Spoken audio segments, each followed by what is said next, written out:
The Pung family of Hebei has always been famous for its divine heritage and incredible physical strength, even among the 5 great clans. However, in the past, their glorious family was brutally destroyed. He was the only survivor of the tragedy. While he was kneeling, the enemy lifted his chin with a blade and sarcastically asked him how he felt about being the only one left alive. With one hand, he pushed the razor-sharp sword blade away. Not about to give up, he swung his sword back, shouting, "Shut your mouth!" But the enemy easily deflected the attack by putting his sword out. In response, the enemy swung the blade and cut off his arm. The pain sent an impulse through his entire body, forcing him to his knees. Another man said that the main enemy demanded only one thing: Pung's life and their family's flag. Peng Dehyuk agreed. Then he asked him not to take it personally. "It's all over now. All of Peng's bastards are dead," he added. He made a promise that after his death, there would be no one left with Peng's blood in their veins. Sitting on his knees, he continued to listen to this nonsense that he was saying. Giving up was not in his rules, and he decided to silence him. However, all he heard in response was loud laughter. He wanted to see the light in the guy's eyes, but instead he saw a bloody glow without a doubt. There are people whose eyes shine with life, even when they are on the edge of an abyss. Sometimes, however, before they die, that glow seems to fade. As he looked at the blade approaching him, he said to the last that he would be able to kill the head of the magus who held the sword and promised to revive the Pung family. The light in his eyes faded, leaving only emptiness. "Farewell, last of the Peng family," was the last thing he heard. After taking the sword out of his body, the enemy returned, and the boy fell to the ground, coughing up blood. Was this supposed to be his end? But he knew that the current head of Peng considered him just a victim. 15 years ago, when the past head of the Peng family from Hebei came up to him, he asked him to raise his head and gave him the name Peng. He instructed him to be the sword that protects the Pung family of Hebei. Pung Dehyun looked at the boy as an inferior, without clan or tribe, not understanding why his father chose him. If he had been born into the Peng family, if he had the power and strength to change the rotten elite, would he have been able to fix everything? But no, it was too early to give up. For him, the orphans, the Pengs of Hebei became his family. At the last moment, smelling the smell of death, he kept telling himself that he could not give up so easily. He forced himself to pick up his sword, reminding himself that the battle was not over. "Open your eyes, Peng Ji-hyuk. Protect the Pung family. Open your eyes." "Fourth Master, have you regained consciousness?" Gawol and Chulho tried to wake him up, standing over him. When he opened his eyes and woke up on the bed, he did not expect to see people who had died long ago, and he did not understand why they were greeting him. It was a real relief for them, and the guy said that after the attack he was unconscious for 4 days. Peng thought about how they called him the Fourth Master, and immediately asked for a mirror. Holding the mirror in his hand, he could not believe what he saw in its reflection. After that, he immediately went to the grave of the Pung family's ancestors. He approached the grave of Pung Ji-hyun. Kneeling down by the grave, he could not say a word. Tears streamed down his cheeks, and holding his head, he began to realize what had happened. He realized that it was all extremely strange, because he had gone back in time, and for some reason found himself in the body of Peng Mu-son, who had died during the attack. Seeing his bad condition, the guys immediately picked him up and began to carry him. However, he broke free and pushed them away. As he approached one of the tombs, he whispered, "How could this happen?" and hit it with his hand. He could not understand whether he was destined to see the destruction of the Peng family again. At that moment, Pung Dehyun, the elder master of the Peng family from Hebei, appeared. Sun considered him a traitor and immediately clenched his fist tightly. But Pung Dehyun put his hand on his shoulder. He noted that Song had not yet fully recovered and looked weak. Then he asked if he was worried about the attackers. Hugging him, Peng Dehyun asked him not to be afraid, and added that he had already given orders to look into the matter, so it would soon be known who attacked him. He also noted that it was a pity that Sun was so weak in spirit. "You should have thought more about your health instead of rushing to the grave," Peng Dehyun said. At that moment, Song began to recall moments from the past, which rolled in like flashbacks. The sword at his neck, the cuts on his cheek, the pleas of his elder master, who repeatedly reminded him of his worthlessness. He constantly pointed out to him that he had no roots. Standing by the grave, he believed that he had died a worthless man, without bringing any benefit. A young man who died miserably, unable to properly protect Sun and his master. Sun repeated this over and over again, lifting his leg while standing next to the grave. Kicking the grave, he destroyed the flower that was lying on it, saying, "The name of the Pung family did not suit me." After that, Pung Dehyun turned to Sun, adding that there was nothing to take from him, because he himself was not much different from the deceased. "You were born with the name Pen, but you don't even know martial arts," Pung Dehyun said. After that, he called him a worm. Turning around, he started to walk away, asking him to take care of his health and calling him brother. Finally, he added that it would be good if both of them were dealt with. When Song was Pung Ji-hyun, his fate was determined by his ancestry, and now he had become the fool of the Pung family. Furious, he shouted, "Gawol Chulho!" thus calling them. They came running and immediately fell to their knees when they saw the fury in his eyes. He promised himself that this time he would be the head of the family. The boys immediately felt a new energy coming from him and wondered what kind of change it was. They realized that he was really going to fight for power with the other heirs. Gawol thought he was being too reckless, as the other heirs would not let him do that. Chulho also realized that the fourth master had little knowledge of martial arts and doubted his success in such a fight. Sung himself realized that he was weak now, and that this could put them all in danger. But he asked them again if they would follow him. "We'll follow you," came the response from Gawol, the girl, and Chulho, the boy. Pen Ji-hyuk is dead. He died in his past life as well as in this one. From now on, he is Peng Musung, the youngest son of the Peng family from Hebei. A candle was burning, adding peace and comfort to the atmosphere. Meditating and filling himself with inner peace, he tried to realize what he had at the moment. He decided to start with martial arts techniques. It's a big secret, but Peng Muson has always been afraid of sword and blood, so he didn't learn martial arts. Despite his superior physical and energy gifts, he wasn't the most respected member of the family, but he still had Peng's blood in him. "I need to see if there is still hope," he decided. He focused all his energy on one point. The energy that began to flow out of him was fierce. The wind spread throughout the room, and his body shone with chi energy. After a while, a whole month had already passed on the 4-column training field. Everyone noticed that he had changed beyond recognition. However, the girl wondered why he suddenly wanted to become the head of the family. It meant that he was going to participate in the competition for the election of the head. In the competition for the selection of the head, the sons of the Pung family take part in official fights to determine the next leader. They are judged on martial arts skills, integrity, wisdom, and courage. Even image affects the distribution of power. The boys didn't understand why he didn't strive for it from the beginning and decided to become the leader so late. Some wondered if he had started striving for this goal too late. But only a month has passed, and he has already started to look impressive. When people saw him in the office, they couldn't understand what he was doing here, because he rarely left the house before. However, rumors were already spreading that he had been training regularly lately, as if he was going to practice martial arts again. People wondered why he was doing it now, since the competition was coming up. Peng asked Yong-ho to wait here while he went to the 3rd floor. He couldn't understand how this was possible, because only the direct heirs of the family and those who had received special permission from the head could go up to the 3rd floor, because all the secret techniques of the Pung family were kept there. He thought he wasn't strong enough to learn the techniques there now. As he climbed the stairs, Sun felt that they became easier for him. In his past life, everything was different. These stairs seemed insurmountably high to him. Previously, he had only watched others climb them, and he was able to get up there only once, when the Magi had taken over the entire Murem. This is the difference between direct descendants and everyone else. Right in front of the entrance, there were 2 swords in front of Sun, and he was asked to stop. It was explained to him that it was ordered not to let in those who did not have sufficient knowledge of martial arts. Sung decided not to be nice to them and said that if they did not retreat, there was nothing he could do. He grabbed one of the wooden swords and squeezed it tightly. "What kind of power is this?" the guards asked themselves as he squeezed harder and harder. His energy was unrecognizable, and no one had ever expected anything like this from him before. As they flew apart, the guards asked themselves once again, "Where does the 4th heir get this inner energy from?" They asked him how he managed to use the best spiritual technique of the family. He was not going to explain anything to them. He just decided to go through if they didn't mind. Soon he was inside the room. Now that he had this book in his hands, he knew exactly where this technique was hidden. The King of the Mountains Victory March is the best technique of the Peng family, based on the actions of the tiger, the King of the Mountains. This technique is characterized by courage and agility. Sun needed to master the King of the Mountains Victory March to show his true strength. Since he was not a direct descendant of Peng, he had to learn other techniques.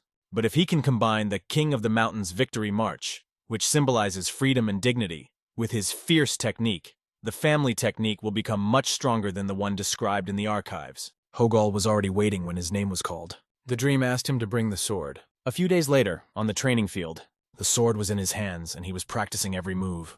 Since he hadn't even learned the basic moves yet, Ho was worried about whether he would be okay. At first, Sung was surprised, because the real owner of this body, who was considered a nobody, turned out to be much stronger. He was born for martial arts. Swordmaster Peng Ji-hyun's fighting technique, the movements of fury, has always been admired. But everyone was delighted with it alone. And if you add to it the victory march of the King of the Mountains, perfected by Mu Sung, and the iron teeth sword of the unrestrained tiger technique, It was truly unbelievable, as if he had been mastering sword techniques all his life. Master, is this really a sword technique? Asked Ho.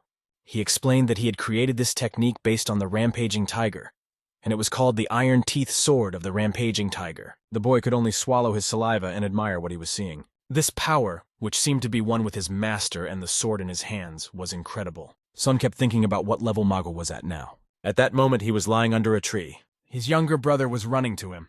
He was praising him for his excellent work and efforts. The kid said that he had heard rumors that he was going to leave the broadcast and asked when he planned to return.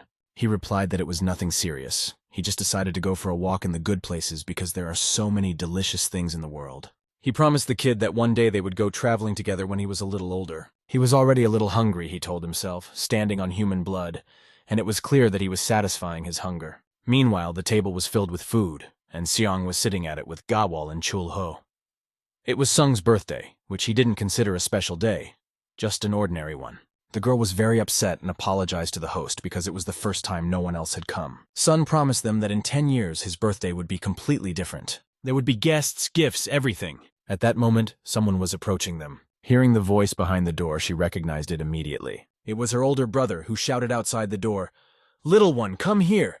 Then he came in and addressed Sun, saying, "If your big brother is calling you, why don't you run to him, wagging your tail?" He added that he had brought a gift. His name is Pung Seo-hyun, and he's the third heir of the Peng family. His abilities and diligence did not match his ambitions. Because of this, he was always compared to his other brothers. Since childhood, he liked to bully the younger ones. Most of his victims were Pung Musong, whom he was especially cruel to. Song asked him what he had come for. Holding a box in his hands, he approached Sun, emphasizing that he could not leave his younger brother unattended on his birthday. As he got closer, he opened the box and threw its contents, disgusting bugs and worms, right into Sun's face. "Eat it, but don't get it all over yourself," he said, calling it a wonderful gift. Sun took one of the beetles and examined it carefully, trying to remain calm. Squeezing the beetle so that its blood flew in all directions, he looked at his older brother. "You come to the birthday party of your younger brother, who almost died, and you make such stupid jokes," he said. "You're all grown up, but you haven't gained any wisdom." Pung Seo-hyun started to get angry at Sun's words about intelligence. Clenching his fist, he asked if he had gone crazy and had become immortal since he had managed to escape once. With a wave of his hand, he decided to hit his younger brother, but Sun reacted in time, easily dodging to the right. Then he grabbed his older brother's wrist. At that moment, he felt all of Hyun's heroic strength. Sun had a sword hanging from his belt. Noticing this, Hyun asked if it was true that Sun had decided to take up martial arts again. He then offered to fight, even giving Sun a 5-strike advantage because he thought he would win easily. Great, thought Sun, preparing to show his brother where the crayfish hibernate. Sun told his older brother his conditions. If he won, he would no longer address him as his older brother. Sun's sword was already above his head, and his fit, muscular body was hovering over his older brother. The older brother's eyes showed shock at the speed he had just witnessed. He barely had time to put his sword under his younger brother's blow. It was quick and silent, but he did not understand how it happened. "There are 4 more strokes left," Sung said, and Hyun was already begging to wait. It was very hard for him, his body was shaking. When Sung asked him a question, "Are you okay? Or are you fighting like a girl?" Hyun was speechless and began to freak out. Embarrassed, he was furious. In response, his older brother attacked. The lone spirit rolls out the thunder and the shining lightning of the 3 thunderbolts. He really hoped that this attack would bear fruit, and that he would be able to put the younger one in his place. But the raging tiger, an attack that Hyun had not expected, ruined his plans. The blow left him on the ground, lying on his back and coughing. Chul-ho could not believe his eyes. The lone spirit rolling thunder had been stopped by the basic technique of the unrestrained tiger. It seemed that they had switched roles. The dream made it clear that if you can't make fun of your older brothers, you shouldn't pick on your younger ones, and that people like Hyun have no right to be called big brothers. After that, he punched his brother in the nose pretty hard, making him think. After that, in the house of the head of the family, Pung, Hyun's hand was on his knee, trembling, and he had no strength at all. Sun came up to him and greeted him. Pung Jin Yong, the current head of the Peng family, was coughing with his hand over his mouth. "How are you feeling?" asked Song, to which the head replied that he was doing quite well. Sun was very eager to see the family head, and it was a pity that he came at a time when he was already sick, to get the family off its knees. Peng Jin Yong tried to perfect the lone spirit rolling thunder technique, and this eventually led to his current state. The head had already heard that Song had beaten Seo-hyuk. He asked him if it was true. Sung was confused, and there was a moment of silence between them. Then he bowed low in front of the leader and apologized. But the head laughed and explained that he did not blame him, because brothers always fight. He was just a little surprised to hear that it was not the older one who had beaten the younger one, but the other way around. At that moment, Sun thought about how good it was that he had returned to the past and could see the head of the family again. The head noticed that Sun's energy had changed a lot, and when he looked at him, he remembered the late Ji-hyuk. He then explained how much he cared for Ji-hyuk, who was like a son to him. Despite the opposition of the family, who did not want to accept him and give him their surname, the head made him a member of the family. Ji-hyuk always aspired to become a weapon with which the leader could protect Peng. He remembered how much the kid loved their family like no other. The loss of Ji-hyuk was a great pain for him, and listening to this, Sung couldn't hold back his tears. Sung did not hold back and promised that he would fulfill Pung Ji-hyuk's dreams and will. That's all the leader wanted to hear from Sun and asked him to do his best. In the past, he had appointed Ji-hyuk as Musung's bodyguard, so that his younger brother could look up to him as an example. After that, he thanked Sung and told him he could go get some rest. Finally, the leader mistakenly called Sun Ji-hyuk, thanked him, and apologized for not being able to protect him. The monthly meeting of the main persons of the Peng family is a gathering held every month. It is attended by Peng Yong-hu, the younger brother of Peng Jin-yong, who is the deputy head, Peng Seo-hyun, the third heir apparent, and Peng Chui-hyun, the second heir apparent, and Peng Dai-hyuk, who is the first heir. Only the direct descendants of the Peng family, and those officially appointed to leadership positions can attend this meeting. Everyone is finally there, and this time the head of the family is absent again. As soon as the conversation began, the door opened and the fourth heir entered, unexpectedly ready to attend the monthly meeting. Chul-ho was working with metal when a girl came in and asked him where the heir had gone. He replied that he had met with the head. After that, he immediately went to the monthly meeting. While pouring water on the metal, Chul-ho heard the girl ask why the heir would go there. Looking at the finished sword, he told her that it was time. Meanwhile, in the assembly hall, all the family members were sitting in their seats. Some of them, having been beaten by their younger brother, were furious, while others were calmly drinking tea from a cup. Sun listened attentively to the question addressed to him. They asked when the aura of the weak younger brother had changed so much. The deputy head announced the beginning of the meeting. The head of the overseers was ready to report on today's report, which concerned the investigation into the attack on the fourth heir. He noted that all the participants were caught and tied up on the spot. It turned out that they were warriors who held a grudge against the Pung family. They chose the fourth heir because they thought he and his bodyguard were the weakest among the others. That's a lie, thought Sun. In his past life, when Sun was killed, it was proven that the third heir, Hyuk, was behind it. Because of this, Hyuk lost his influence and was unable to claim the place of the next head.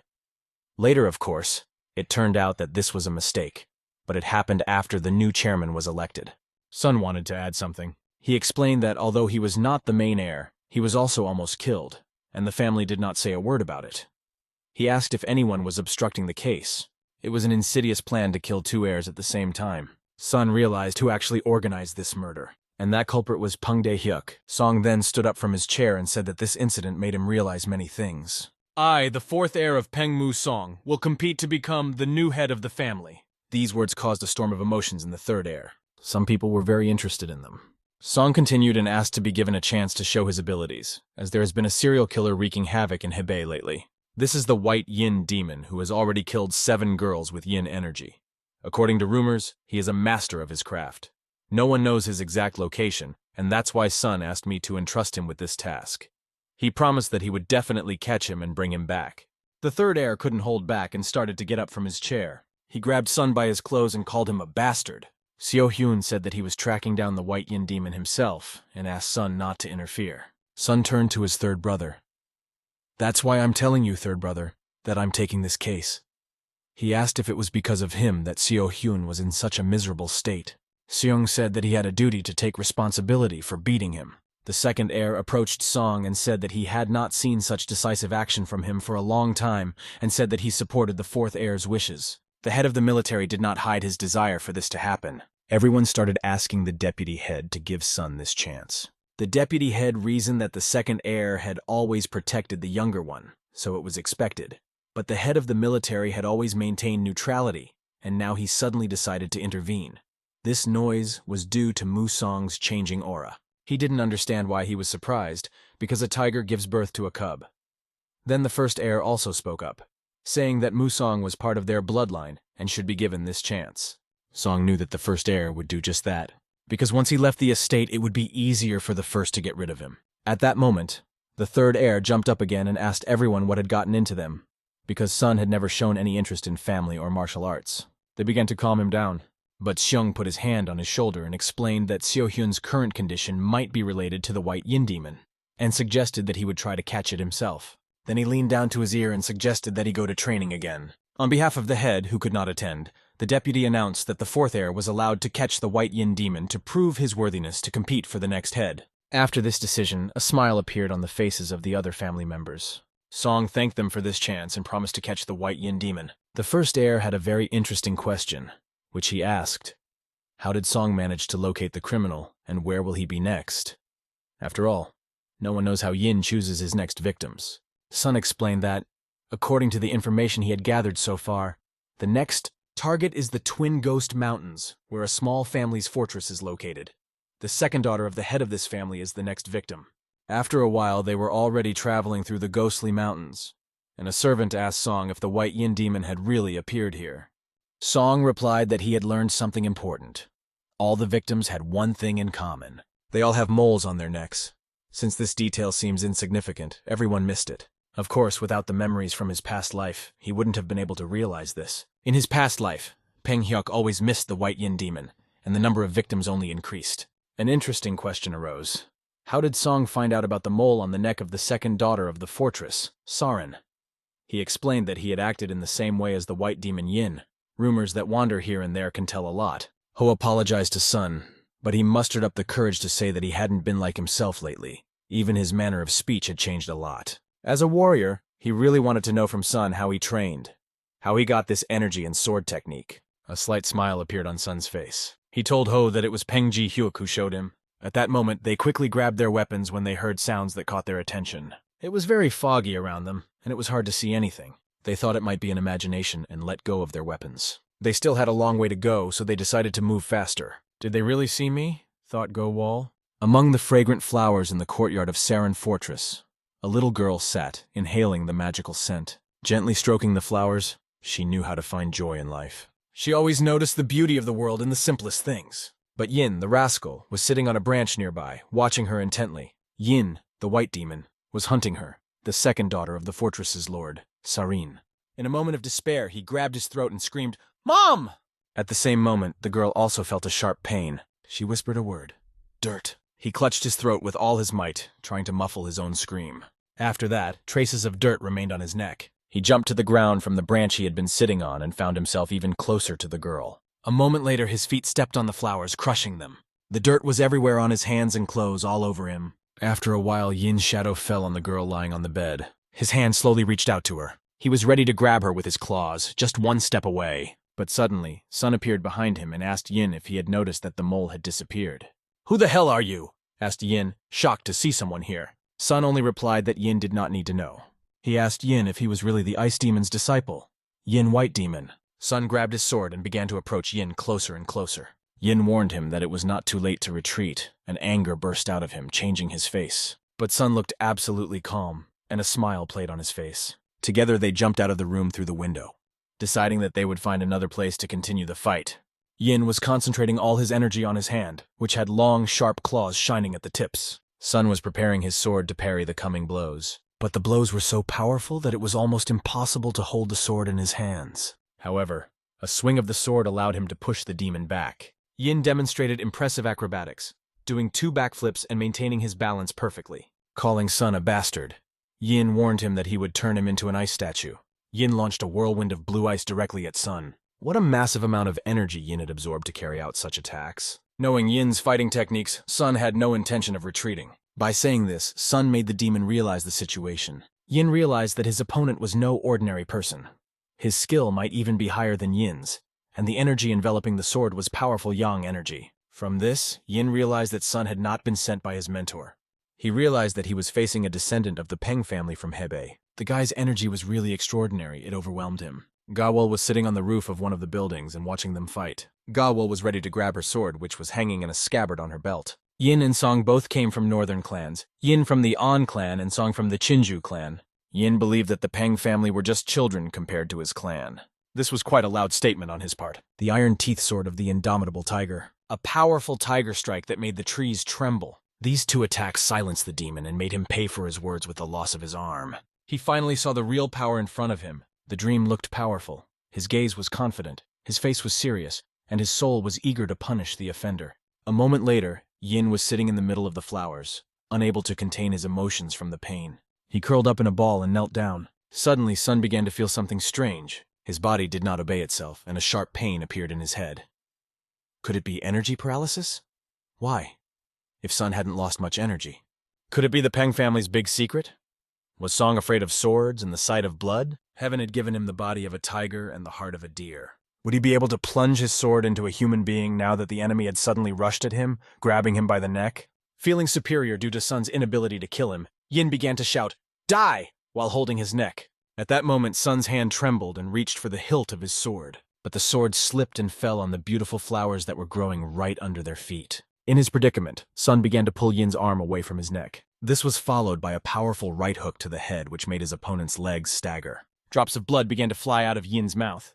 "That's enough!" came from Sun, who swung for an uppercut. The punch landed not in his beard, but right in his chest, where breath is caught at the very moment you feel pain. With the loss of breath, Yin began to spit out blood. Then a powerful punch to the right side made his body trample the flowers, flying backwards. But the strength in Yin's hands was incredible, and the energy helping him strangle forced Song to kneel down next to the sword that had fallen from his hands and made him cough. Chulho hurried to his master when he saw that he was barely able to stand. But Sung raised his hand and asked him not to interfere, signaling him to wait. After a suffocating moment, Sun reached for his sword. Now Yin will deal with him alone, without wasting time to help. The one-armed demon got up even after such strong blows, but taijutsu will not harm this enemy. After all, in his arsenal, in addition to a strong body, there are many more attacks that he begins to use. Although the body belongs to Pung Mu-sun, the soul inside belongs to someone else, and the owner of this soul is good with a sword. This gives him the opportunity to win, and perhaps he is already winning. The victory march of the King of the Mountains is the next attack he used. Yin no longer knew what to do and how to restrain such strong attacks from Song, but the attacks came one after another as if Sun had unlimited energy. One more swing of the sword, and the enemy lost his other arm and was left armless. Sun honorably fulfilled his task, leaving the enemy no chance. Meanwhile, the daughter of the second man was sobbing with emotion, shouting, "Dirt! I didn't want you," she said, crying bitterly. In her mind, she grabbed the white demon Yin by the neck, but in reality, as if hearing these words, he knelt down without hands and asked, "Am I the mud?"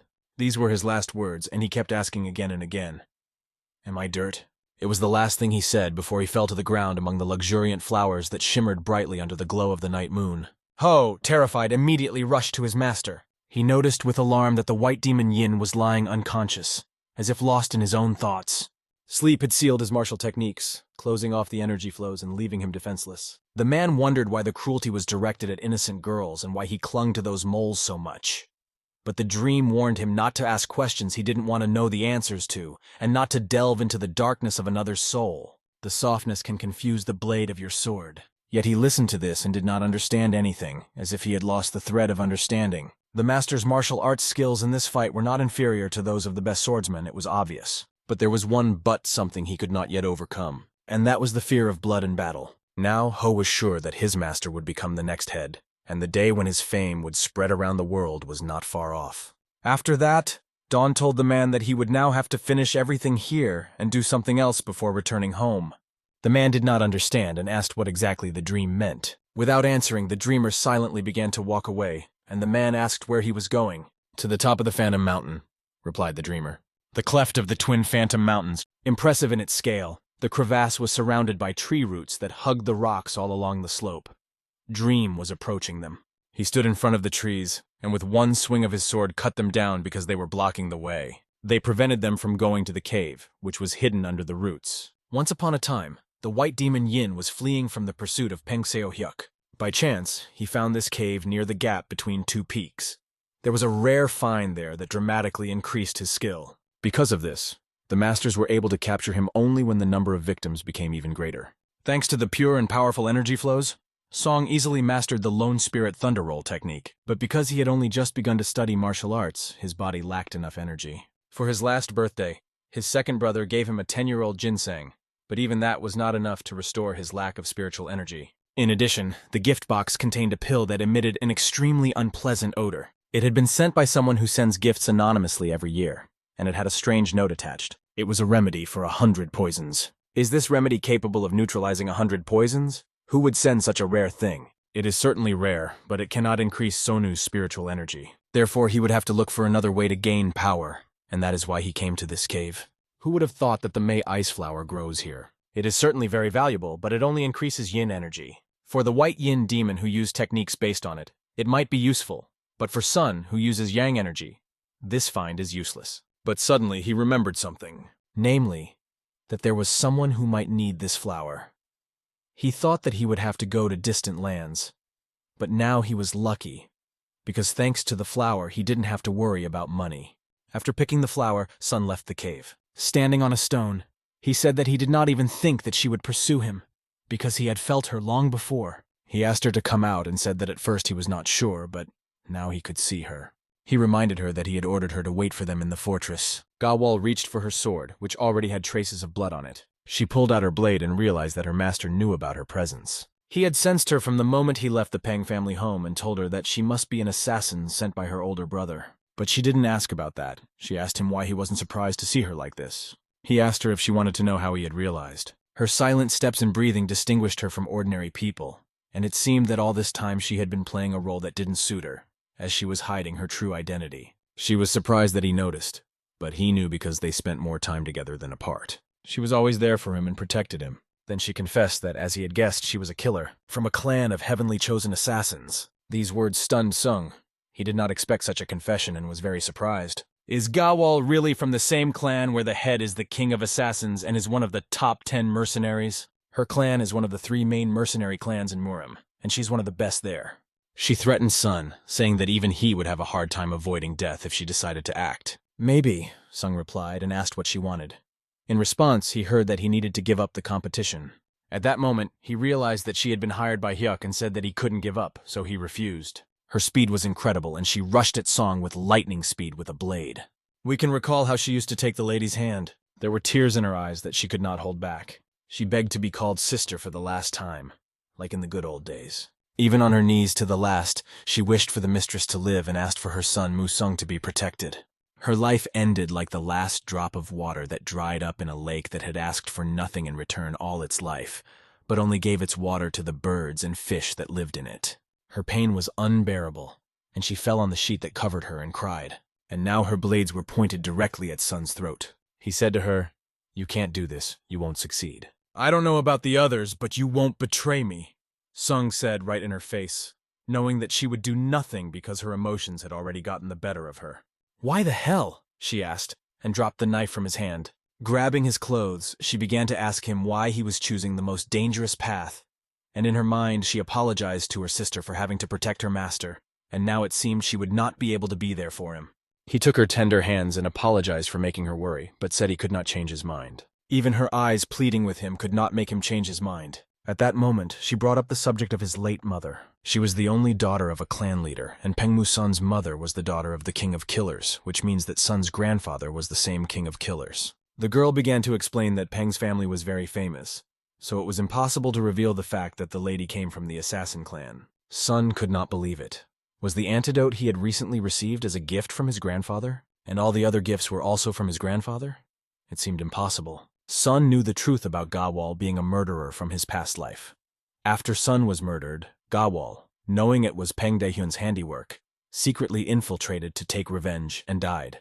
Her identity was never revealed. At that moment, the girl was sitting on her knees and explaining to Seong that she had been trying to protect him from danger all this time. But now she accepted his decision not to refuse to participate in the competition for the election of the head. In accordance with my late mistress's last will and testament, I, Gawal, from the clan of heavenly chosen assassins, will protect you at the cost of my own life. It was unexpected for Seong, but he found a reliable ally and thanked her for it. The next day, he and Chulho left the city with the last white demon Yin. Gawal followed them, but she wasn't the only one watching them. She was the only one who dealt with all the unnecessary problems that came their way. In particular, she got rid of the assassins hired by Hyuk. Rumors spread that Sung had defeated the white demon Yin. On their way home, they were warmly welcomed on the main road in Jeonjin. Finally, they reached the Peng family home. As promised, the vice chief kept his word about Sun catching the white demon Yin. The deputy head allowed him to participate in the competition. This did not make the other heirs very happy. The first heir could hardly contain his anger, and he was even shaking. The water in the glass in his hand was almost overflowing, because the tension caused cracks in the glass. In the pavilion of the first master in the house of the first heir, Peng Dae-hyuk, the dishes were flying in all directions.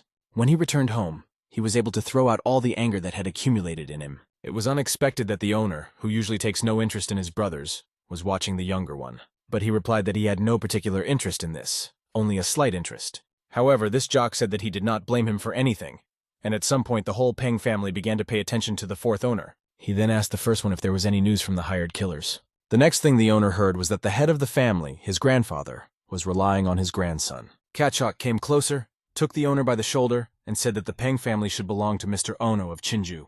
The deputy head's reception. It had been so long since they had last met. How many days have passed? Gong Sung-jin, the head of a region in Marima, an organization similar to the United Nations in the martial arts world. It is often used as a concept for factional alliances. What can you do? Both are very busy people. The deputy really did not expect to have to personally accompany the white demon Yin to Marimi, but he explained that it was more important than it seemed at first glance. It was no secret that he was the lover of the heavenly ice demon, one of the 5 great representatives of Sadokan. After that, Gong asked if the fourth master had managed to capture him. And was this true? Since the fourth was a weak child of the head who could not even master martial arts? Swaying the cup of tea in his hand, the fourth master replied that he was right. The fourth was the one who brought great changes to the Pung family. Meanwhile, the fourth man was standing by the cart on the street. Suddenly he was addressed. It was the deputy head, whom Song greeted, bowing to him and Gong's master Song Jin. When Gong looked at Song, he was amazed. Such a powerful aura at such a young age. It was even hard to appreciate the power of his energy. It was the first time in a long time that he had felt such strength and power, and the last time he had felt it was with the genius of the Namgun family, Namgun Hyuk. Without hesitation, he approached the fourth heir and offered to work for him. He promised that Sun would be able to study, accumulate energy, and he would write a letter of recommendation for him. With such abilities, he would quickly take an important position in Murim. Gong promised him all this. Hearing this, the deputy head could not understand what was happening. Song explained to Gong that it was a very good offer, but he was busy with family matters at the moment. This was a bit of a surprise for Hong. After saying goodbye to everyone, he realized that Musung would bring big changes to the Pung family. In a moment, he was already sitting on his horse, ready to leave. He realized that this young man would not only bring changes to the Peng family, but would also shake up the whole of Murim. After that, on the training field, Sung continued to improve his martial arts skills. Together with Chul Ho, they competed in sword fights, honing their skills to the max so that they could always remain in a dominant position in close combat. They would always come from uncomfortable positions to create maximum difficulties for each other. This helped to make the picture as close to real events as possible, so that it would seem as if they were really fighting on a real battlefield.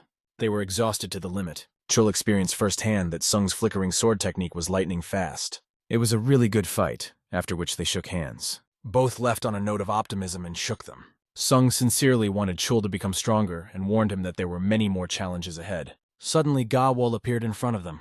She handed them a book and asked them to hold it. It was a martial arts book that Sun had written for Chul. He had asked him to focus on learning the technique of the iron teeth sword of the unrestrained tiger. Chul couldn't contain his joy at this gift, as it was really valuable to him. In his past life, Chul Ho was so dedicated and skilled in martial arts that other young masters wanted to engage him. But he died while remaining loyal to his master, the fourth heir. However, Song was sure that in the near future, everything would be different. Chul Ho would not die and would only become stronger. He would be the only one to take responsibility for the new Pung family security unit that Sun was planning to form. Sung approached the girl and asked her about what she had said earlier, namely about having assassins to bring in. She immediately asked him if he had any errands for her. He asked her to gather information about the heirs, especially to pay attention to the first heir and the situation in Hebze. If anything unexpected should arise, he asked her to inform him through the clan of heavenly chosen assassins. After entrusting her with this task, he said goodbye to her and the others. He asked her not to pursue him this time. Chul Ho-seong was given a task, to become even stronger by the time they met again. The fourth son of the Pung family from Hebei, Peng Musung, embarks on a 2-year journey through Murim, which is a tradition for participants in the competition to choose the head of the family and is known as the spiritual path of the tiger. After a while, he was walking through the streets filled with people. Children were laughing and running around happily. Vendors were offering their wares, and as he watched, he asked himself a question. How long has it been since I walked along the shopping streets? This seems to be the first time since he became Pung Musan. After he adopted this name, he had no free time because he was adjusting to his new role and practicing martial arts. But now that he was able to enter the competition to choose a chapter, and everything was going according to plan, although there was still a long way to go, he decided to celebrate the beginning of the spiritual path of the tiger. He decided to take out his money and have a few drinks. He heard that there was a good inn nearby, so he went there. On the way, however, he met a very unexpected person. He was so surprised that he even dropped his money. Could it be the head of the Mogyo, an organization whose members worship evil demons and wield magic, and who are Marimin's main opponents? After a second of thought, Sun realized that if he got rid of this bastard now, there would be no war. He immediately started running towards him, but suddenly his legs began to disobey. His whole body began to tremble, and he could not understand what was happening. His body refused to fight, but why? Was it because of the initial fear of him? Don't be a laughingstock, Sun told himself. He asked himself if he was reborn to be afraid of every other person in Murim, because this was his only chance. He began to stalk him, asking himself where the head of Mogyo was, where he had gone. Having overcome his fear, he began to move forward with all his might. But it didn't last long, as sweat broke out on his face, and everything before his eyes began to darken. When he opened his eyes, ordinary people were leaning over him, asking if he was okay and could not understand what had happened to this guy. Not yet recovered from the anger he had just felt, he could not even hear the words of the people who said that maybe they should call a doctor. He clenched his fist as hard as he could and slammed it on the ground. It was impossible not to blame himself for missing such an important target. In Taiyuan, Shanxi, near this house, there was a conversation about the mission and its simplicity. After all, their target was just a young man from the Pung family. It even somehow touched on his honor. Why send us for anyone, especially for some boy? He asked. But the other asked him to be quiet because they were on duty. They were the Black Death and the Red Death from Sadakon. Red Death kept telling Black Death that he was grumbling again, adding that he really felt sorry for the guy because he dared to confront the Heavenly Ice Demon, knowing that he was the third great criminal. He was sentenced to death, and members of the Marimin took him away and reported him to the Heavenly Demon. It was also reported that he was captured when he was operating under the name White Demon Yin in a province belonging to the Pung family. Peng of Hebei repeated the name in an angry voice. He considered them to be a family that had lost all its power, but he himself was a celestial ice demon. He was infinitely angry that they were not afraid to hurt his best student, whom he had raised with great love, considering it a challenge. Two shadows of the Red and Black Deaths appeared in front of the tavern door. They kicked the door down with a bang and went inside. None of the people present could understand what was happening, and Sun was having a drink at that moment. Red, with his hand to his head, looked around and said that he heard that there was a guy from Hebei. He exclaimed in surprise, "Oh!" and then said, "Here he is," and then he saw Sun in front of him. People around him started whispering, "Isn't that the Red and Black Death?" They are partners known for their strength even among the Sapa warriors. Their martial arts are extraordinary, and alone they are terrifying. But when they attack in pairs, it is a real terror. People have even heard that many great masters have left this world because of them. They told everyone present that if they didn't want to die, they'd better leave this place as soon as possible. Soon, screaming, all the people left the room. Red's hand was already on Sun's shoulder, and he asked if he was the son of the Pung family. He looked at the bowl of food in front of Sun and noticed that he hadn't even touched it. "You're so young, but you eat like an old man," he said. Taking the noodles, he started eating, laughing and saying how delicious it was, suggesting that Black eat here when they were done with their work. After all, they hadn't even had lunch yet. Sung told them that he had searched the entire neighborhood, but hadn't found the head of the Mogyo. He had already realized that they had been sent by the Heavenly Ice Demon. They were also famous partners in his past life. Sun thought to himself that he could not be defeated by such scoundrels as them. The silence from Sun angered Red. Sun decided not to be silent and told them that he believed they had been sent by the Heavenly Ice Demon, but they had come at the wrong time because he was in a very bad mood. He asked Red for permission to give him a drink and poured water directly on his head. "I want to give him a drink so that he doesn't suffer in the afterlife for not even drinking before he died," he added. Sun hit Red in the chest with his knee, which is the most effective technique against those who take away someone else's food. Black immediately grabbed his sword when he saw his comrade thrown to the side, and with his sword, he rushed straight at Sun, trying to attack him from behind. But he didn't hit him in the back, only in the void, as Sun skillfully dodged the attack, concentrated his energy on his arm, and swung straight at Black Death's head. Black Death flew into the wall, grinding the floor on his way. Feeling the wave that came from Black Death hitting the wall, Red Death sat on his knees and looked at his opponent. He urged Black Death not to pretend and to get up quickly because he saw Sun, whose energy exceeded all possible limits, forming a field of power around him. Red Death took out his whip and realized that this mission would not be easy. The Red Death offered to fight in earnest, noting that the blow was in view of the fact that he had yielded to him as a junior. After that, he swung his whip right at the place where Sun was standing, but with incredible speed, Sun easily dodged this blow. He reached for his sword, which he had with him, and was almost at Red Death's side. The Red Death tried to do something, pulling out his whip, thinking that he could now punish Sun. A whip, compared to a sword, is a weapon for longer range combat, and you need very high speed to get through the whip's blows that can tear the skin. The Black Death only had time to warn the Red that the dream was above his head. Sun showed real skill with his sword and was already close to the enemy. Red Death was lucky that Black jumped up in time. He wondered what kind of power Sun had. Before that, they hadn't even considered him a serious opponent. But it was only after they got their asses handed to them that they realized he had such a perfect skill. Phew, Sung finally exhaled. I just have to clean up this mess. He thought to himself that this was a complete failure. At first, he made a few winning moves, but, as expected, it was a tough bet, because Sun's inner strength was less than the amount of energy they had accumulated over their lives. In the best-case scenario, he will survive 3 more clashes. But if the battle drags on, Sun will be finished. Without giving up, the opponents immediately rushed at him, releasing all their energy outward. Am I really going to lose? Sun asked himself, looking at the 2 bullets flying at him in the form of opponents who had now become super fast. One with a sword like lightning, and the other with a whip and even in a jump. Both of them were shouting the same thing, their desire for him to die quickly. With one hand, Sun defended himself against the whip, and with the other hand he deflected the sword. But the whip wrapped itself around the sword's blade. Behind him, the Black Death decided to attack from the rear. Sun, with great effort, put his hand directly under the blade, putting all his energy into this point so that the blade would not cut through his hand. It was difficult to even move, because one hand was occupied with the sword to which the whip was tied, and the other was holding the sword. But his 2 legs remained free, and he lifted one of them up. Then, kicking it to the floor, he released energy that threw both opponents back. Black Death barely stayed on his feet, and Red Death flew backwards, flying over the boxes that were in his way. This attack took a lot of strength from Sun, and blood flew out of his mouth. The internal injuries caused by the reverse energy flow were serious.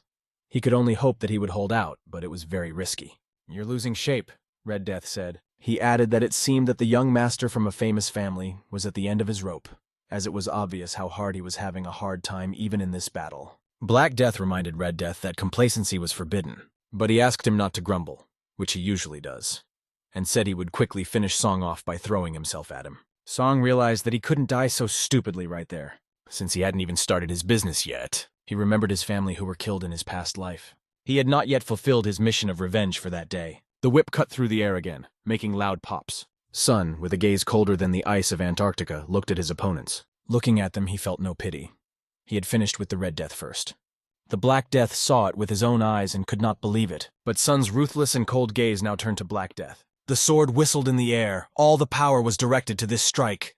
The sword passed from top to bottom, and in its path was Black Death, whose blood flew in all directions. His body was cut into 2 parts. This surge of power and energy used by Sun took a lot of strength. He spent all his energy in this seemingly simple battle.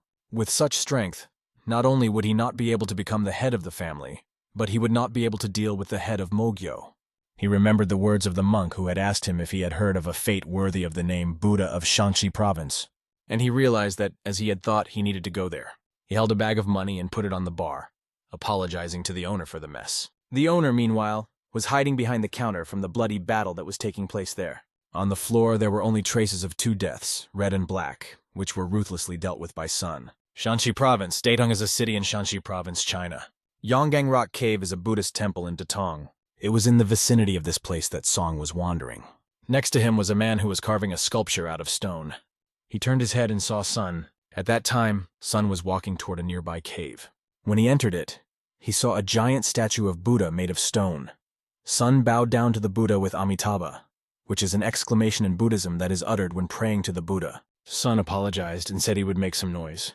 He then concentrated all his energy in his fist and swung. The bright red glow of this energy illuminated the statue. Sun struck it with all his power right in front of him. Shanxi Province, the center of Taiwan, the streets remained as lively as ever. Meanwhile, in the Songhang Inn, beautiful music was playing, and the girl was completely immersed in it. The guests were drinking delicious teas that completely soothed their bodies. A nervous man opened the door. It was clear that he wanted to say something, but he couldn't. The girl immediately greeted him. "Hello, long time no see." He answered, stammering, "A long time." She asked him if he wanted a comtech as usual, and suggested going up to the 3rd floor. He followed her, and she led him to the 3rd floor. Opening the door, she greeted him again. She was quite surprised by his visit, as she had not seen him for a long time. When she asked how he was doing, the man asked her not to ask. He told her that recently there had been a big fight in his guest house. She realized from his tone that the damage was serious. He said that there was not a single intact bowl left and put a bag on the table. He explained that he had paid generously for the damage. Is this really what I think it is? The girl thought. Has the little king finally become stronger? She asked herself and reached out for the sack.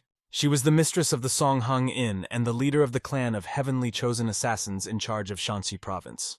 Her name was Hua Ran. Song left a message inside the compensation bag. In it, he asked for information about a person in whom he had a personal interest. Kim, young man from the Kimjok group of traders. This is someone who has recently become much more powerful. She wondered why the fourth master needed this man. Then she realized that if it was about that temple, she immediately asked where the fourth master was now, and emphasized that she had to hurry because the person he was looking for might die within the next few days. Meanwhile, when Sun hit the stone with all his might, the stones shattered, making a loud crash as they fell to the ground. After using enough force, a cave opened up for him to enter, and it was just as the monk had said. When he went inside, he noticed the monk sitting there, his skin dried to the bone. The dream greeted the 1,000-year-old killer monk from the Shaolin temple. Later, when it was already dark, a very calm atmosphere reigned on the roof of one of the buildings. A great swordsman was drinking juice with the monk. He had a scar on his eye in the form of 3 claw scratches. The monk turned to him and asked if he knew the Iron Fist of Sadachan, as it is said that the destiny worthy of the name Buddha, which he attained at a young age, is the legacy of a 1,000-year-old killer monk. A killer monk? The great swordsman asked the monk curiously. The monk took another sip of juice and began to explain. He was talking about the legendary Hong Yong of the Shaolin Temple. A long time ago, when the war between Cheongpa and Sapa broke out, the monk Hong Yong vowed to avenge his disciples and went to the battlefield. However, he committed too many murders, so he decided to leave the temple and later began to wander the expanses of Murim. Feeling remorseful, at the end of his days he dug a cave in the rock using fist-fighting techniques and power attacks. In the process, a certain truth was revealed to him. This truth was later described in a very valuable manuscript. In his past life, this manuscript was given to Sapa, and Sun could do nothing but be angry with that monk. As soon as Sun reached for the manuscript, he was distracted by sounds behind him. Turning his head, he noticed a man who was pumped up. It was the eldest heir to Sadojong, the Iron Fist, Cholmu Ryong. But why did he come here right now? Asked Sung. I've heard about the 1,000-year-old killer monk, so I've often looked into Yonghang Cave, said Iron Fist. He added that he hadn't expected to find a place like this. He laughed and asked Song how he found the place. He replied that Sun had simply sensed the place and asked him to back off, explaining that the manuscript had nothing to do with Sapa. But Iron Fist tightened his fist with all his might and told Sun that it seemed they had the same goal. He then suggested that they use their skills to determine the true master of destiny, the one worthy of being called a Buddha. Sun realized that this was a tough competition, because the Iron Fist was very strong, and the monk could not overcome it even once. But sometimes there are moments in life when there is no retreat. Song knew this better than anyone else and told him who he was, namely the 4th heir of the Pung family from Hebei, Peng Musong. The man working with the stone got up from the stone he was sitting on and finally waited for them to arrive. The one who could fulfill the cherished wish of the monk observer had arrived, the one whose strength is amazing. The battle between them began. They looked at each other with greedy eyes and rushed into battle. Iron Fist put all his strength into his fist, gathering all the energy there. Sun held his sword in his hands, which had no less energy. Luck was not on Sun's side this time. He was in a lot of pain, but the opponent still did not expect Sun to last so long. He noted that these skills did not look like those of a person of such a young age. Sun began to look for strength in himself and found it to get up at least one leg. He then said that he never liked and would never like to be distracted by chatter during a fight, gathered his strength, got to his feet, and picked up his sword. He promised to break Iron Fist into small pieces so that he could never return to martial arts again. The enemy took this with the hope that it was not a bluff, and he was the first to rush at Sun. A moment later, he was already standing and breathing heavily. He watched as Sun's hand tried to reach for the sword lying on the ground, and Sun's body was next to the sword. The difference in energy seemed to be too great, and Sun had not yet recovered from the battle with the Red and Black Death. After that, the Iron Fist decided that the winner was already determined, and he would get the manuscript. But suddenly, the sound of Sun's energy reached Iron Fist's ear again. Once again, Sun was able to rise, demonstrating his willpower.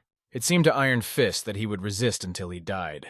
However, his thirst for victory was enormous, and he asked Sun to accept that the fight was over. Again, like a bolt of lightning in the sky, he thrust his fist towards Sun's body. It was amazing how Sun dodged it. But it wasn't over yet. This fighter still had a lot of strength. The blows were so loud that they could be heard even outside the cave. "Who are you?" asked Iron Fist when something unexpected happened. This man grabbed his fist in flight as if it were a flake of fluff. He introduced himself as the one who was protecting the cherished wish of the monk observer, and he asked in return who they were to make a ruckus here. Does the 1,000-year-old killer monk have a descendant? Iron Fist wondered, and said that he was the Iron Fist of Sudojin, Cheol Mu Ryong. Song also bowed and introduced himself as the 4th heir of the Ping family. The monk's descendant noticed that if we compare the time of arrival at the cave, Song was the first to arrive here, and said so. He then said that the wooden chest should be given to the person who first arrived at the cave. But if that person dies, won't that change the conditions? Asked Iron Fist. Sun only looked him in the eye and remained silent, waiting for the next words from his descendant. The monk's descendant immediately noticed the cruelty and did not hide it, saying that it was clear that Iron Fist was a member of the Sapa. He asked him if he had decided to make a play on words. He didn't deny it and asked, "What if it is? A 1,000-year-old killer monk is the man who brutally murdered our soldiers from Sadakon a long time ago." He added that it was impossible to count all the victims who fell at his hands, and his manuscript was not a way to atone for the wars before the soldiers of Sudojin. He then declared that he could now take what was rightfully his. These words sent the elder into a rage, and Seong tried to bring him back to his senses, shouting, "Come to your senses!" Without waiting, Sun picked up his sword again, let his energy flow freely, and rushed straight at Iron Fist with his sword. The force in the blow was incredible. Iron Fist was very lucky to dodge such an attack. He hit a rock, which broke into small pieces. Iron Fist couldn't understand where so much energy came from in a man who had just recently been on the verge of death. "Do you remember the cherished wish of Monk Hong Yun?" asked Song, and added that this manuscript was really meant for the Sadochan soldiers who brutally killed the monk's disciples. At this point, let's return to the monk's conversation with the great swordsman about how Kyolmu broke his promise, studied everything himself, and then simply burned the manuscript. He didn't want to pass on Monk Hong Yun's knowledge to the Qianpa members, which made the monk think he was a damn bastard. He knew that the monk wanted only one thing, to pass on the knowledge of the Shaolin martial arts, the knowledge to which he had devoted his entire life. Because of his sinful soul, the monk could not return alone, and wanted at least the manuscript to reach the temple. The dreamer shouted that the place where the manuscript should return is Mount Sun Shan, where the Shaolin temple is located. He continued to ask his descendant if the monk hadn't been longing for the embrace of the Shaolin temple all his life. The descendant was even more amazed, not understanding how Song knew all this. Then Song asked him if he really thought that this henchman of Sapa, pointing to Iron Fist, would sincerely fulfill the wishes of Monk Hong Yong. At that moment, Iron Fist charged at him with his sword. He had already channeled all of his energy into his fist and called Song's words a lie. After that, he hit Sun hard in the face with one of his strongest punches. He was going to tear out Sun's tongue, because after saying that, he thought he was incredibly arrogant. He continued the attack by throwing Sun's head back. Everything before Sun's eyes went black, and he could only hear the noise of such powerful blows. But this did not stop him from finding the strength to grip his sword even harder and swing it as if it were his last fight. These blows made blood flow from his mouth. He could only cough up blood because the pain was unbearable. Trying to climb higher, Sun upset the balance of energy in his body. It seemed that he could rejoice at least in the fact that he was not dead yet. To Iron Fist, he seemed like an annoying opponent. Now, Iron Fist decided not to restrain himself and swung at Sun with the words, "Goodbye." At that moment, the Scion must have thought, "I'm not going to let Iron Fist kill this guy," and rushed right towards him. Sun just came to his senses when he heard the words, "Kid, wake up!" When he turned his head in different directions, Iron Fist was no longer visible. When asked, "Where is he?" the descendant replied that Iron Fist was a young master and had gone away on business. But it seems that the truth was different, although this is not so important. Iron Fist was one of the simple rivals. He and the old man had a fist fight, and the old man struck first, slamming him against the wall. After that, he offered to encrypt his forehead with his fist again. But Iron Fist realized that if he tried again, his jaw would probably fall off. He was sorry, but he knew it was better to leave. He looked again at Sun, who was lying down. Sun could not understand.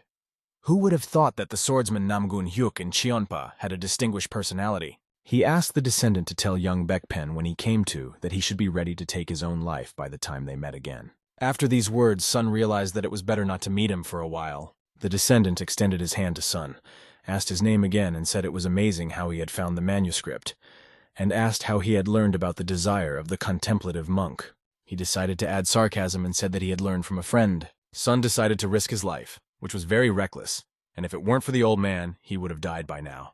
Ever since he dropped the head of the mage, Sun has been losing control and making rash decisions. Now he needs to act carefully, because this is the only way to become the head in the future. Meanwhile, the old man asked Sun to come over to him. He knelt down on one knee next to the withered monk. The old man began to explain that the contemplative monk was like a father to him. He raised him and taught him to perfect every movement. All his life he had watched the monk suffer from guilt. He even refused to have a funeral, saying that he would repent even after death, and that's why his body is here now. After that, the old man reached for the box. He handed it to Sun and asked him to open it. Sun pressed the lock on the box, opened it, and inside was a small box and a note. For many years I made vows in front of the Buddha, but the burden of such a sin as murder hung like a dead weight on me. In the end, I was unable to return to Mount Sunshine. Lord of Fate, who reads this letter, I give you the Dawandan from this box. In return, I ask you to give this manuscript to the Shaolin Temple. This is the least I can do to atone for my guilt before those who swore to believe in me and wait for me. This is what was written in the letter. The monk could have passed it on to the descendant, but he did not, choosing to trust fate. After that, Sun opened the box, which contained a very interesting thing. It was a Dawandan containing pure Shaolin water, which purifies the energy and blood and increases chi energy many times over. Now Sun had this thing. He told the descendant about it and asked him for one more favor if he would go to take the manuscript. He asked him to tell him that the monk did not find peace after his death.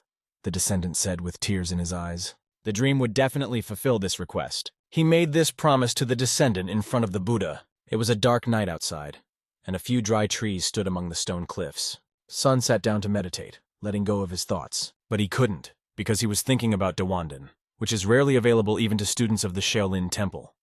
Who would have thought that it would end up in the hands of Song, a divine power that enjoys overwhelming authority even among the most powerful? This power changes the contents and liquid of the bowl containing chi energy. The body that takes this medicine will have strong blood vessels and unearthly strength, and for Sun, who was severely lacking in chi energy, it was a lifesaver. Even if you try to control fear, it will not be as effective as Dawandan. With this newly acquired energy, he could easily cope with fear, risking his life and achieving a state of explosive power that he had only partially achieved in his previous life. This power is known as the Gate of Life and Death.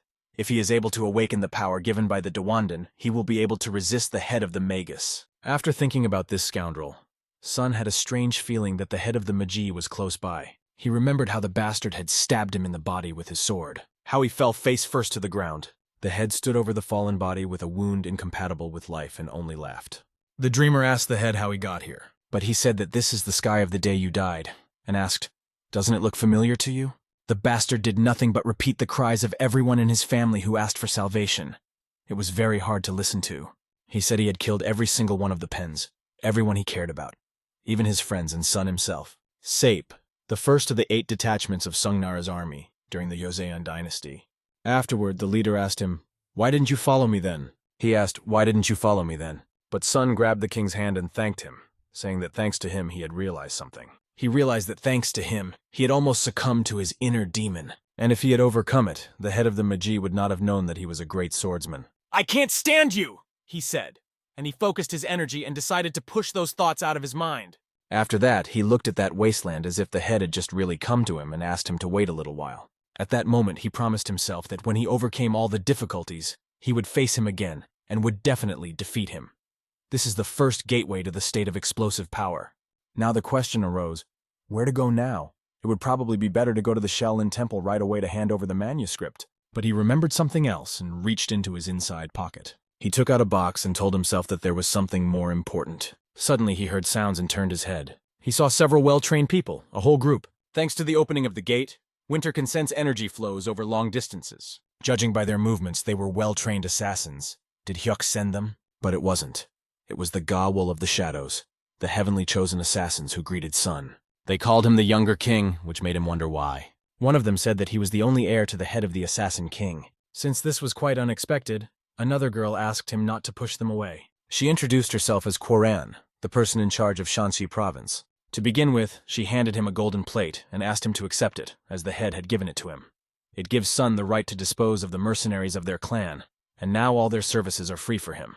Only 10 people whom the clan considers the most worthy have such plates. Sun did not refuse, thanked her, and asked her to convey his gratitude to his grandfather. But why did they suddenly decide to visit him, he thought, and asked them about it. Then he came up with an idea himself. He asked, "Did something happen to the person I asked to find?" It was true, although it is not known how he realized it.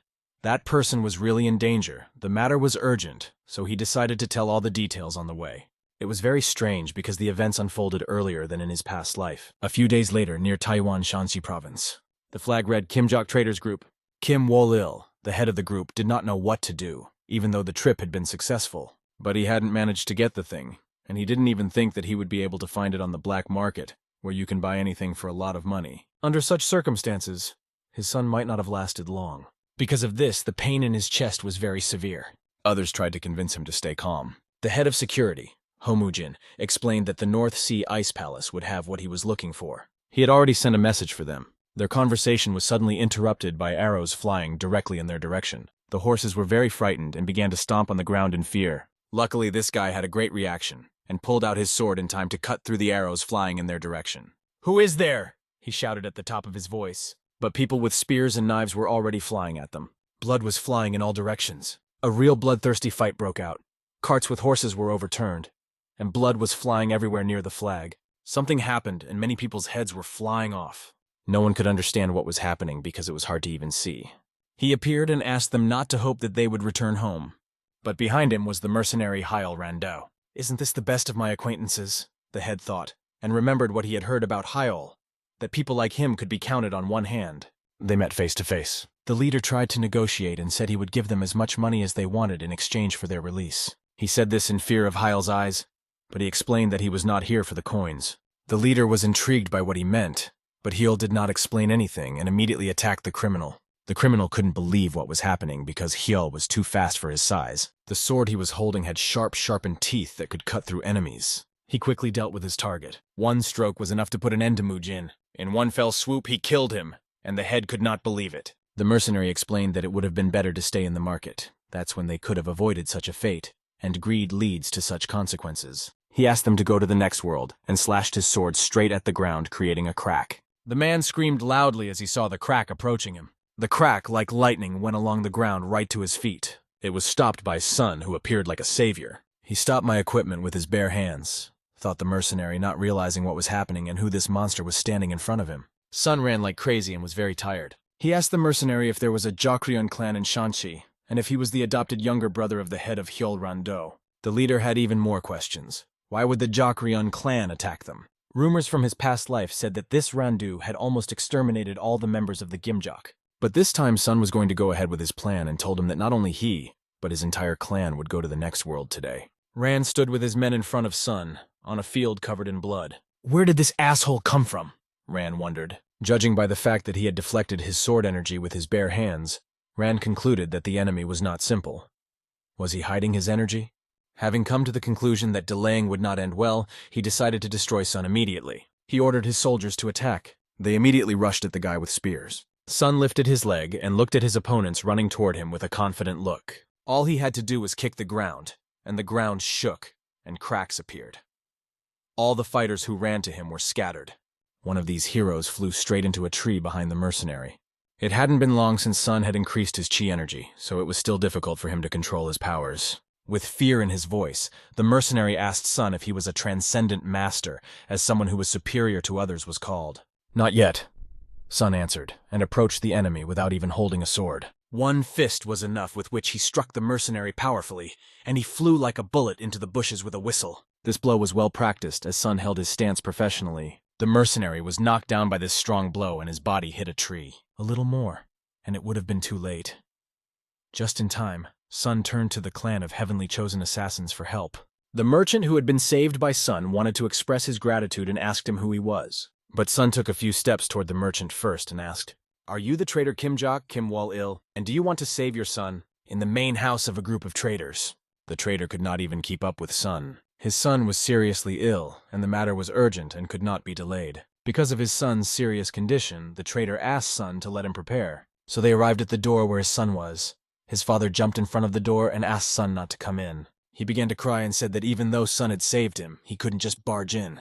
Sung apologized to the head and explained that he was in a hurry, without going into details, and had embarrassed him. He then began to explain that he did know about the young master's condition. After returning from a trip to the south, he was bitten by a Fire King snake. The traitor was amazed at how Sun knew this, but he continued his story. The venom of the Fire King snake, which feeds on flames and is filled with yang energy, makes you feel as if you are burning from the inside, and eventually the poisoned person will die. To neutralize the poison, you need a medicine that absorbs yin energy. Suddenly, behind their backs, someone said that the conversation seemed to be going to be very long. His son asked not to keep the guests on the doorstep and said he was fine, inviting everyone inside. Mang had already heard from the messenger his father had sent earlier that he was meeting the fourth young master of the Pung family. First of all, he expressed his gratitude for saving his father from the sudden attack. He introduced himself as Kim Yongman, the son of the head of the Kimjok group of traitors. This is the same man who later became famous as the King of Gold. He was an inventive genius who was able to lead a small trading family to prosperity, a master of Murim, and even the imperial family desperately tried to establish relations with him. However, at this time, Kim Yongman lost his father and almost died of grief and illness because of Rondeau. Sung thought that it would be great if man could regain his health faster than in his past life and become his ally. At that moment, the man asked Sun to sit down. He said that his guess that he had been bitten by the Fire King's snake and the venom had spread throughout his body was true, and he lifted up his sleeve. His father was shocked to see what was under his sleeve. Man explained that for his sake, his father had been searching everywhere for a medicine with the properties of yin energy. It is said that the ice crystal, which is located in the North Sea Ice Palace, or the 1,000-year-old snow ginseng, are effective medicines. But the North Sea Ice Palace does not sell its crystals, and the location of the 1,000-year-old snow ginseng has not been found. Although he tries to be treated with other medicines, if things continue like this, death will sooner or later be inevitable. Without thinking twice, Song listened to this and took out a box and put it on the table next to Man. He explained that inside the box was the May Ice Flower. The father and son's eyes nearly fell out when they saw the May Ice Flower, and they both exclaimed, "Really? This is a medicine filled with yin energy that suppresses the venom of the Fire King's snake. It is not inferior to the ice crystal and the 1,000-year-old snow ginseng." It was good that Sun remembered Mana in time. Although he was going to make contact with him anyway, luck was on his side. The help of the King of Gold would be necessary in the war with the Magi that would happen in the future. After that, Sun said that he was giving them the flower, but in return, he asked for their help. Since he was going to become the next head of Pen, he would need the wisdom of his master to restore his family to its former glory. Before he could say the word master, the merchant grabbed his arm. He began to express words of gratitude that he could not put into words. Man will now become a man of Sun. He now has a medicine in front of him that will save his life. It was really hard for him to believe it, and he could not express all his gratitude. But he said he could not accept this gift. But his father could not understand why his son refused. Man believed that he shouldn't be in a financial debt to Sun because his father's life was priceless, and he was just giving this medicine away without any demands in return. The reason for his refusal was his distrust of Sun, and he did not hide it by saying so directly. Suspicions were raised that Sun had learned about his condition, because only a narrow circle of people knew about it, and it seemed that he had known about the Jokrion clan's attack in advance. He added, however, that he did not think Song was a bad person. However, he didn't believe in so many coincidences, so he apologized to Seong and asked him to take the thing and just leave. This really hit Sun hard because Man had put his life on the line to avoid making a deal with unknown terms, which was worth mentioning from the King of Gold. Sun apologized, stood up and said that he had disrespected him. He explained that his grandfather was an assassin king from a clan of heavenly chosen assassins. Man could not hide his surprise when he heard this. Song went on to say that he had been lucky enough to get the ice flower in May, and since he didn't need it himself, he decided to find someone to give it to. He also said that he learned not only about the trouble that happened to Man, but also about the attack that was planned for the near future. That's how Sung learned that the clan was behind it all, planning an attack on the traitors. He concluded by explaining that, regarding his family on his mother's side, he had to keep it a secret, so unfortunately he hid his source of information from him, apologizing for the misunderstanding. Although Sung had learned about it from a past life, he barely lied when he said that his maternal clan had told him. He wanted to keep this secret, and he even refused Huaran's offer to accompany him to Taiwan to do so. However, in order to gain the trust of the Gold King, Song had to keep his true intentions hidden. Sung waited to see what decision Man would make, but Man said that he now had reason to trust him. But he still didn't understand one thing. Why me? What did you see in me that made you decide to invest in me, when I'm just the son of the head of a small group of traders? Sun also knew the phrase that Man often repeated, "A merchant must know the price of everything." Sun added that he had heard Man repeat this phrase often. Rumor has it that he was the reason the street vendors were able to become a prosperous group, and today was the chance to see for myself. The dream continued, addressing the young owner, calling him someone who carefully thinks through every step and acts wisely despite his illness. He extended his hand to him and said that he could not help but notice his potential. Sun asked him what he thought of himself. "Am I worthy of your trust and cooperation?" These words made Man think hard. Man told Sung that he was exaggerating, but added that he still had the strength to think straight. Shaking hands, Man said that maybe Sung was the person he had been waiting for. My father, crossing his arms, just prayed that Man would agree. That was the end of the conversation. Man promised Sun that all the riches of the world would be in his hands. Tears stood in his father's eyes as the flower's glow fell on his face. The May ice flower was striking in its beauty and blue color. For the father, it was true happiness to save his son. For him, Sun was like an angel who came down from heaven. First he saved him and then his son. Then Man continued, saying that he had arrogantly promised to give Sun all the riches of the world. But even if his body was soon cured, it would be very difficult to keep this promise right away. He realized that Sun knew a lot, so there was no point in hiding anything now. All the traitors and their groups in Taiwan, except for theirs, are in a bad situation. They are under the influence of the Jon clan, which belongs to Sape. They are trying to conquer them as well, but Noman explained that they refused this offer. Because of this, the Jon have hired a gang of bounty hunters called the Muk Jin, and have been putting pressure on them, and today was the first time they acted so openly. Because of this, Man is now a little confused, and doesn't know how far they are willing to go, but what has already happened is worrisome. It wasn't hard to understand. If Jon disappears, all the problems will be solved. After that, Sung said he would be gone for a while. His sudden decision surprised them, but then he asked where the Muk Jin were. Soon he was already in the gang's fortification. These idiots were lying on the ground under the sun and warming themselves. Suddenly a shadow stepped over the body of one of them and blocked the warm sun. The other was woken up by his friend's question to the newcomer. "Who are you, and are you not going to leave?" Sun asked them, "Is this the hideout of the Muk Jin gang?" They were immediately outraged that a boy with milk on his lips was calling them a gang. One of the idiots asked Sun, "What are you going to do if we are the gang?" Sun lit up with joy, smiled right into his face, and realized that he was right. Meanwhile, these people had no other entertainment than to drink sake in the barracks and make these stupid jokes one after another. They were talking all kinds of gibberish while drunk, and this was called their vacation. Sun helped them to lie down by flying into this barracks, opening the door with the body of one of the fools who was outside. He flew right into the barracks, punching a hole in the wall. "What the hell?" the others asked when they saw it.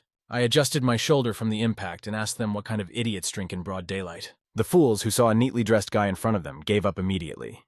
But this time they took up swords. But Sun didn't need a sword, he just tensed his fist. First he hit one of them in the nose, hitting him squarely in the center of the face. It was rumored that after this blow, the guy's nose remained on the back of his head for life. Then Sun hit another guy with a nice deuce. The one who had flown to the wall finally stuck to it and fell face first to the ground. The others noticed this monstrous power with fear and asked Sun who he was. He took the bottle in his hand and said that they did not need to know. "But if you are really curious," Sun added, "I'd advise you to go to the other side and ask Hyul Rando." How does he know Rando? Neither of them understood. At this point, Sung tipped the bottle and took a few sips. The sake flowed over his lips, and in this state, he had much more fun dealing with idiots. Since he didn't have much time, he intended to send the entire Jon clan to the next world today. So less words and more action. He invited the others to attack him, saying that this was a ticket to heaven, or in their case, hell. The reception of the Jon clan. The head of the clan, Doc Ando, was worried about Rando because he hadn't heard from him yet. He was asked not to worry, but without any news, it was hard not to worry. They believed that the clan leader's foster brother would sort everything out and return safely. He told them that he did not ask them to yap, but ordered them to send people there immediately. He reminded them that he was in a bad mood and did not want to hear excuses. He warned them that if they didn't deal with Kimjok this time, their lives would be at risk. One of his henchmen came running in, screaming in panic, and reported the problem. He asked him to go outside immediately. When he went outside, he did not understand what had happened, and could only guess that perhaps news had come from Randu. One of his beaten men was lying on the ground. "What happened?" he asked the other. The victim's hand grabbed the bearskin draped over the head, and sobbing, he told the head that someone had come to their hiding place. It was unclear who he was. He called Sun a monster, saying, "The monster has come." This angered the leader, and he clenched his teeth hard. He then ordered everyone to immediately call the Red Sword Squad. Meanwhile, in the center of Taiyuan City, the best warriors of the Jon clan, the Red Sword Squad, were walking. Ordinary people noticed them, and realized that there would be trouble, because they attracted these psychos who were obsessed with murder. Rumors said that they were all first-class swordsmen, and the fact that they were coming meant only one thing. They were out for someone's head, and it would be difficult for that person to stay alive. Meanwhile, they had already reached the clan's hideout. Sweat broke out on their faces from what they saw. When they opened the door and saw a mountain of people scattered all over the barracks, it became clear that they had not rested with a glass of sake, but had rested with Sun's fist. Sun did not go anywhere. but was already well drunk with the sake he had taken from them. He told them that he had finally waited. His body is not used to killing yet, so he has to drink a little to keep himself calm. When he noticed their headbands, he realized that he was dealing with the Red Swords. His knowledge surprised them greatly, and they asked him a question. "Who are you? Why do you need my name?" He said pompously, and then added that it was very annoying to answer pompously every time. But he decided to introduce himself and said that he was the fourth young master of the Pung family from Hebei Pung Musong. The Pung family from Hebei made the others tense up at what they heard. Without wasting any time, they took their swords into a fighting stance and rushed at Song. He grabbed the edge of the table and exerted a little effort. He then flipped the table over so that it flew straight into the crowd. Judging by the way he cut this table, their combat skill was greater than the previous ones. The skill was greater, but the attention wasn't, because of the table. He didn't notice where Sung, who had just been right in front of him, had gone. "Peekaboo!" he heard behind him. Sun was standing behind him, holding a sword. This seemed impossible for the enemy because he did not even notice when Dreams was behind him. In his past life, there were many such cases. People often begged him not to do this anymore. They asked him not to constantly fight alone against everyone, and warned him that it was very dangerous. But he always replied that he had to act as usual, and standing in front of a large group of people, he would say that he would go first. He would ask the others to follow him. When they saw him rushing into the crowd, they would only shout after him, "Master!" To reduce the losses among his soldiers, he always did this. He fought alone, reducing the number of enemy swordsmen. Now, with sarcasm, he sincerely regretted that his opponents would not be able to cope with him. His movements were honed to perfection, and he put down the Red Swordsmen one by one. He was more skilled and agile, so his opponents could not cope with him. They thought it was completely impossible. How a person with such a large body could be so fast. They could not even predict his numerous attacks to dodge. The Dream was blowing their squad to smithereens. He appeared as a shadow over their heads. He hadn't used any serious attacks up to this point, but now he decided not to hold back and used the Iron Teeth Sword of the Raging Tiger. Then he used a flying Raging Tiger punch. Opening their mouths and watching death fly towards them was the only thing left for the enemies to do. That was the end of their business. Sun approached one of them, put his blade to his cheek, and asked him to stand up. By doing so, he woke him up and he began to crawl backwards, wheezing in fear. How he could reach such a level at such a young age was on the mind of this now toothless enemy. The fact that at least one had survived made Sun very happy. He approached him and asked if he wanted to show him the way. Meanwhile, people were walking on the street, unsuspecting. But not him. You could see on his face that he was looking for suspicion in every rustle of this world. It seems that when he saw someone, he was even more surprised. The bound body of this toothless idiot with a red bandage on his head was right in front of him. Ordinary people, when they saw this, just laughed non-stop, because it was the head of the Red Sword Squad looking like that.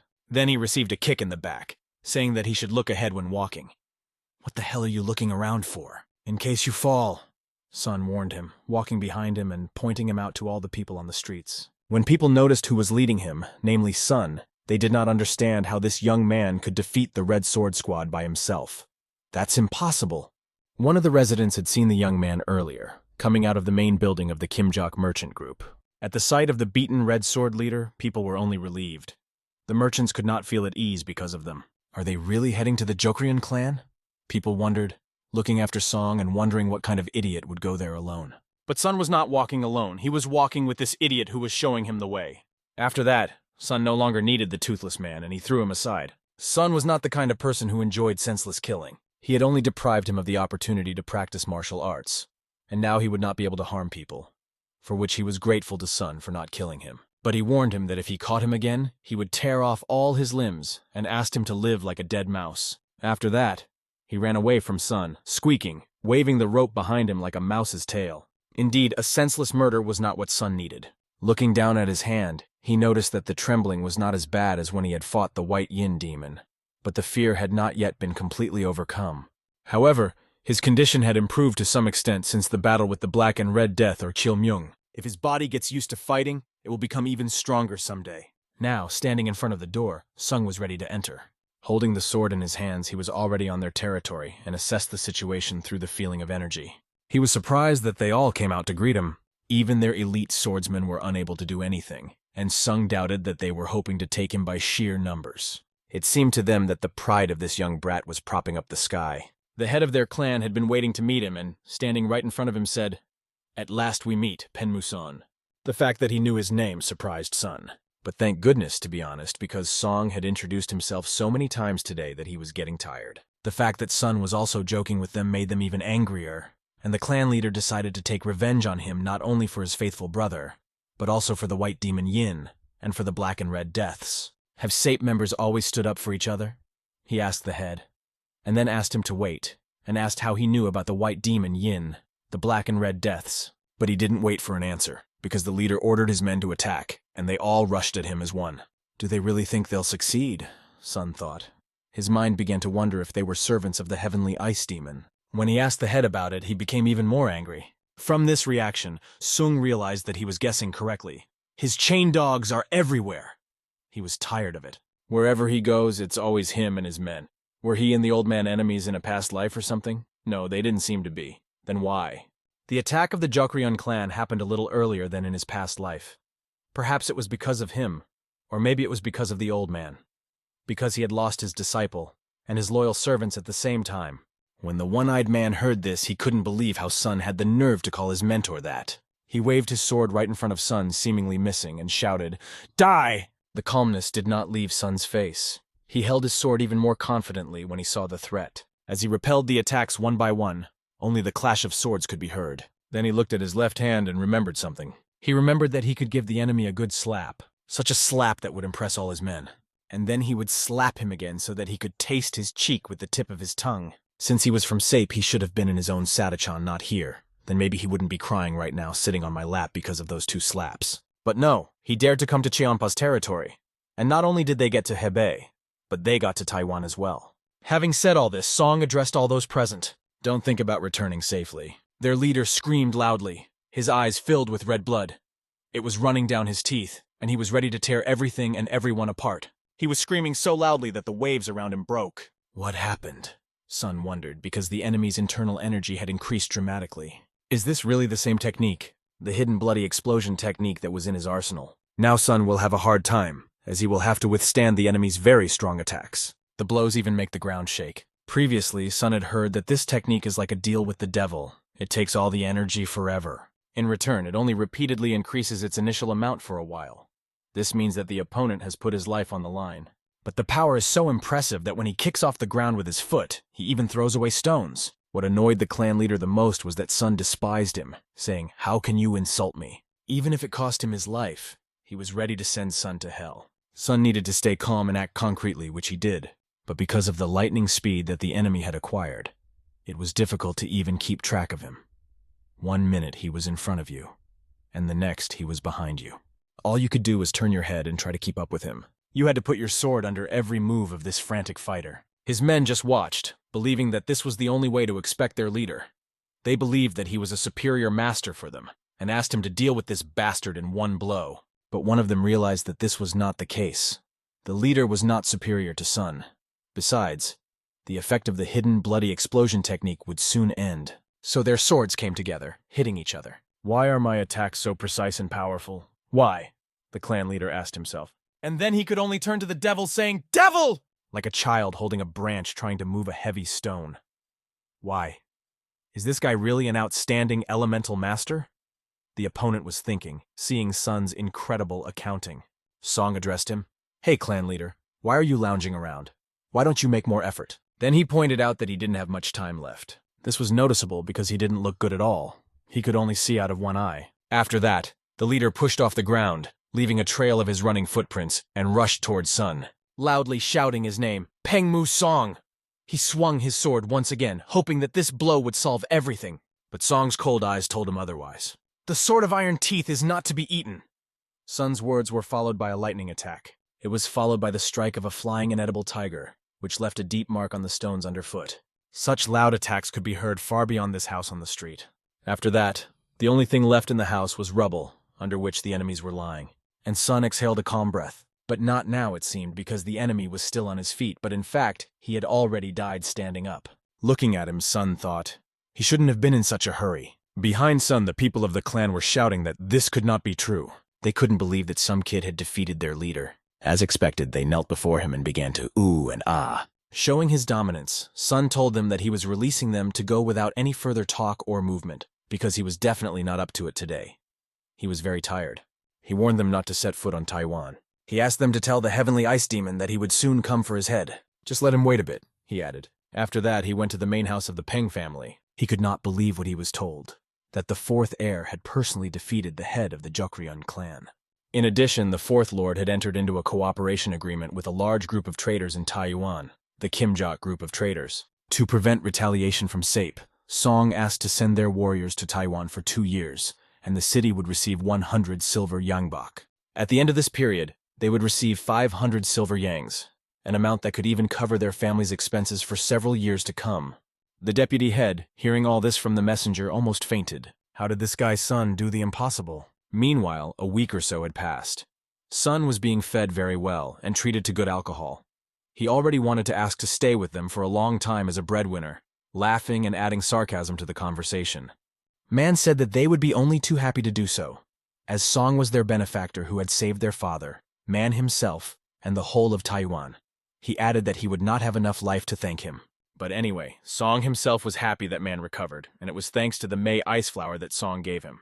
His father even started to cry because sometimes he thought that Man would never recover, and he was so scared by these thoughts. Then, after wiping away his tears, he reached into his inside pocket and said that he had forgotten something. He handed Sonu an interesting thing and asked him to take it. It was an iron plate with the inscription, Heavenly Dragon Vault. Sun said he didn't even think Man would think of such a thing and added that he was out of money, so he would take it without a problem. Man added that he would definitely keep his promise to give Sun all the riches in the world. In the future, the Kimjoks, united with other Taiwan merchants who have freed themselves from the oppression of the Jon clan, will be able to extend their influence to the entire Zhongyuan.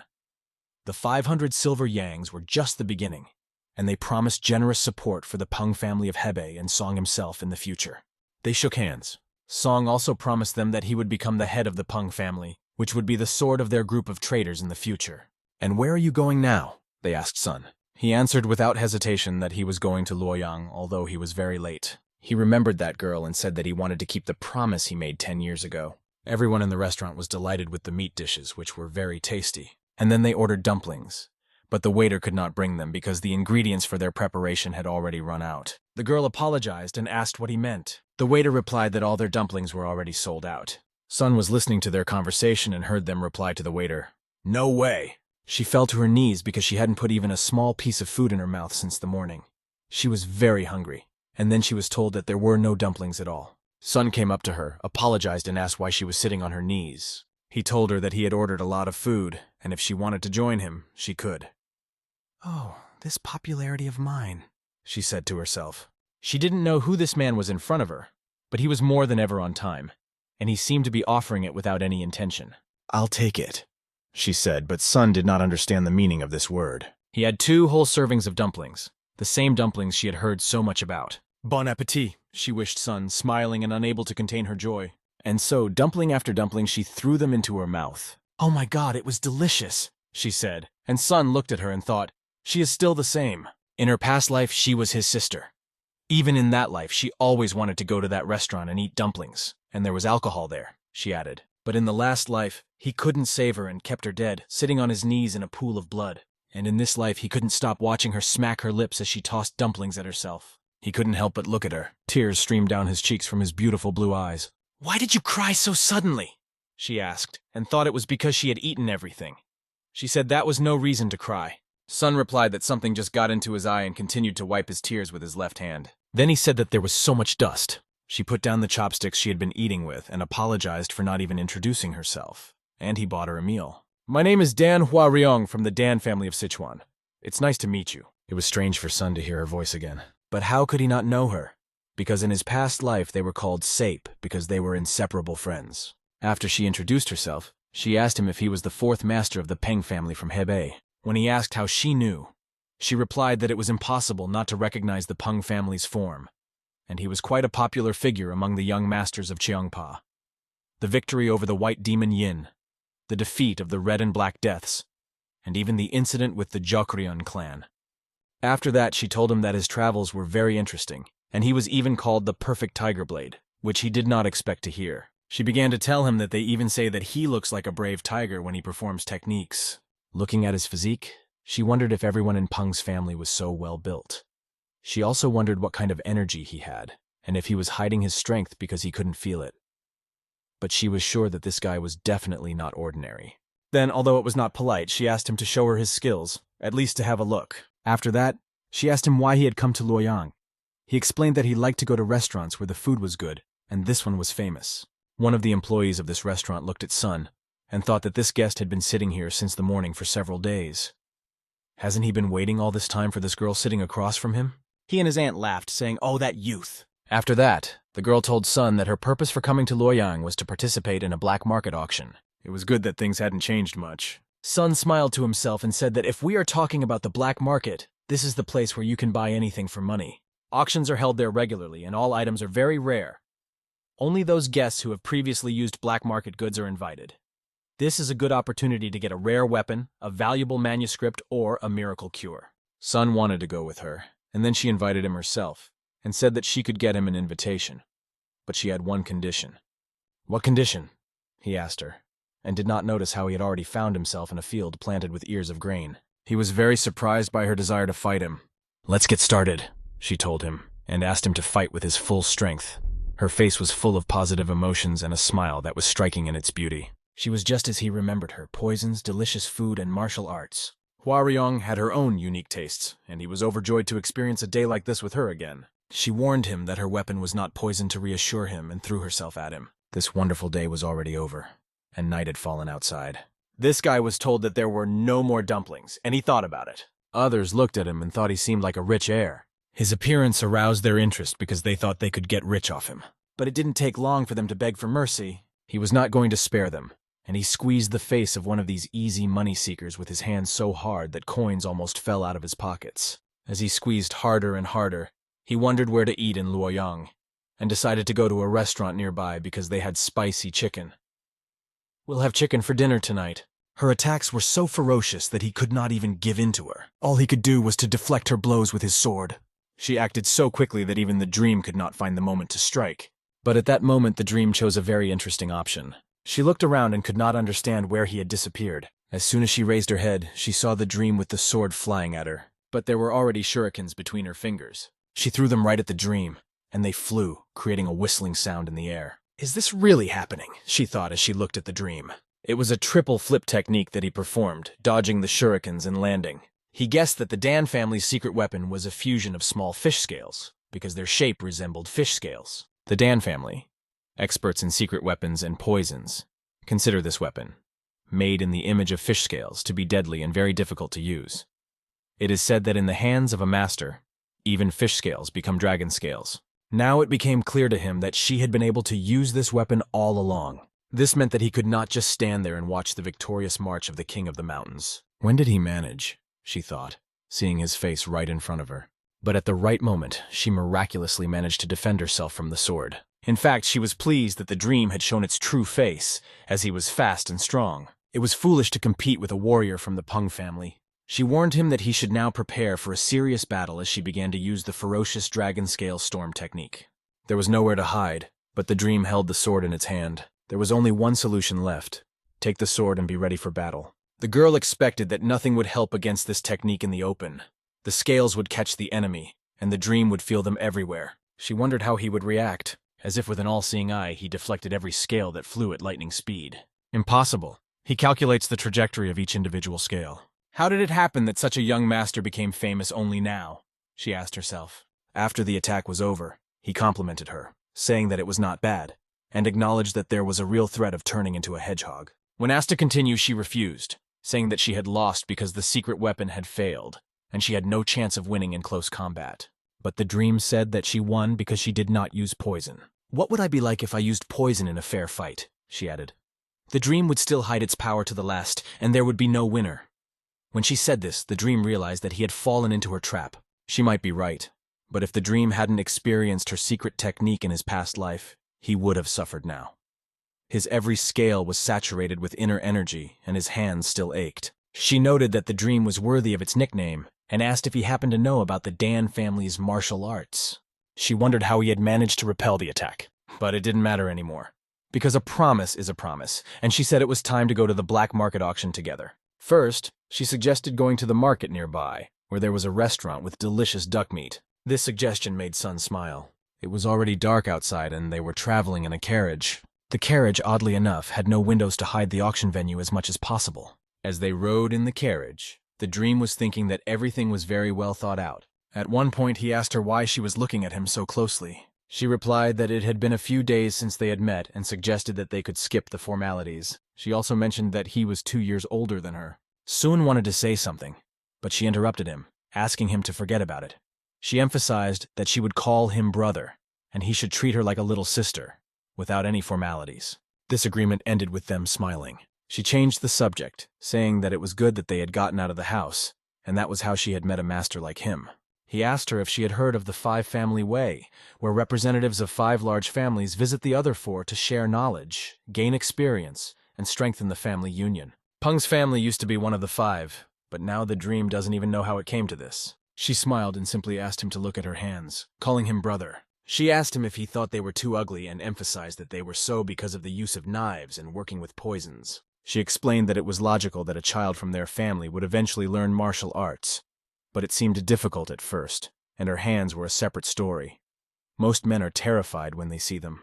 Sun took her hands and began to examine them closely, saying that if you look at them as the hands of a warrior, he said that there are no more beautiful hands in the world. At first she blushed and could not find the right words. Then she laughed, asked if it was true, thanked him for the compliment, and called him brother again. "What's wrong with me? I told a person I've known for only a few days everything I could think of," she thought, blushing and not realizing what emotions were overwhelming her. Then she asked him if they had met before, during the fight, because she thought they had known each other for a long time.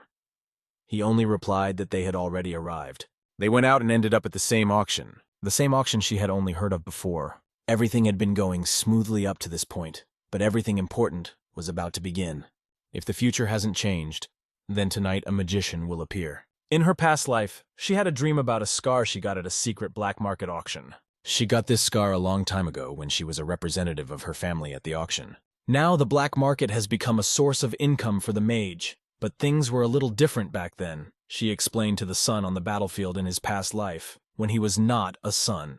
She told him that since the first time the mage had attacked, the market had been under his control. As for the scar, she asked him not to worry because it was still alive. She joked that if no one would take her as a wife, then he should take responsibility for her, and asked why he was silent, brother. This question carried over into real life, and she turned to him. "Why are you silent, brother?" But he was immersed in memories. She asked him what he was thinking about so deeply, and asked him to take the mask she had handed him. She explained that if he was participating in a black market auction, he had to hide his face under the mask. Taking the mask she gave him, he said to himself, "Yong, in this life I will not let you get hurt. I will never let you get hurt," he repeated again and again, and he walked with her to a huge building. Inside there were many auctioneers, and everyone was wearing a mask. Sun sat down, his face was a tiger mask, and she was wearing a white fox mask. His excitement was immediately noticeable, and she asked him why he was so worried. Sun did not know the details of the attack, as in his past life she had only dismissed it and did not tell him the details, which is why he decided to be on the alert. Suddenly a voice rang out. "Dear guests who have responded to the black market's invitation." Son instantly turned his head. This person expressed his joy to see everyone present. It was the person in charge of the secret black market auction named Kim Ryong. He explained that all the items prepared by their market always surprise and satisfy the participants' desires. However, drawing special attention to one of these items, he said that he was sure that everyone would like it. He ordered the item to be taken out of the box and announced that he congratulated everyone on it. It was the first item in their silent auction, and everyone couldn't wait to see it. "What's that piece of paper in his hand?" they asked, because it didn't look like a regular map. Sung told Hui that it was a Changbodo, but she only asked again, "What did you say?" Kim Ryong announced that this piece of leather depicts the cities where the lost martial arts manuscripts and Changbodo weapons are hidden. However, this is only a part of the map, and they do not know what exactly this fragment indicates. The warrior who single-handedly stopped the Haoxian, who were trying to conquer all of Gyeongung 300 years ago, is a legendary figure, the strongest person who ever existed, the God of War. This map shows the place where his weapons and remains are hidden. "Wow, the weapons of the God of War, the location of the manuscripts and weapons of the God of War." People's interest instantly rose. They began to discuss among themselves that if Muchan, the heir to the God of War, found out about this, there would be real chaos, because they are obsessed with everything related to the God of War. In a whisper, the girl asked sleepily if it was true, and the map was not a fake, but he explained to her that since it was put up for auction on the black market, there was a high probability that it was real. Not a high probability, but 100%. In the past, the weapon of the god of war was found only a short time after the discovery of this Changbodo fragment. Kim then announced that since this was the first lot and fragment of the map, he proposed to start the bidding at 50 silver nannies. The bids immediately began to rise, with people raising their hands to offer 70 and then 80 nannies. When the bids reached 100, 120, the girl realized that these people were really rich, because 1 silver nian was the monthly salary of a small official. The fat man wearing a pig mask made a bid of 200 nian. Hua grabbed her head, thinking that she couldn't spend money on that, because she needed to buy the deadly poison that would be the next item. Kim asked if anyone would bid more than 201 and started counting to 3. If no one raised the bid, the lot would be sold. I guess it's about time, thought the dream as he reached into his inside pocket.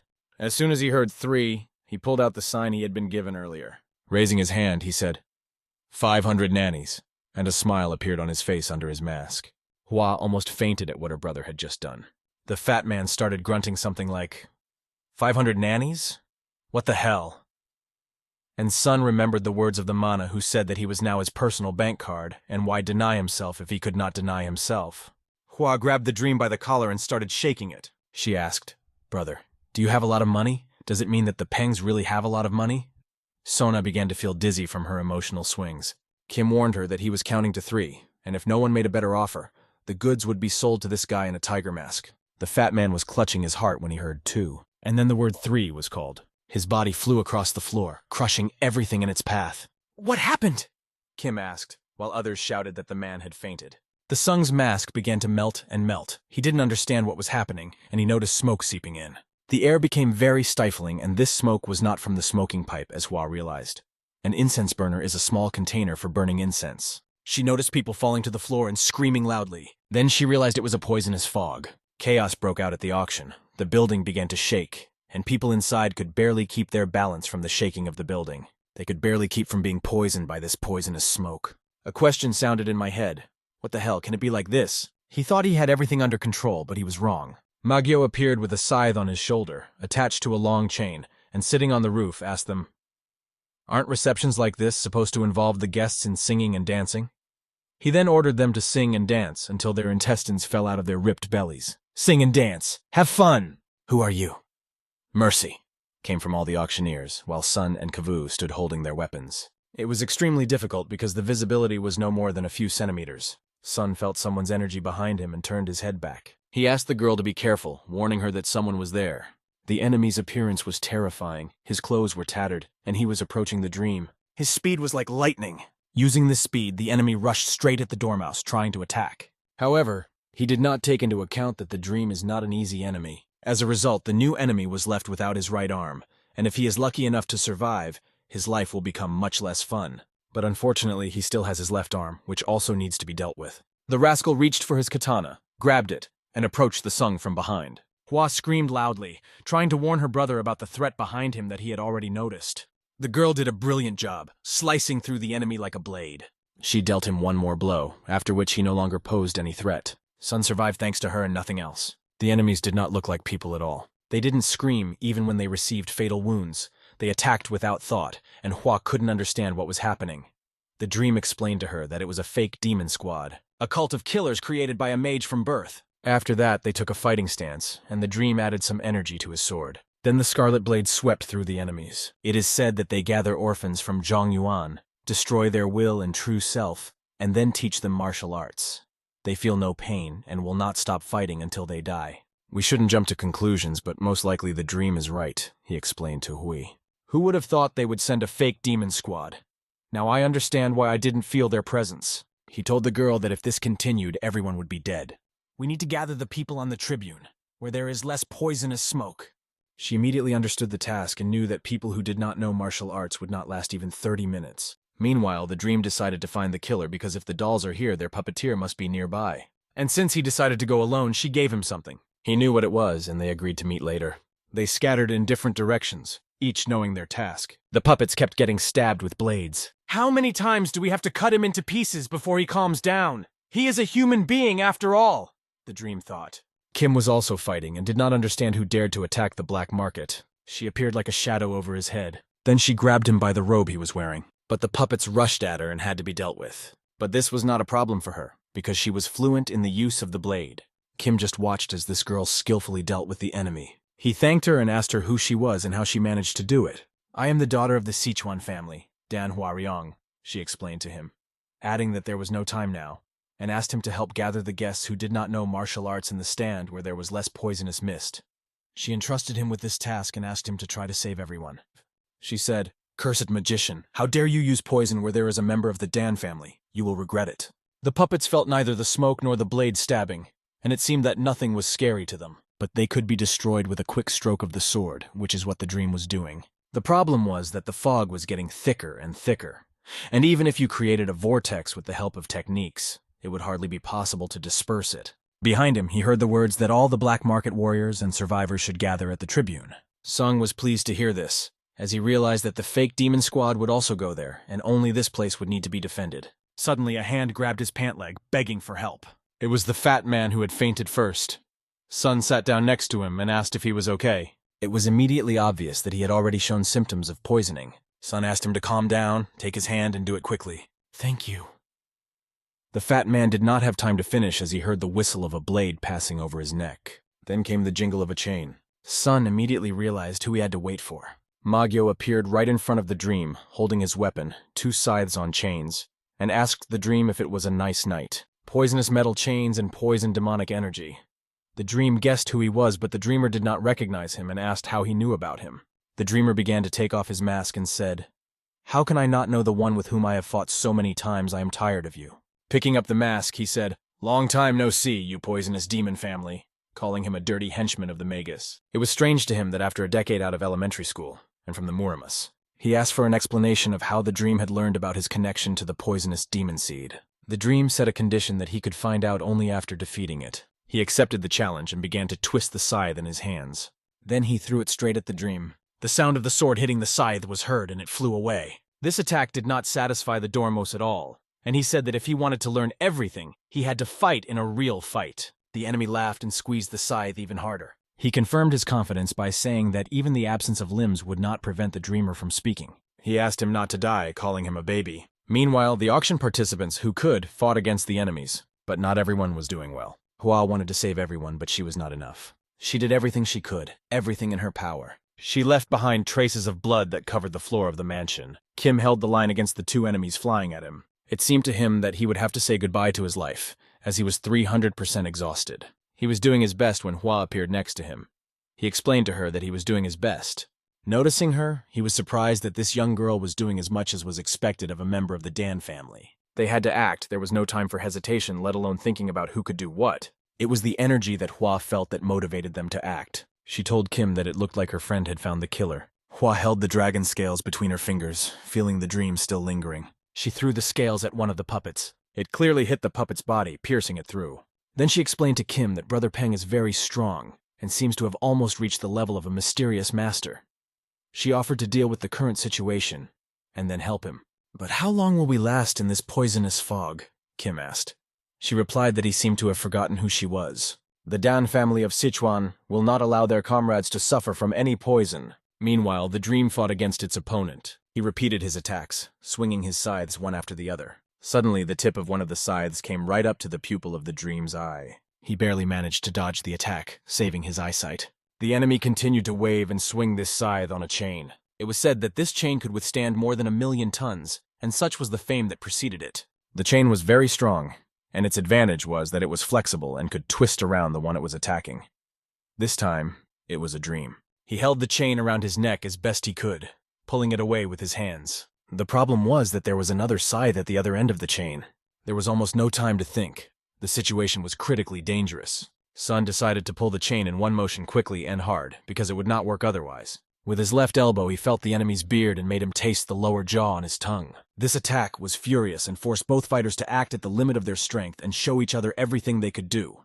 Sun decided to continue using his sword, holding it in his hand. The enemy was surprised by Sun's fighting skills, which was a separate topic of conversation for him.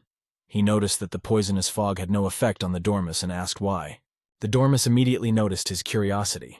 It was strange that being so curious, he hadn't even scouted out who was going to participate in the auction today. When it comes to poisons, there is one family that the Mage Boys don't even try to compete with. Hua made this antidote herself and then gave it to her son. She explained to him that one such pill neutralizes the effect of absolutely all poisonous fogs. The girl asked the dragon to win. The enemy believed that simply drinking the antidote would not help the dormouse win. The dream agreed with him, saying that victory depends only on the ability to fight, and rushed at the enemy. He cut the enemy with his sword and the enemy flew away like an illusion.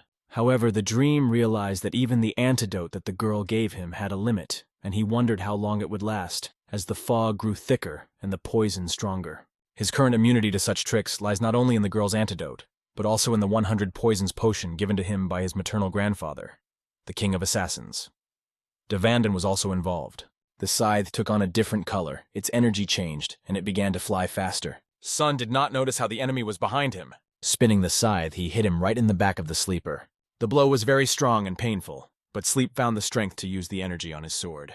He stabbed the enemy again, but the enemy dispersed again, like an illusion. With a cut on his back, the dream heard a question coming out of thin air. "How do you like it?" It seemed as if the fog had just stroked him. He had already withstood the 3 strongest poisons of the enemy's organization, and the enemy was surprised that he was still standing. But how long would the sleep last? There was no way out.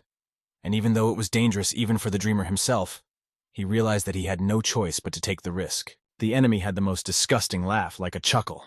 He laughed so hard when he saw that the dream could not even move in his eyes. But his curiosity about how the dream knew about him kept him from killing the dream right away. He wanted to ask everything, but first he decided to cut off one of its arms. The ringing of metal resounded in the air, and the scythe flew off in the other direction. This was definitely not part of the enemy's plans. "Is it an accident?" he asked, not understanding anything. Because according to his calculations, the scythe should have already cut off the dreamer's arm.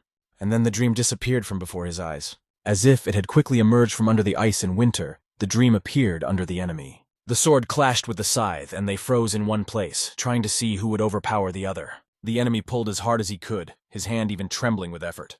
What annoyed him even more was that he was doing it with his eyes closed. This made the enemy jump back with his scythes. He took up a fighting stance and thought about what to do next, watching the sand right in front of him. He decided to abandon sight and fight, relying only on the feeling of energy. The art of controlling the energy of the sun was a real miracle for the enemy. But he continued to believe that Sleep can lose its head at any time. Sleep did not open his eyes for a second, was completely immersed in concentration, and dodged the enemy's weapons as if he could see them. However, he did not avoid the last attack from below, which hit him in the leg and cut it. The enemy asked the sun, "Well, what are you going to do with your body, which will wither from the poison?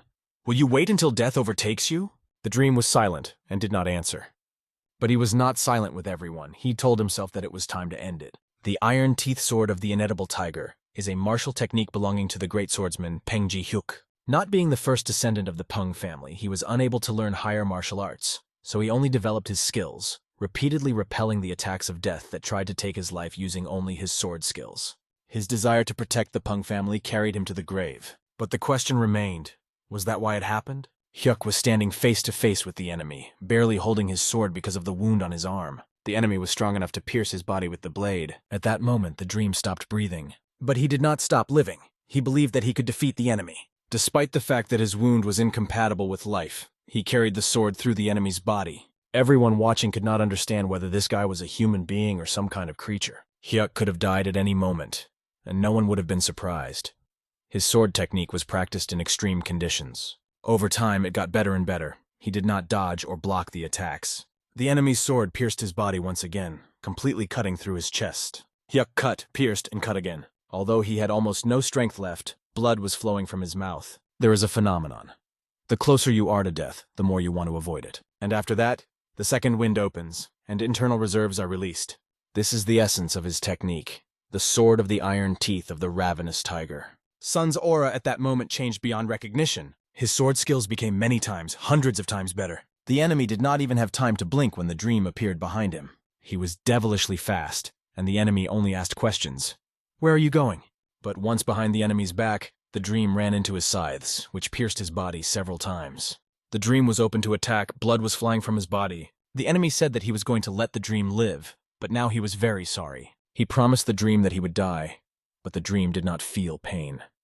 His eyes were cold and eager for the enemy's death. He cut the chain, which was considered to be powerful, with a sword.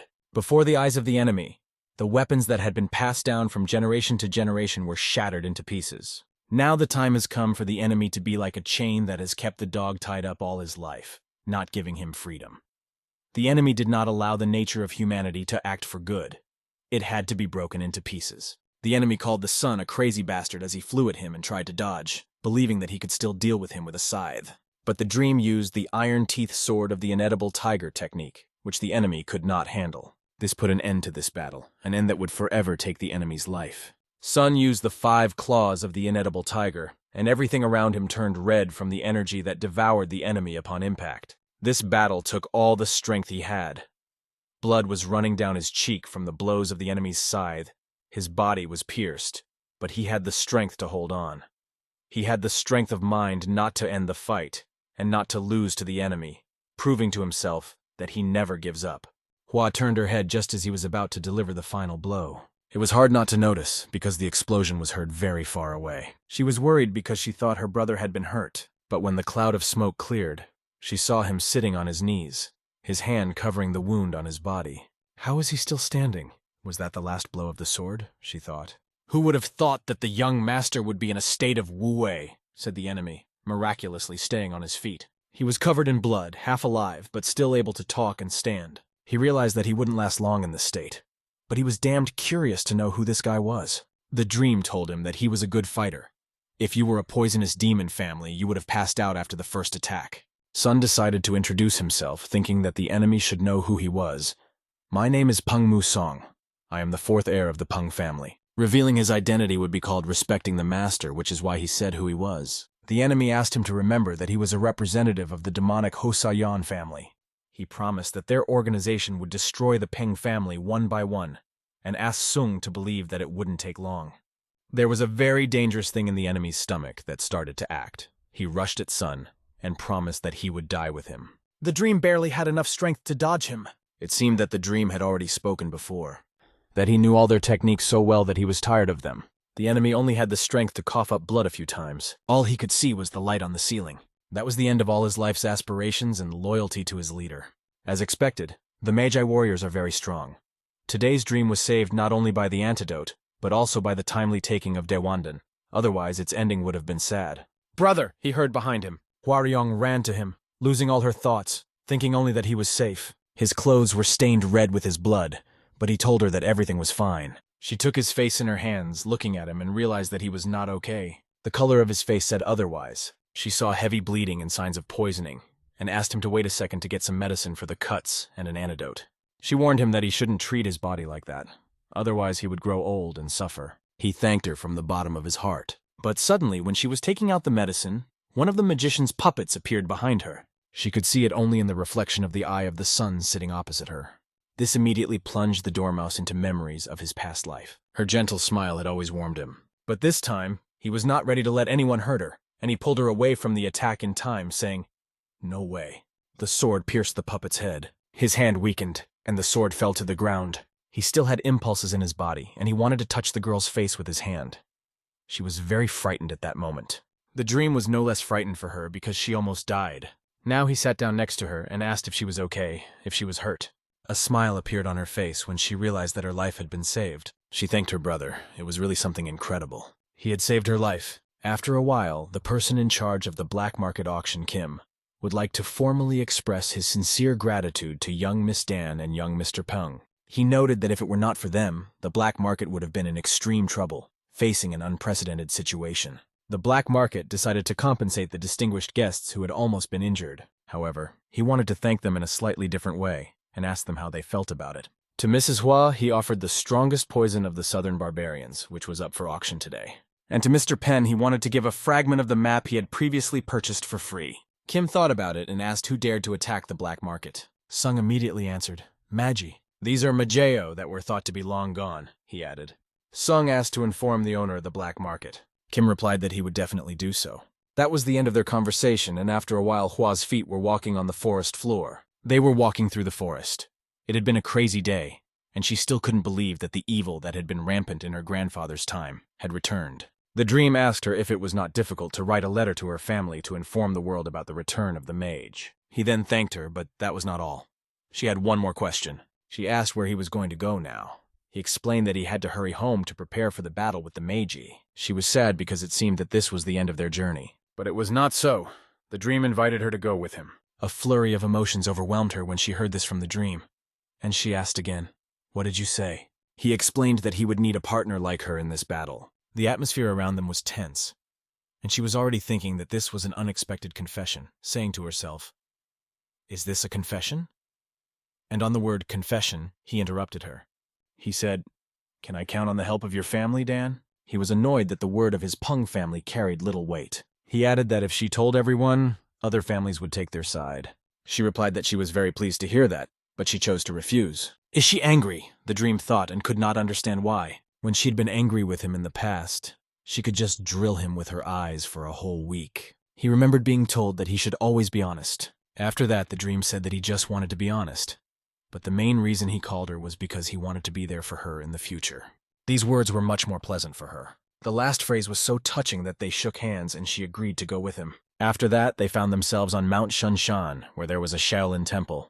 The children in this temple worked hard to learn martial arts. The coaches never spared the students and ordered them to work even harder. During one of their training sessions, Sun came and greeted the coach. He apologized for being a distraction and told the monk that he just wanted to meet the head monk of the Shaolin temple. The head monk of the Shaolin temple, Jon Clan, sat quietly and waited for nothing. Suddenly, a guy ran in and started shouting that something unusual had happened. "What's all the fuss about?" asked Jon Clan. He started mumbling something about a 1,000-year-old monk. Then he said that a man with the will of the late monk Yong had appeared. A young master from the Peng family, Mu Song, has just arrived in Shaolin with a manuscript left by the monks, the guy went on to explain. The head monk ordered him to bring Song to him immediately. A moment later, the son was sitting at the table opposite him, and they were talking. That's how it was written in the postcard, that he missed Shaolin to death. The head monk folded his hands near his beard and prayed. Then he told Master Peng that he had done a great thing and thanked him. The monk asked if he had taken the Dawandan that the monk had. Sun replied that he had. The monk was only glad that it had happened, and that the Shaolin temple had been able to help Kang Ho's new achievement. At first glance, the monk thought the dream was a natural warrior and a straightforward person. The monk was eager to find out what the future held for him. The appearance of this young man in Shaolin was probably the great will of the Buddha himself, and he wondered if it would be right to send him back so easily. The monk then warned him that it would be unexpected, but he suggested that he stay for a few more days, since he, as the leader of Shaolin, could make such an offer. If he didn't mind, the monk offered to help him with his studies. This meant that the dreamer would now be able to learn the martial art of Shaolin, the temple with the longest history in Murim. Given his past life experiences, the mage would probably be quiet for a while, and that is why Sun should take this opportunity to improve his martial skills and level up. Sun thanked him for the opportunity and said that he could not refuse. The master was pleased to hear such words from the young man. Then the master said that he would like to ask him one more thing. "Since I am the only one who can compare to you," the monk said. The monk then slammed the box in which he had placed the manuscript. He said that this man would be the owner of this manuscript. At a young age, he has profound martial arts skills, and Shaolin has high hopes for him. But he is a real daredevil, not knowing the limits of heaven. His training always takes place in extreme conditions. When he puts his fist to a rock, he just needs to move it 3 centimeters to the rock, and the following happens. The rock shatters into pieces. That's who he is, this guy. Muk Jin asked if sleep could pacify this young man. Meanwhile, Hua, humming a song, walked across the bridge and looked around. Suddenly, a voice came. "There you are!" It was the dream, which apologized and asked if she'd been waiting long. She replied that no, that the time had passed quickly and she hadn't even noticed how it had passed so quickly. He then explained that he had decided to stay, and she did not hold back her emotions because she was also very interested in expanding her knowledge. What a blessing that she is interested in martial arts. But before that, she needs to meet someone, he went on to explain. The monk was amazed to hear this and asked the son, "Have you really decided to meet him now?" "But what's the problem?" the dreamer asked. He explained that he would have to face some difficulties in any case. He added that he wanted to apologize in advance, which sounded rather strange. Then the monk explained that the man they were going to see was a psycho. Sun recalled his past life and realized that people's opinion of him was the same as in his past life. He asked them not to worry, as he was already used to this type of people, although he did not think that they would meet in this way. They went to meet their old friend, as the dream called him. There were sounds coming from the cave, which was destroyed. It was him sleeping and snoring, his body pumped up to such a figure that it was scary to look at in a word, an ideal. Hearing the sound of someone coming, he began to rise. "Who are you?" he asked when he saw the people in front of him. The dreamer immediately apologized for interrupting his training. Then he asked if he was the promising student of Shaolin. Mugak was the name that fell to him. He was a friend of Sun's in a previous life. But Gak asked them to introduce themselves and asked them again who they were. Sun was indeed a little late with his greeting. He then greeted them, said his name, and explained that he was from the Peng family of Hebei, and introduced the girl who came with him. He explained that the head monk had asked to meet him and called him a talented Shaolin martial artist. Mugak's teacher called him an idiot in an angry voice and asked him if he wanted to introduce himself. He smiled and apologized to the older man for not introducing himself. Then, doing something incomprehensible, he hit a stone and jumped. Everyone braced themselves because they did not know what to expect from him next. He threw a few stones up and jumped after them. In the air, he began to shout loudly. He spun around and hit one of the stones, then the second, then the third, and so on. The stones flew straight at the dormouse, aiming for his head. This idiot thought he could just overpower the dormouse. The son had to use some of his energy to deflect the stones that were flying right at him. You could easily see the excitement that the opponent felt in his eyes. He sent even more stones in the direction of the dreamer. Everything was flying at him. But the dreamer decided to grab his sword and act more seriously. He began to cut every stone that came at him. The teacher became angry, very angry. He asked Mugak, "What are you doing?" And he asked him not to interfere.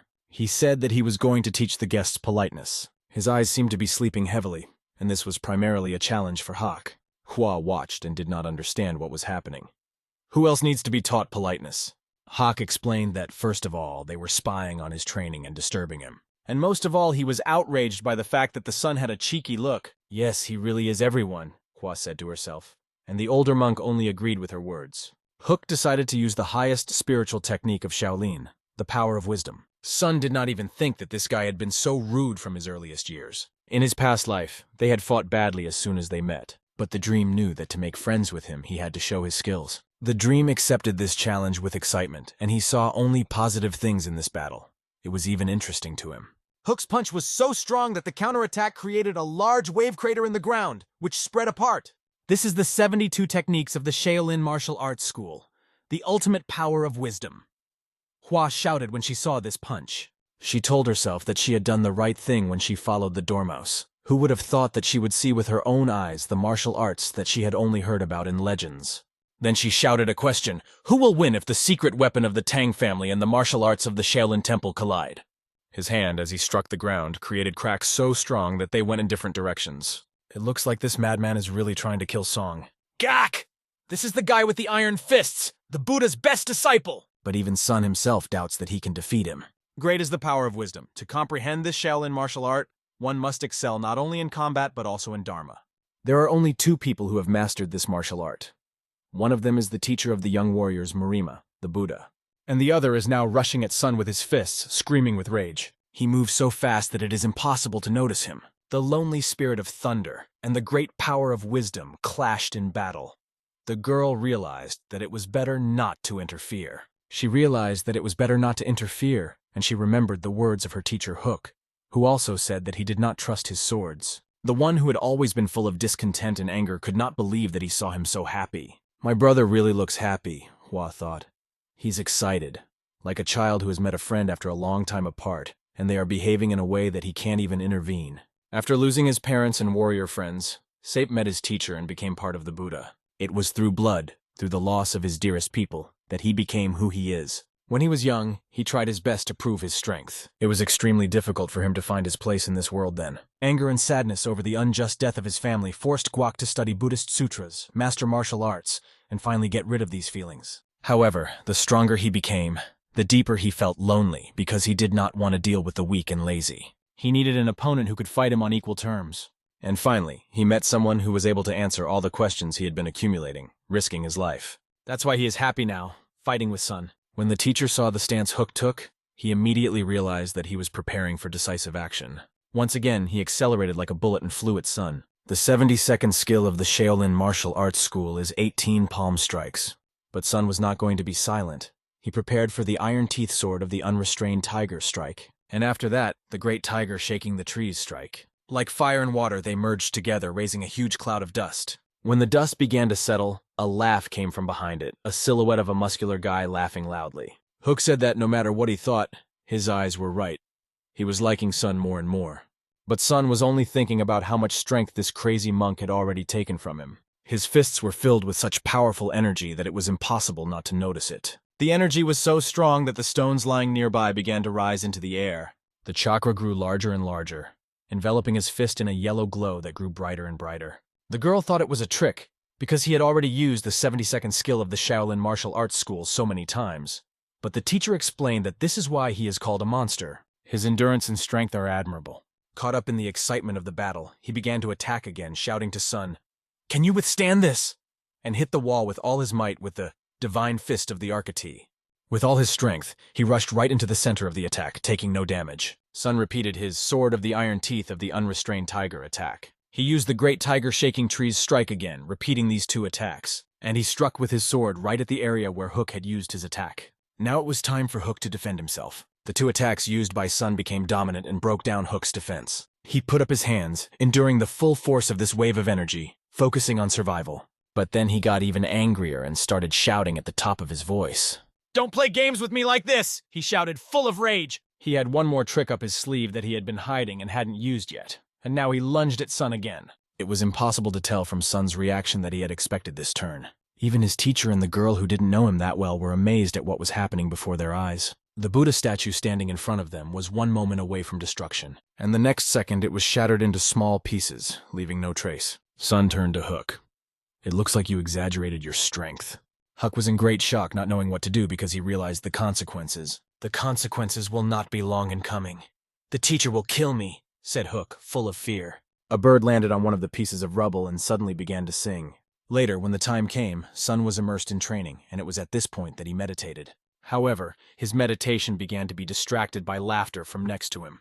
"What are you doing here, brothers?" One of the monks came over and asked them. Many beaten monks were lying on the ground, and only one stood over them, laughing. They had been forced to get up immediately, saying that they had asked for more power, but now only those who could try to get up, saying that they had not asked for it. Thanks to Sun, who had come along with an older Shaolin monk, they watched Hook, who was in a great mood.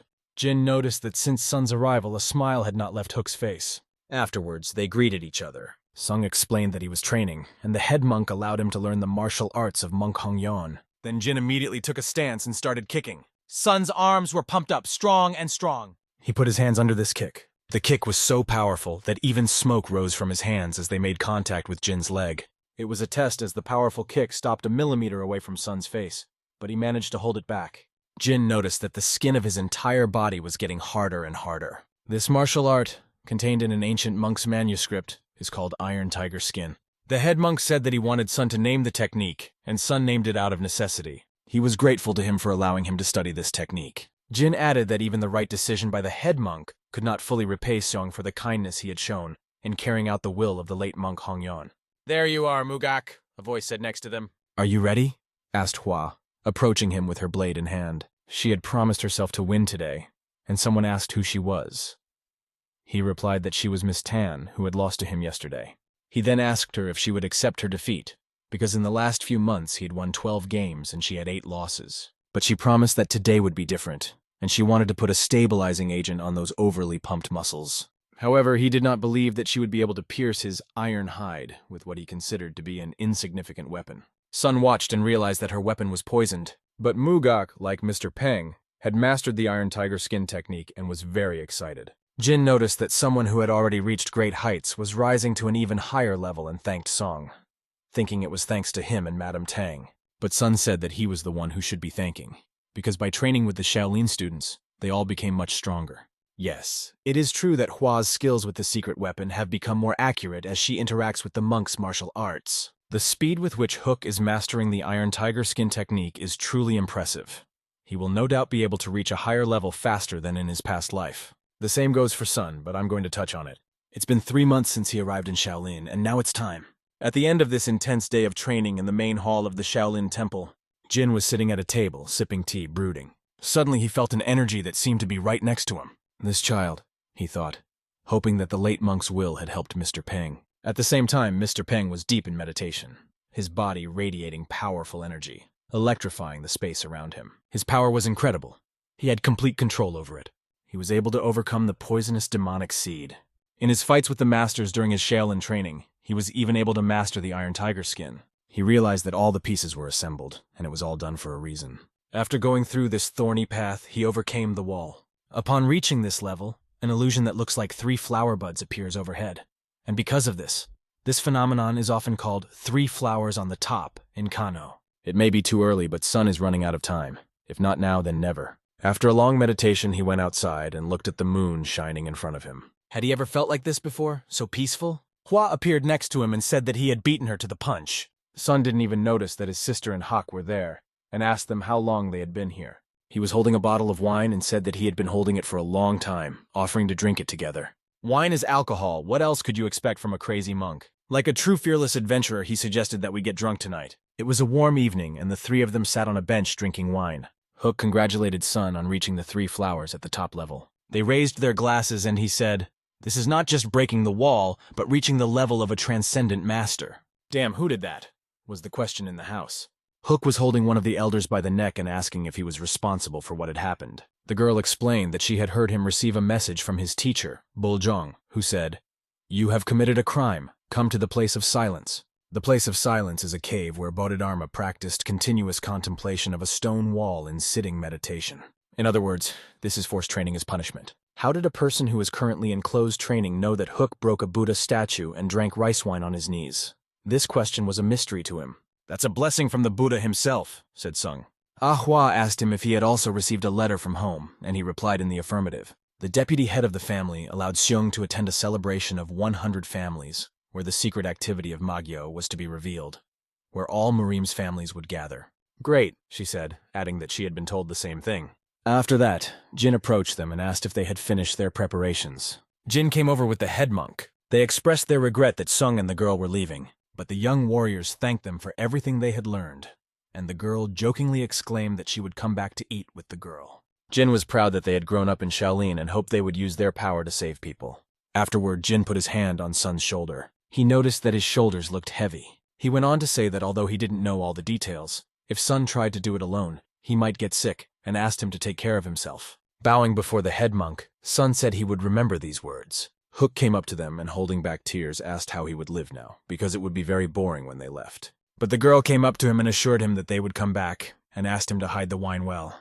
Sun asked him to practice, and not to get caught with wine again next time. Hak promised that next time he would win the fight and go unnoticed. In response, Sung and Hua gave him a warm smile. They shook hands and agreed to see each other again soon. After that, they traveled to Hebei Jinju. The local food with poppy seeds impressed the girl, and she bought as much of it as she could. It looks like it was the first time she had ever eaten tanghula, because it is hard to find in Sichuan. After the 100 families celebrated, they decided to go to local restaurants together. Then they went to Ong's family in Jinju.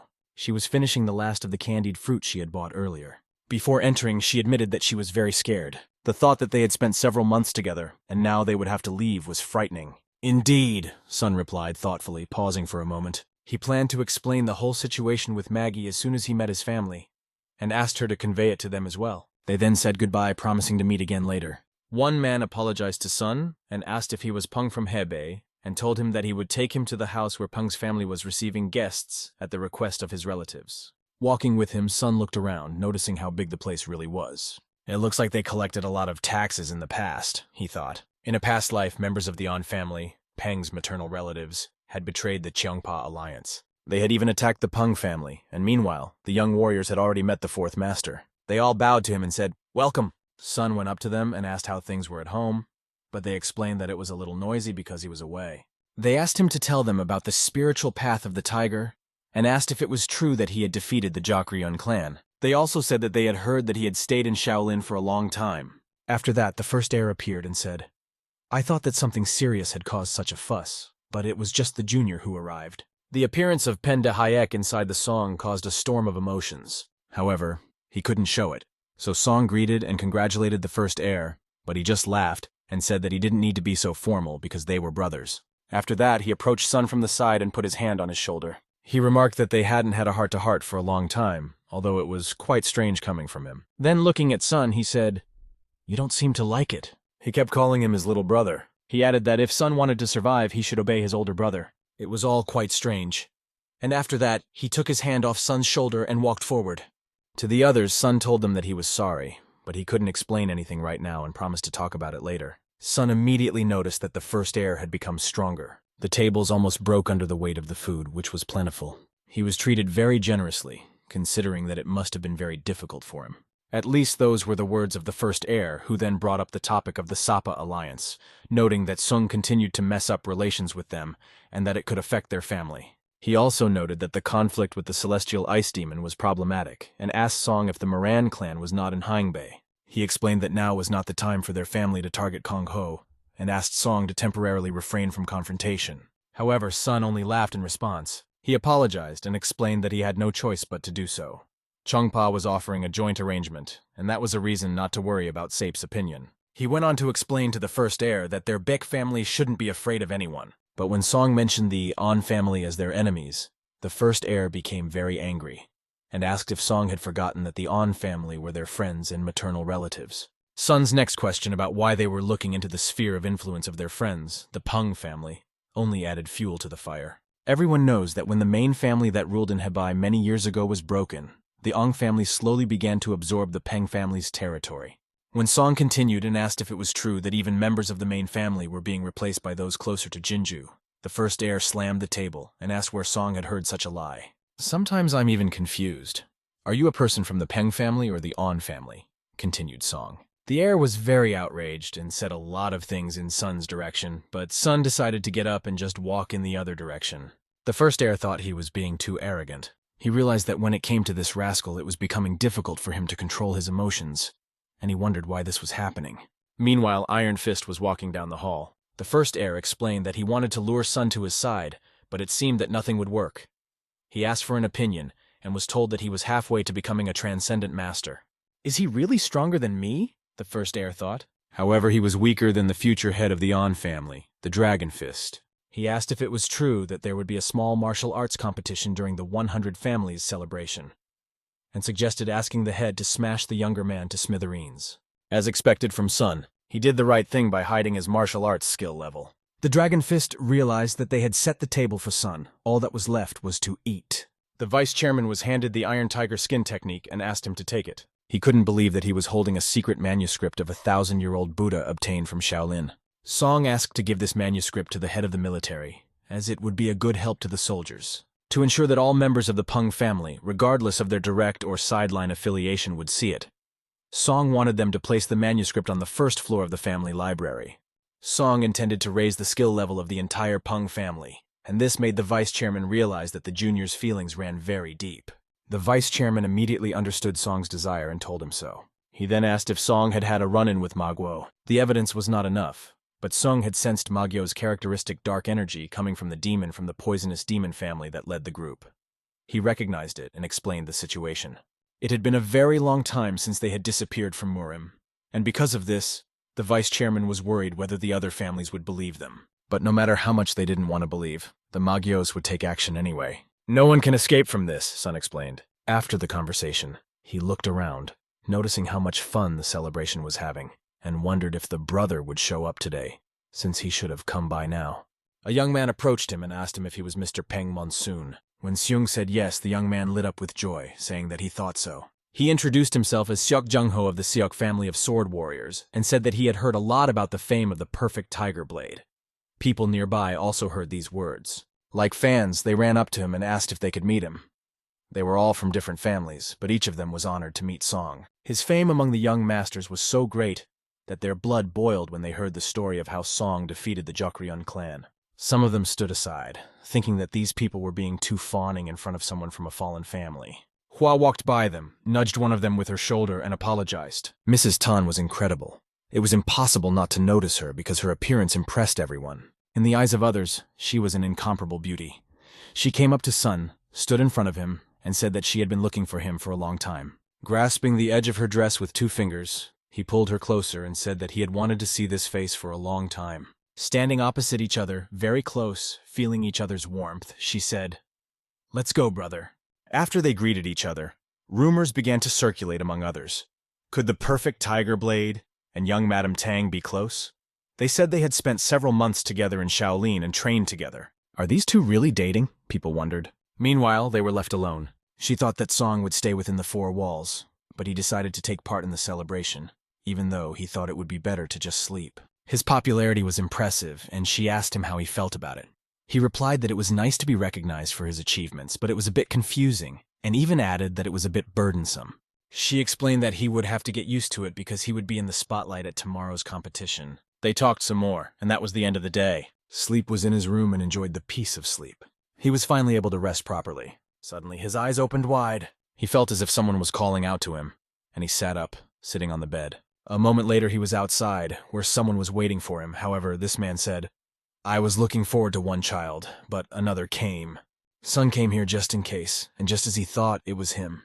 Pung Musong of the Peng family from Hebei," he said, punching his fist to introduce himself. And in front of him stood the head of the On family of Jinju and the 10th Murim Master, Fist King Ongahu. Fist King Ongahu is an evil Jinju personality who hides his power under a shell, keeping it in his hands even after he leaves the post of the head of the family. Afterward, he told Sun that he had heard a lot about him. He had heard about him from his grandson, Dae Hyuk, because he is the grandfather of the first heir on his mother's side. Sun's whole body tensed up. This inner energy was a sign of someone who had achieved transcendence. "Very good, Sun can feel the energy," said the Fist King, and explained that he was radiating a wave that ordinary masters could not notice, but Sun could. The Fist King took a few steps and came closer to Sun. He asked if Sun knew that he had been calling for someone else, but he had come anyway. Sun explained that he was just wondering who the Fist King was calling for. The Fist King realized that Sun's skills were beyond what people knew. He then added that he was happy that the first heir had such a talented younger brother. He put his hand on Sun's shoulder and continued the conversation. Sun apologized and explained that he was not going to help his older brother. The Fist King laughed and grabbed Sun's head with his hand. The energy was so strong that it was hard to hold back, as if lightning had struck his cheeks. The Fist King sarcastically asked to repeat these words, adding that he was getting hard of hearing with age. It was impossible to lose to this man, because Song realized that this man was using the first heir to absorb the Pung family. Even at this moment, he could not show his weakness. After this energy surge that Song felt, he gathered his courage and decided to tell the Fist King something important. He said that he would be the head of the Peng family. The fact that Sun was able to repel his attack impressed the Fist King. He felt as if he were watching the brightness achieved by a thousandfold spell. The Fist King felt sorry to give away such natural abilities to the Peng family, and he thought that it would be better if this guy was of his own blood. However, he decided not to leave any cause for concern and immediately rushed at Song. But then someone else appeared who said he was a little late because of his slow pace and didn't think the atmosphere would be so tense. It was the heir of the Namgun family, Namgun Hyuk, who greeted the King of Fists. Song was happy to see the unsurpassed swordsman Namgun Hyuk, a genius who would later be called the best. He was also the eldest of their 4 Sapes. Namgun Hyuk approached the King of Fists and said that he thought the elders of all the families had gone to meet the sunrise and noticed that he had not joined them. The Fist King replied that he did not like places where there were many people. He then turned to Sun and said that he had joked a bit by calling him a baby. In the presence of the Namgun family, the Fist King could not use his skills so recklessly and considered Sun lucky. He went first and added that the morning exercise was very hard. The guy asked Sun to be careful. Then he asked him if he was okay, and Sun replied that he was fine. In Hyuk's eyes, Sun was a young master who was no match for the King of Fists. A moment later, a flask appeared next to Sung's head. "Would you like to have a drink with me?" Hyuk invited him. After a while they drank, discussing Monk Gak and how funny he was. Hyuk remarked that Gak would fit the role of a madman and would love to meet him one day. Sung said he thought it would happen soon, raising the glass of juice in his hand. They poured another one, and Hyuk was very interested in hearing stories about Tiger's spiritual path from Seong personally. When Seong addressed him by name, Hyuk asked him not to be so formal and just call him brother. He will turn 30 this year, and he doesn't consider himself a young master, but he wants to build a closer relationship with Sun, so he asked to be called that. He asked Sung if he could call him younger brother, and Sung replied, "Yes, brother." People who like to talk say that Hyuk will become the best swordsman in the future, and Hyuk himself believes that he will become the best in the world. Afterwards, he stood up, stretched, and said that he realized something when he saw Sun fight the King of Fists. He realized that he might become the best swordsman in the future, but he would not be better than Sun. In response, Song said that no one knows what the future holds. However, Hyuk thought this was modesty on Sun's part, and asked if he would participate in the upcoming event. Soon the event started and people gathered around the tatami. Everyone was waiting for the person they were rooting for. Hua asked Sung if he knew what kind of prize was offered for winning. She told him that the winner would receive a Sosondan that had been absorbing chi energy for 20 years. This is a great opportunity to improve your inner energy. However, while listening to all this, Sun cast his eyes on one person. It was a man with a pumped-up and very strong body. This person was the future head of the An family of Jinju, the Dragon Fist O Tai-gyun. He looked at Sung and realized that this was the guy that the first heir asked him to take care of. The thirst for battle immediately arose in his blood, and he was eager to see what this young man was capable of. Meanwhile, the other participants took to the tatami and began to fight. Their skills were quite good, and Sung estimated that the guy with the spear would win. Hua remembered that those young masters who had pretended to know Sun yesterday were now participating in the battle. Sung asked her if it was true that everyone could participate in this competition. Yes, anyone can enter, she replied. She explained the rules. The loser leaves the site and the winner waits for the next participant. The battle continues until there is no one left. As Sun expected, the guy with the spear won. After this battle ended, Hua said she would go next. Sun did not expect anything else. But suddenly he heard the words on the tatami. I refuse to continue. The guy with the spear was afraid to participate against this red-haired big man. This person was Huangbo Seun of the Huangbo family, one of the 5 great families. Dragon Fist! He started shouting loudly when he got on the tatami. He asked Sung if he wasn't bored just watching it and asked to go up on the platform. Hua was outraged that he had stolen her opponent from her and said that no one could stop the two from fighting. Sun asked her what she meant, and she explained. She explained that among the young masters of Yonbong Chinja, those with outstanding abilities are given the nicknames Dragon and Phoenix. Now Cheonpa has 5 dragons, and among them, the Dragon of the Fist is the name of the heir and future head of the On family, On Taegyun. Now, Sun began to realize that this nickname had belonged to the Huanbo family for generations. But recently, members of the On family from Jinju have been called the Dragons of the Fist. Perhaps this competition was organized for their duel. The Fist Dragon remarked that if he received the prize prepared by the On family, it would be amazing. He told his opponent that even if he won, he could take the Sosendan for himself. But the red-haired man would gladly accept his gift, and even the nickname 13th Heavenly Royal Fist, and immediately launched an attack. But the Fist King put him down with a single punch. The screams from the audience and their shock left everyone stunned. To put someone from a big family down with one punch, who would have thought there was such a big difference between them? Others said it was completely predictable. The Fist Dragon was too bored to leave the court, and he and the first heir exchanged glances. After that, the Fist Dragon said that he would like to see the perfect Tiger Blade skills that were so much talked about. He turned to young Master Pang and asked him to come up to the platform. Song himself was looking forward to it, and said that if he wanted to, he could try at once. The duel between the Dragon Fist and the perfect Tiger Blade began. His brother looked pleased, Sung noticed, but that was for now. Hua watched and was jealous of Sun, because he was the one who came out, not her. As he walked out onto the court, he turned his head to her and asked her for something. He threw her a sword and asked her to hold it. Dragon Fist did not understand what his opponent was going to do without a sword. It's nothing special, replied Dawn, stretching her arms. I'm going to defeat you using only fist-fighting techniques.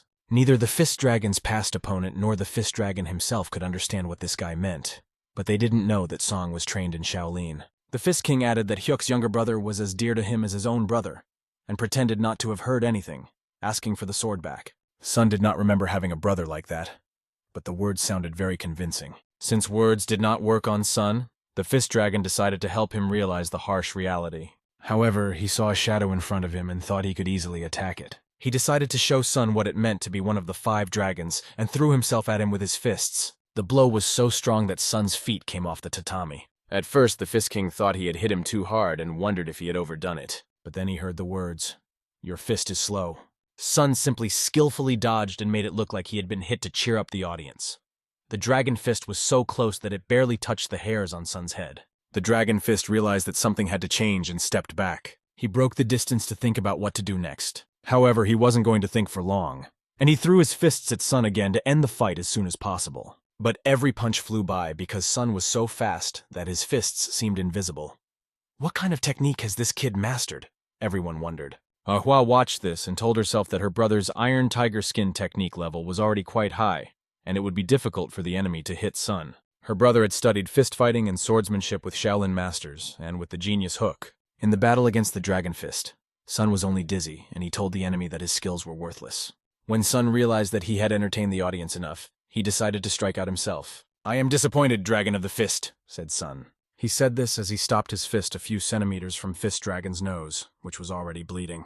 Turning around, he told his opponent that he could leave the site. The Fist Dragon was very angry that he had been humiliated in front of the audience. The fact that he decided to attack Sun from behind was a fatal mistake. "Stop, Dragon Fist!" came a voice from the audience. Namgun appeared and inserted his sword right next to the Fist Dragon's neck, explaining that if he was unable to accept the result and was going to deliver a fatal blow in an official competition, then he should be ashamed as one of the 5 dragons. After that, he solemnly announced that the perfect Tiger Blade had won this duel. Their location changed, and now he was sitting at the table, raising a glass of wine, congratulating everyone on the victory of the perfect Tiger Blade. Everyone, in unison, raised their cups. enjoying the delicious appetizer, and congratulated Sun on his triumph. Drinking was not a problem. Everyone did it with pleasure, savoring every sip. It was a bit unusual for Namgun to participate in the feast after such a long break, but he couldn't help but pour his brother some wine on such an important day. Anyway, Namgun said, I should have warned you that he likes to drink. He told her that in 6 years she had turned from a girl into a real woman. He got a good slap from her for saying that. And then another one just as Song was telling her how she used to play war games as a child and, during his nap, tested her secret weapon on him. This made Sun very happy, very much. But as he looked at Namgun, he could not think of anything else but that he had survived only because of him. The very incident when he stopped the fight with the dragon could have had serious consequences. Yes, he said, I showed you a weakness on purpose to see how you would behave in such a situation. A red-haired boy approached the young master. He asked him to analyze the fight he had participated in and point out the mistakes he had made. Sun immediately began to explain what had gone wrong. He pointed out that he had a lot of strength, so it was better to devote more time to carefully mastering the techniques of fist fighting. Everyone else listened to him with the utmost attention, not missing a single word. They wondered if he remembered their martial arts. Each of them asked him for his opinion of themselves, as it was very important for them to hear an assessment from Sung, whom they respected immensely. Huan noticed that the dragon fist was nowhere to be seen after the fight was over. The red-haired man suggested that perhaps he was ashamed, so he didn't show up. However, everyone understood that being embarrassed in an official duel was the reason he really had something to be ashamed of. Song also noticed the absence of Peng De-hyuk. He speculated that they might have gotten together again somewhere to come up with a devious plan. Meanwhile, the first heir questioned Iron Fist about how this could have happened, because he said that Song was halfway to becoming a transcendent master. For the first heir, it was like falling face first into the mud. His younger brother, who had never practiced martial arts before and whom he had ignored, suddenly became a serious threat even to him. The first heir was faced with the task of finding another solution no matter what happened, because if something went wrong, the fourth could become the head of the family. He could not allow this to happen. Meanwhile, Sun was walking down the corridor. He met the deputy head, who asked him if he was ready for anything. Let's go, uncle, Sun replied, and it became immediately clear that he was ready for any challenge. The main character, Seung, the head of the Namgun family and the leader of the group, Baekga, were already waiting for him. They were immediately invited to join the meeting. At the official meeting of Baekga's group, representatives of the strongest families of Morim gathered, and Sung had to gather his thoughts, as he needed to prove that the Magyos had secretly begun to act. One of the participants greeted him, saying that he was glad to meet Tiger Blade. This member turned out to be Hwaryong's father. He then told Sung that he had heard a lot about him from his daughter. Sun couldn't look him in the eye, even though he had met him thousands of times in his past life, and this had never happened before. However, the conversation turned to a serious topic when it turned out that this meeting was initiated by the Tan and Peng families. They claimed that the Magyos had attacked a secret black market auction, and if true, the blood wind would descend on Morim. Another participant remarked that it was foolishness to believe the words of a young man who had not yet dried the milk on his lips. He continued by asking what if Seung was just confusing sap with Magyo. This question was asked by a representative of the An family, An Sa-in. Seung immediately realized that he was just trying to take revenge for his son, An Sa-in, which seemed very childish. After that, he asked a question. Isn't the perfect Tiger Blade just a young master? Perhaps we should listen to Sung since no one else has done it yet. Finally, Sun began to explain that a follower of Qianpa's spiritual energy is subject to the will of heaven, and everyone listened attentively. He continued, a person must follow the path of justice to keep the energy pure, otherwise it turns into the energy of a Sapa follower. Magyos, as part of Sapa, act against the will of heaven, and so their energy is contaminated accordingly. Sun added that the energy he felt at the time was undoubtedly demonic. Young man, and already he has noticed this, the others thought as they listened to his words. They recognized that he had insight and eloquence despite his young age, and the reflections of the perfect Tiger Blade had increased their level of trust in him. Then the conversation turned to the news that Muramen had received. A group similar to Magyo had been spotted moving today, and it seems they had discovered the location of the god of war. Huangbo Hong, the head of one of the families, said that their family also received similar information. They say that the burial site is probably in Shandong or Jiangsu province. They concluded that Magwo's group did not know the exact location of the grave. It was decided that they needed to find the entrance before they did, and start searching as soon as possible. Sun interrupted them and stated that they would need the artifact he had brought with him, showing the map he was holding. The head of the Jigal family, Jigal Mayong, jumped up and shouted, "Is this really Changbodo?" They were right. It was an authentic artifact that Sung had obtained on the black market, and he explained that the map seemed to indicate the entrances to the burial place of the god of war. We held the map in our hands, not believing that this was true. Sung asked the head of Namgun if he could make an inquiry. Since he was Magyo's first witness, and the owner of Changbodo, Song said that he would like to be part of a group that would go in search of the war god's burial site. He also added that he wanted to take a few people with him. This request from Sun was unexpected for everyone. After that, he announced who he wanted to take with him: the heavenly swordsman Namgun Hyuk and the poison flower Hua Ryong. After a while, the mountains were enveloped in fog, gently embracing them with its warmth. He stood on a tree branch, and the shadow that fell on his body gave him a harsh and ominous appearance in this atmosphere. A speaker suddenly appeared behind him. The Dark Lord was expecting a report, and he said that they had discovered several places that were likely to be the tombs of the god of war, and were now investigating each of them. This made him very angry, since all of Murim was flocking here, smelling the lucre, and he still hadn't found the entrance. He believed that things had gotten so bad because Hosa Yan had failed to bring the map from the black market. The Dark Lord, a member of the Nine Lords, which includes young Magus Masters, considered them to be real lowlifes. He already knew Pung Musong's name. Known as the one who dared to disrupt the plans of a powerful Dark Path Master, Song was to be wiped out. Meanwhile, in the Sandong Fortress on Mount Taisan, two men bumped into each other on the road, almost bumping shoulders. One of them made a remark, taking the other's life, smiling and saying that he would be more careful next time. It became clear to everyone that it was a vile scoundrel from Sepa who did this, and people instantly grabbed their swords. Rumors were already circulating around the neighborhood that in recent days all of Murim had been flocking to Mount Taisan, where both Cheonpa and Sapa were gathering.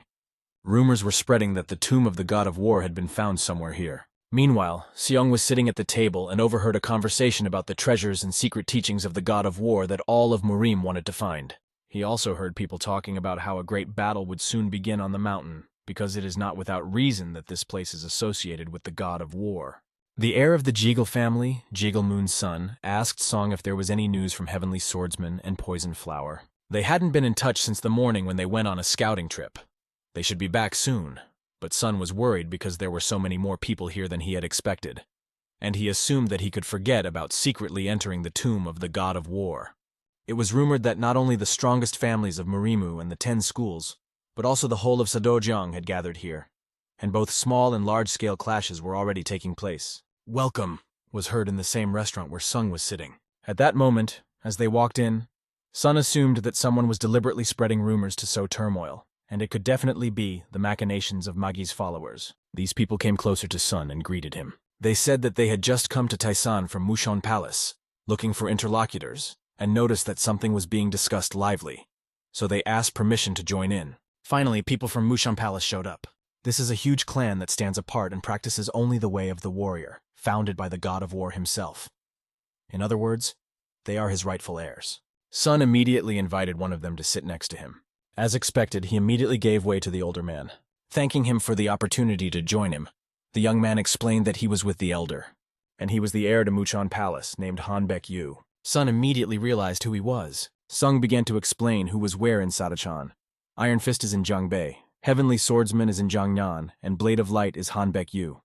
After that, he introduced himself as well. Peng Muman also introduced himself along with them. The elder began to talk about how Baka's group and Murimans were misfits from Cheongpyeong looking for self-proclaimed alliances. He then continued, saying that he was not surprised that everyone flocked like moths to the light as soon as the legacy of the god of war appeared. He called their alliances a pathetic faction. They tried to explain to him that he was overstepping his bounds, since Becca had sent her warriors to quell the riots. But he sarcastically asked if they also wanted a piece of the pie. Didn't they? Song pointed out that the elder believed that the tomb's treasures were the property of Mushon Palace. The elder continued by stating that all of the god of war's legacies should belong to them, the heirs. In that case, Mushon Palace should take responsibility for any disorder that occurs on Mount Taesan, as well as for the information about the tomb. Song asked again, didn't he? Are they planning to seize the treasures without even thinking about the rivers of spilled blood? The elder indignantly asked how Sun dared to put the responsibility on them. At that moment, Han Baek-yu laughed. He agreed with warrior Peng, saying that although they considered themselves the heirs of the god of war, they had arrived too late and had no right to claim the tomb. The elder turned to the heir, shouting loudly at him, but he raised his hand, begging him to be quiet. He explained his opinion about the god of war, and noted that he had a good reason to build the tomb and keep its existence secret. For example, so that the strongest could take possession of the treasures. He stood up and asked everyone to remember that the way of the warrior of the god of war is the greatest martial art, which has no equal. Only those who are truly worthy of this power will be able to master it. After that, they solemnly turned around and began to leave, thanking him for the conversation, of course. He addressed Sun separately, saying that they would meet in the tomb. This conversation seemed extremely awkward, but Sun realized that this young man knew him. It was a surprise to Sun that Sun was so eloquent, but in fact he was just saying what he was thinking. The 10 schools of Baeka, Sadojong, and Muchan Palace are all gathered in one place, and at this rate a war could break out here. If the Mago showed up, the tomb of the god of war would become a place of mass murder. Sung realized that he could not delay any longer, so he looked into his cup and came to this conclusion. Suddenly Hua ran in and began to shout loudly, "Brother Peng!" Then excited she ran over to his desk. She whispered in Sun's ear that someone had found the entrance to the tomb. It was a group of soldiers and officials who did not belong to either Chionpa or Sapa. But fortunately, they were not detained for long, she added, and they lay on the ground asking who this crazy renegade monk was. It was in vain that they called him a renegade, because he could have shown them the renegade's fist that would have sent them straight to heaven. Hook was, as always, in his repertoire. He looked at them with such eyes that it was scary to even be around him, let alone to follow his orders or attack him. The excitement to strike again completely took over Hook. He continued, sparing no one, hitting everyone who came across his path. His punches sent them flying in all directions, and his kicks brought him real bliss. As soon as he noticed someone with a weapon, it immediately flew out of the enemy's hands. The benevolent Shaolin monk, a Buddhist ordained teacher, was already waiting for it to be over. He was standing right at the entrance to the cave, and they approached him, all with weapons, asking why he had blocked their way. He begged them to come to their senses, because at this rate the tomb would turn into a place where everyone would be buried. But his words did not reach them, and they replied that everyone knew this and asked him to get out of the way. In the face of the treasures and secret techniques of the god of war, everyone lost their minds, and a bloody battle would soon break out. What to do? The mentor thought. Suddenly, an explosion sounded above their heads. Hawk did not expect to meet them here when Sun and his comrades appeared right in front of him. But Dormouse came just in time, as the monk had predicted. The people were already completely caught up in their frenzy and ran to their mentor. Like a pack of dogs, they rushed forward, and Dormition decided to deal with them all in one fell swoop. The 4 of them ran at the whole crowd, feeling no fear at all. They wanted to deal with everything as quickly as possible. Their goal was to neutralize these people who do not understand words and always want to move on to action. During the battle, Sun took time to talk to Hook, asking him where he was from and how his training was going. Hook, while striking, explained to Sun that his teacher had told him to personally learn the path of Asura. In Buddhist psychology, the state of consciousness of the Asura world is understood as an experience of rage and force, when one is looking for a reason to engage in battle, irritation with everyone, and the inability to remain calm and solve problems peacefully. Sun was almost upset that Hook might not have joined, but fortunately everything turned out well. Suddenly a question was addressed to Mugun. "Is that you?" Namgun asked him, then said that he was glad to meet him because Peng had told him a lot about him. He explained to Sonu that he was the heavenly swordsman and that he was like an older brother to him. After that, Hook walked over to the swordsman and said that he would call him Big Brother too. Hua, fighting beside him, asked them to stop talking and join the battle. Meanwhile, the mentor was defending the passages. Sak ran up to him and greeted his respected mentor. Sak explained that he was accompanied by the heavenly swordsman, the perfect tiger blade, and the poison flower from the Tang family, who are the strongest representatives of their families. His mentor was most surprised that the heavenly swordsman was with them. He ordered Sak to bring the swordsman inside as soon as possible. After that, Sak told the swordsman to go to the tomb as quickly as possible, as the matter was extremely urgent. "Monsoon, Mugun, Huaryan, follow me!" he shouted to them. When asked, "Where are we going?" he explained that they were going inside the tomb. They had to hurry because they were already late. One of the monks was standing right in front of the entrance, pointing his finger at the entrance and explaining that they needed to go there. They ran as fast as they could, trying to get inside as quickly as possible. But something made them stop and prepare their swords for battle. Hua was already behind them, running with them. Both fighters focused their energy around the swords to give them more power. There was a loud explosion, and dust rose around them. In this way, they decided to fight their way forward. The mentor heard this, and realized that these boys were smart enough, so now he could be calm. He silently asked them to put things in order in Murama. After they went inside, Hua asked them to look up because there were pearls shining. One such pearl is worth a fabulous amount of money, and the tomb of the god of war really deserves the attention of all of Murimu, she thought. So maybe it's worth taking a couple. Hook didn't have a single scratch on him because no one could pierce his iron tiger skin. Finally, we're all together, Sun thought as he looked at his friends. They had become really close friends, and as Hua and Hook looked at those pearls, preparing to tear them apart, Namgun tried his best to stop them. Watching this, Sung just smiled, admiring them.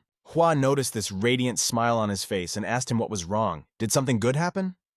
Sung replied that it was nothing special. Then he added that it was time to move on, and they all immediately set off together. But there was an unpleasant surprise on their way. They came across a pile of corpses lying right in front of them. On the bodies, they found needles that were most likely poisoned. Apparently, the traps were new, and the poison had been applied recently. It seemed that someone had gotten here before everyone else and placed these traps. Sung immediately asked if it was possible that the Magyos had arrived before them. Namgun suggested checking it out for themselves, and where there was the most glow, he assumed that was the entrance. When they got there, they could not believe their eyes. About 50 people were lying with swords in their bodies. The words were heard. Did we really think that we had already killed everyone, and here are new guests? The bloody old man was sitting soullessly on a stone. Baek-sang-gom was standing with his sword in his hand. Dragonhead Blade was crouching with his sword slung over his shoulder, and Hyun-Hong-Gwan was standing in the foreground. Namgun knew them all and couldn't believe his eyes that he was seeing them here. What the hell happened here? He asked himself, not understanding why Champa had joined Sapa in such a matter. The bloody old man guessed without a soul that the sons of the 5 great families and a Shaolin disciple were standing before him, judging by their appearance. Baek-sang-gom was glad to meet the great swordsman, because he had not seen him for a long time. To think that the valiant warriors of Cheongpa are now allied with Sapa, he said ironically. Is this senseless massacre also their doing? He added. However, this is a dangerous battle for them, and the way to take possession of the tomb's treasures, according to Gom, makes sense only if they force others to renounce wealth. But the old man said that children from rich families would not be able to understand what they understood. Sun, not understanding one thing, asked if someone had already gone on. Why did they stay here? The old man explained that there was no point in confronting Sadojin and Mushan Palace at the same time. They would kill each other anyway, and they could wait for them at the exit. According to the map fragment, there is only one way out of the tomb. So they would have to come back here.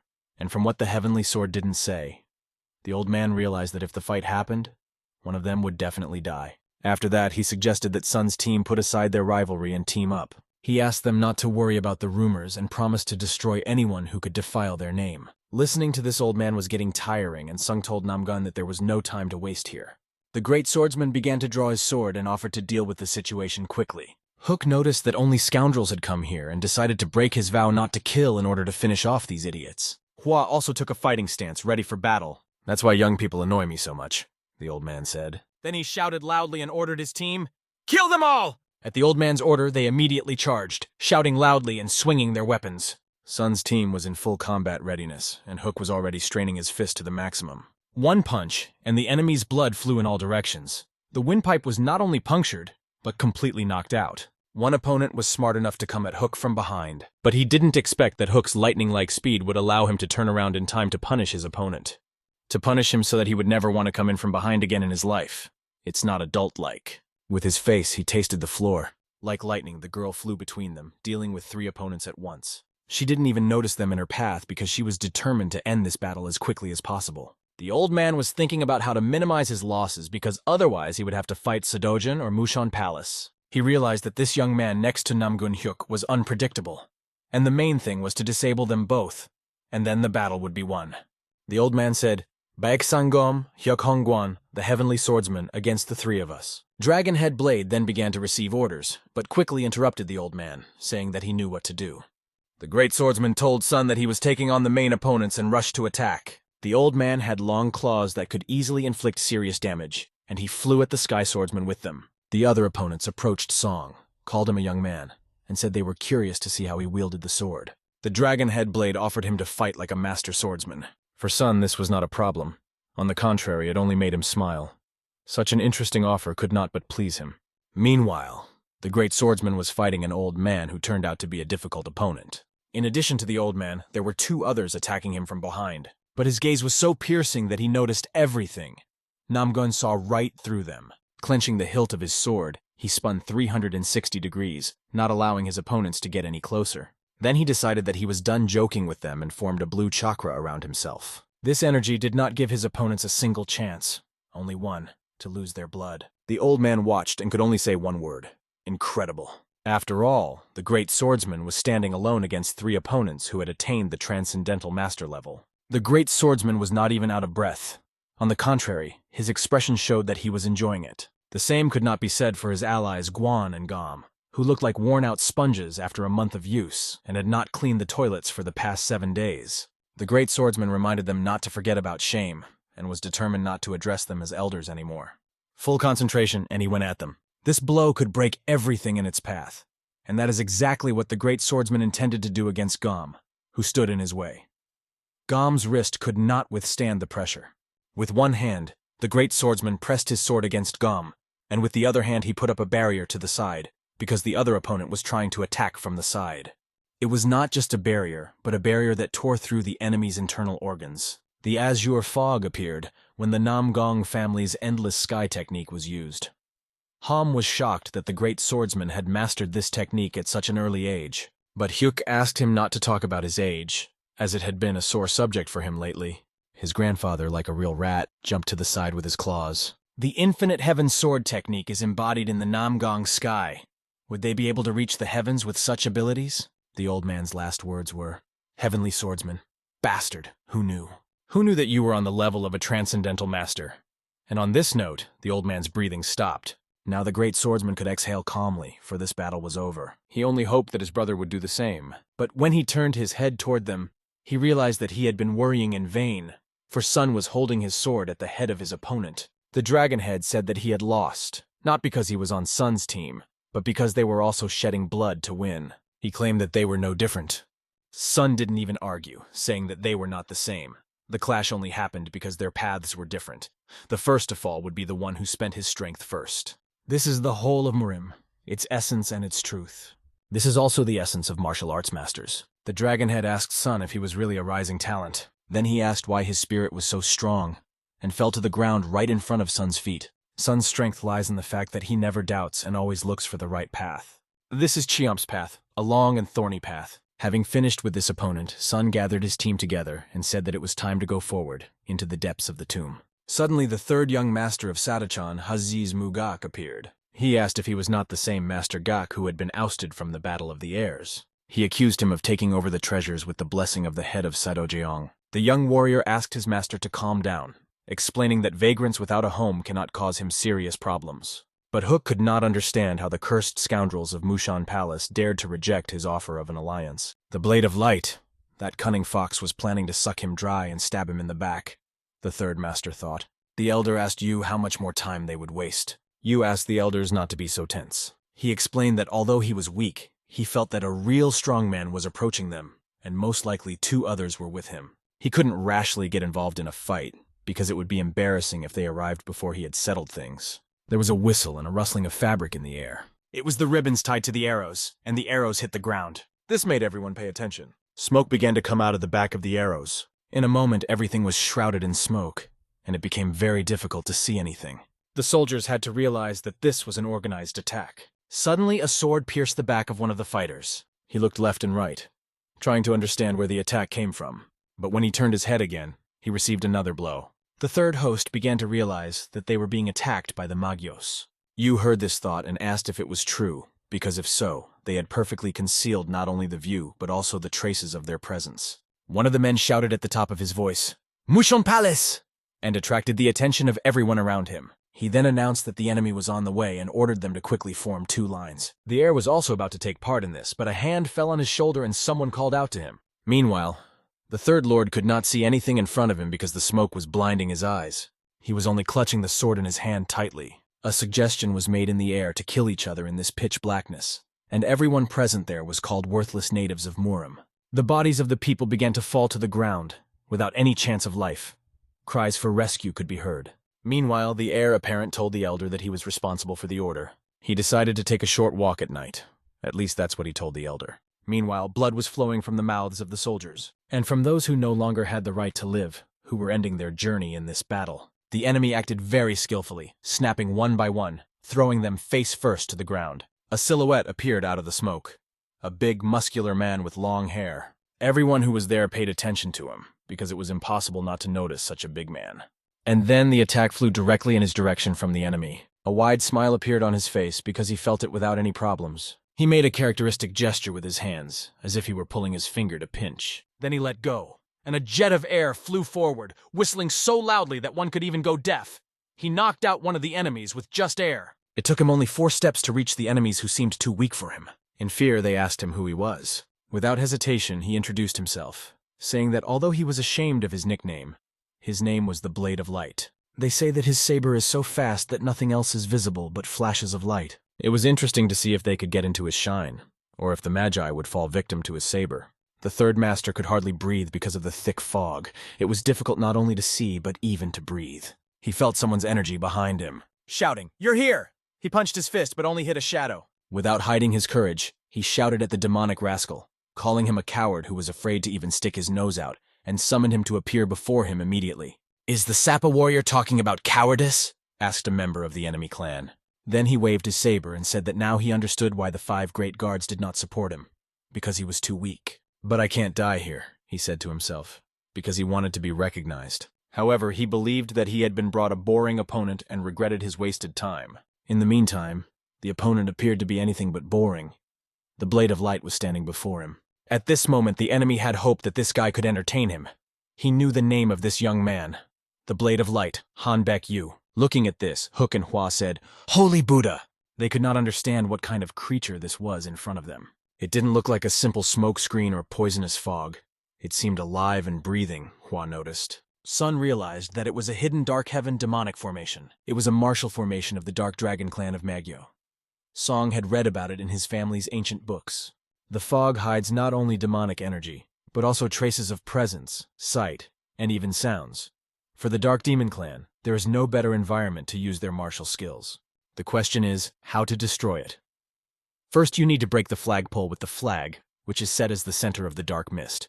The most important center of the formation is hidden in the depths. After that, Sun approached Hook and put his hand on his shoulder. He asked for his forgiveness and warned him that he would have to be patient. After all, only he could cope with this task. Meanwhile, the arrows were guarded by 2 soldiers who stood near them, making sure no one came near. It was uncomfortable when you can't see anything and can't feel the energy around you. But they heard someone approaching and grabbed their weapons. They probably did it in vain, because the great swordsman was standing in front of them. They even tried to put their blades to his beard and neck. What kind of idiots could think of such a thing? As expected, the great swordsman rushed through them and was already behind them. They still had the strength to turn their heads and exclaim, "Oh no!" They said this as they saw the great swordsman cut through the arrows that were emitting smoke. Just as he thought, Brother Pen was right. But while he was thinking, 2 enemies appeared behind him, flying at him from the air. The blue sword energy whistled through the air. After that, the enemies could do nothing more. Perhaps they should have stayed at home instead of climbing caves. The great swordsman had accomplished the most important task, and now he could put his sword back in its sheath. He looked to his left and decided to walk in that direction. As soon as he started walking, he stepped on another arrow as a joke. Hua noticed him walking, and the smoke began to dissipate. The others who had fought with the Mago clan could not help but feel the strong energy that was approaching. Suddenly, the dark fog began to dissipate. "Wonderful," said Sun as he looked up and noticed the fog was clearing. Song ordered Mugak to take the center. Mugak gladly accepted the task, asking for the opportunity. He was in a great mood and wanted to warm up a bit. If the enemies had known in advance what Hook was preparing, they would probably have scattered at the very beginning. But not knowing what this guy was going to do, they decided to attack. One of them was stopped by Sun, who met him. The enemy did not even have time to notice where this guy came from, but only saw the glow of the sword that flashed across his body. The enemy's strength became less and less, because the Shaolin martial art carried the power to destroy demons. There is no better technique for destroying a demonic formation. One had to be always on the alert, and because of this, Sun shouted to Hook that he was in danger. But Hook was completely absorbed in preparing his attack that he was preparing for the enemies. This attack was called 72 Arts of Shaolin, and by its energy, one could tell that anyone who stood in its way would be severely punished. "Almighty Diamond Palm!" he shouted, then punched the stone under his feet, and everything began to fall to pieces. Along with the stones, the enemy fell, suffering under the rubble. And at that moment, even my mother could not help them. The man swung his sword, hoping to destroy his enemy. But when his strike hit the villain, only a shadow remained on the spot. He realized that his attempt had failed again. The young man asked if he was surprised by the disappearance of the blow, since they were fighting on equal terms in the middle of the demonic Dark Heaven formation. The perimeter of their battle was engulfed in dark energy. The warriors could not make up their minds because of the enemy's strange fighting techniques and thought for a long time about how to act. The demon rejoiced at their confused faces, deciding to put an end to it. At that moment, a bright light came on in the distance. The man noticed that on one side was the center of a formation, and one could only assume that it was the world of Shaolin. The 72nd Shaolin art rushed towards the battle, and Mugak struck a gingerbread man at the warriors. The all-powerful diamond palm brought down the ground on the glassy terrain where the warriors stood, and one by one they began to fall into the abyss. Their colleagues looked at their friends and didn't understand what was happening right here, right now. The entire perimeter was enveloped in darkness, and only the light of the star illuminated them. One of them assumed that the heavenly sword and the perfect tiger blade had taken pity on them, and when the darkness began to recede, they revived their spirits to attack. From the side came a voice that polluted the minds of the people and sounded like this.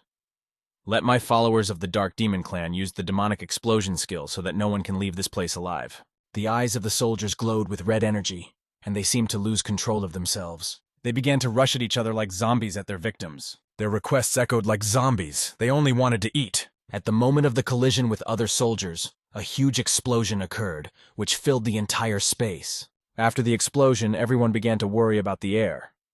But they should have been worried about themselves, because Chul-Ho materialized and turned to the Blade of Light.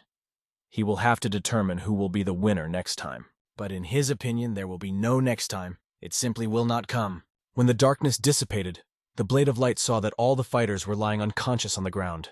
He was the only one left, and Jung-Ho continued to fight. Flying up like a dark fog, he lit up the entire space with his power. The plan to defeat the scum and Murim had failed, and it was time to hide the treasure of the God of War and flee.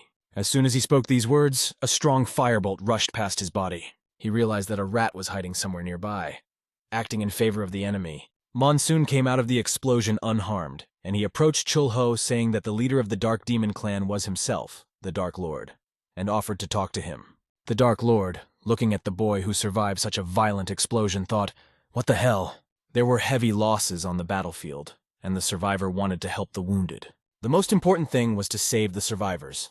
The guy runs to Sergeant Major Ka and asks if he is okay. The petty officer was leaning against a rock and was unconscious, but he had no serious injuries. After a while, a young man in excellent shape, the swordsman, who had not seen the Blade of Light for a long time, emerges from the darkness.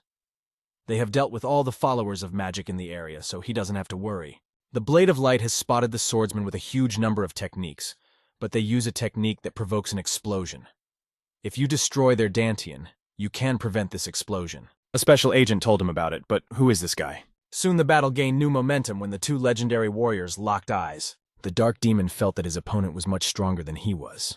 His strength was equal to the Mad Lord's. If there are still strong warriors like in Bonchija in martial arts, then in magic there are 9 young masters, 9 powers. Here, only the strongest survive, and natural selection reigns supreme. Warriors and magicians were born and raised following the unquestionable mottos. They are the 9 Avengers. From the age of 5, they began killing an endless number of competitors to take their place in the sun. However, this young man with such power, who is he to look at the Dark Emperor with such eyes? Has he experienced more chaos than they have? The Dark Knight deflects his blow and tries to move as far away as possible. Having gained enough distance, he didn't expect this guy to be one of the young masters, because only the Heavenly Swordsman, Blade of Light, and Iron Fist could fight him. The way this scoundrel struck such strong blows, his sword techniques, were simply stunning. His power demolished everything in its path. Running up to the villain, the guy strains his arm to hit him with all his might. His tactics were flawless. He deflects the enemy's blows with his sword and hits the Dantian, the guy's inner chakra, with his hand. A strong blow pierced the Dark Knight so much that blood began to flow from his mouth. Stopping and gathering his strength, coughing a little, the Dark Knight wanted to breathe in. Looking up, he saw the boy in front of him again and asked who he was. The boy approached him and answered with confidence. "Have you heard the news? If I say that I stopped you on the black market, will it be accepted in society?" The Dark Knight was shocked to hear these words. This wasn't just anyone. This was the guy who was legendary, the perfect Tiger Blade Peng Musong. He could have hidden the format, but now he was admitting his defeat before it. However, he had one more trick up his sleeve, and at that moment his hand began to accumulate incredible energy. The flawless blade, seeing this power, did not even hesitate or blink an eye. The Dark Knight declared that he would not go to the other world alone, because the existence of this guy was a great obstacle for magicians. The young master noticed this technique, but the demonic explosion did not frighten him. In an incredible way, this guy's technique moved to the Dark Knight himself. All of this was meaningless against our hero. He simply subdued the energy of the Dantian, knowing that it was going to be used against him. The Dark Knight realizes that the counterattack was very successful. He did a good job, but now he can't do anything but stare at the flawless blade, feeling that this is his last breath in life. The flawless blade pointed his hand at him and ordered him to disappear from his sight, never to be seen again. The battle was over, and red blood was spilled on the ground. The warriors were scattered all over it. How senseless is this war that stains the earth red and takes away the young warriors of the Murim. The flawless blade stood completely unharmed. He thought it would be harder to fight, but everything turned out to be easy. The survivors saw the young master of the flawless blade. To them he was just Brother Peng. They ran up to him and began to wonder if he was okay. But when they got close to him, they saw an amazing scene. Brother Peng had dealt with a demonic follower that even he had found difficult to fight. After seeing his brother's strength, he wanted to see the greatness of the Tiger Blade. Looking at the dead demonic follower, his brother realized that this man was a real villain, and Brother Peng had done a good job of defeating him. There was no need to fight anymore. They decided it was time to go back. When the old man regained consciousness, he said one thing: "The battle is not over yet." Now they had to choose the true owner of the tomb of the god of war, and everyone was surprised by these words, except for the flawless blade. The elder began to shout that they had better retreat if they had not yet reached their goal, because they could save more of Murim's followers. Muga could not stand the old man's ravings and discovered that he had already gone mad. He expressed this by saying that they had all poured blood on the table together, and he was going to eat it all. The brother asked the elder what kind of nonsense he was talking about. But the old man, like a madman, kept telling the heir that they would probably find the treasures of the palace, the divine weapons of the 5 regions, and that they could not give them to strangers. Everyone knew about this, so it was necessary to reassure the elder, because the heir would take on this responsibility himself. After that, the heir turned to the flawless Tiger Blade. The heir pointed his sword at him and reminded him of their conversation in the inn, when Tiger Blade had said that everything would turn out like this. They knew perfectly well that the strong possessed treasures. "Do you still think that's true?" he asked, offering to compete and arrange a duel. Instead of the impeccable tiger, his brother comes out holding a sword. He asks his brother to rest, as this matter cannot be resolved with words. The swordsmen, seeing this scene, began to approach from behind to protect the heir. They all created tension in the space, looking at each other as rivals rather than allies. One of them shouted out, "What do you think about this?" Apparently, the Council of 100 Families wants to prevent bloodshed and disorder. Just as Elder Ka said, their goal has already been achieved, so they are giving up the treasures of the tomb of the god of war. It was a strong statement, and even the fellow soldiers of the flawless Tiger Blade were impressed by his words. Everyone just opened their mouths and listened to the conversation. He stated that there is a Buddhist monk among them who will stay here and rest the souls of the dead. The heir realizes that this is a great shame for his family. He expresses his gratitude to the heir to Meekin Palace and asks them to accept his gratitude. They will not forget the favor he has shown them. It seemed that the conflict was closed, but words appeared that added fuel to the fire. The conflict was lost, and the heir and the elder had to leave. As he was leaving, the heir looked into the eyes of the flawless Tiger Blade and promised that they would see each other again. Looking at it, he realized that it was not just an ordinary person. This was a bird of high flight who would surpass them all. The Buddhist monk, seeing these scoundrels go ahead, leaving him without treasure, began to tremble. He did not understand his brother for such a stupid act. If he had cooked this porridge, why was he giving it to a nasty dog? The sisters supported the Buddhist. They had come all this way for what? The tension did not subside. One brother decided to protect the Tiger Blade by asking them not to attack him.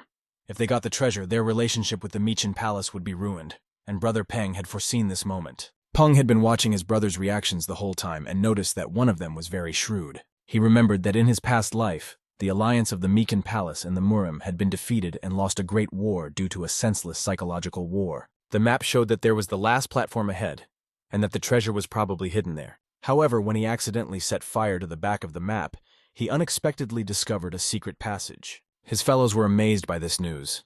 If this is true, even more exciting opportunities open up for them. Now the true treasures of the tomb of the god of war could be in their hands. These treasures are the divine weapons of the 5 regions. In addition to the yellow dragon armor already in Meekin Palace, 4 items had long been hidden from view and from the hands of others. Brother Peng approached the stone and placed his hand on it as it was supposed to be the opening of a secret path. As soon as he offered these 4 divine weapons at the edge of God's tomb to Elder Ka, he remembered that there were more than just things resting there. They went down the secret path for a long time, and then, when they finally arrived, they noticed something mysterious in the darkness. A green ray of sunlight was falling on the water, and the water refracted this light and illuminated a chest on the rock. They quickly hurried to open the chest, and soon their hands were scooping up what was in it. They opened their mouths wide as the bright light of the treasure shone on their faces. This chest contained more than just an object. It contained secret sword training. Secret sword, saber, fist, and flying training. They found divine battle techniques that contained the heavenly martial arts. In their past lives, mages had obtained everything from divine weapons of the 5 regions to secret techniques. When he picked up this item, he was sure that the head of the mages had seen them too. At that moment, they turned their attention to the Buddha, who wanted to say something, but their sister Tan Hua Ren began to accumulate energy while sitting in the lotus position. Pung realized that they had to keep the teachings they had found secret and promised each other that now everyone could learn them. The magicians had lost both their treasure and their army.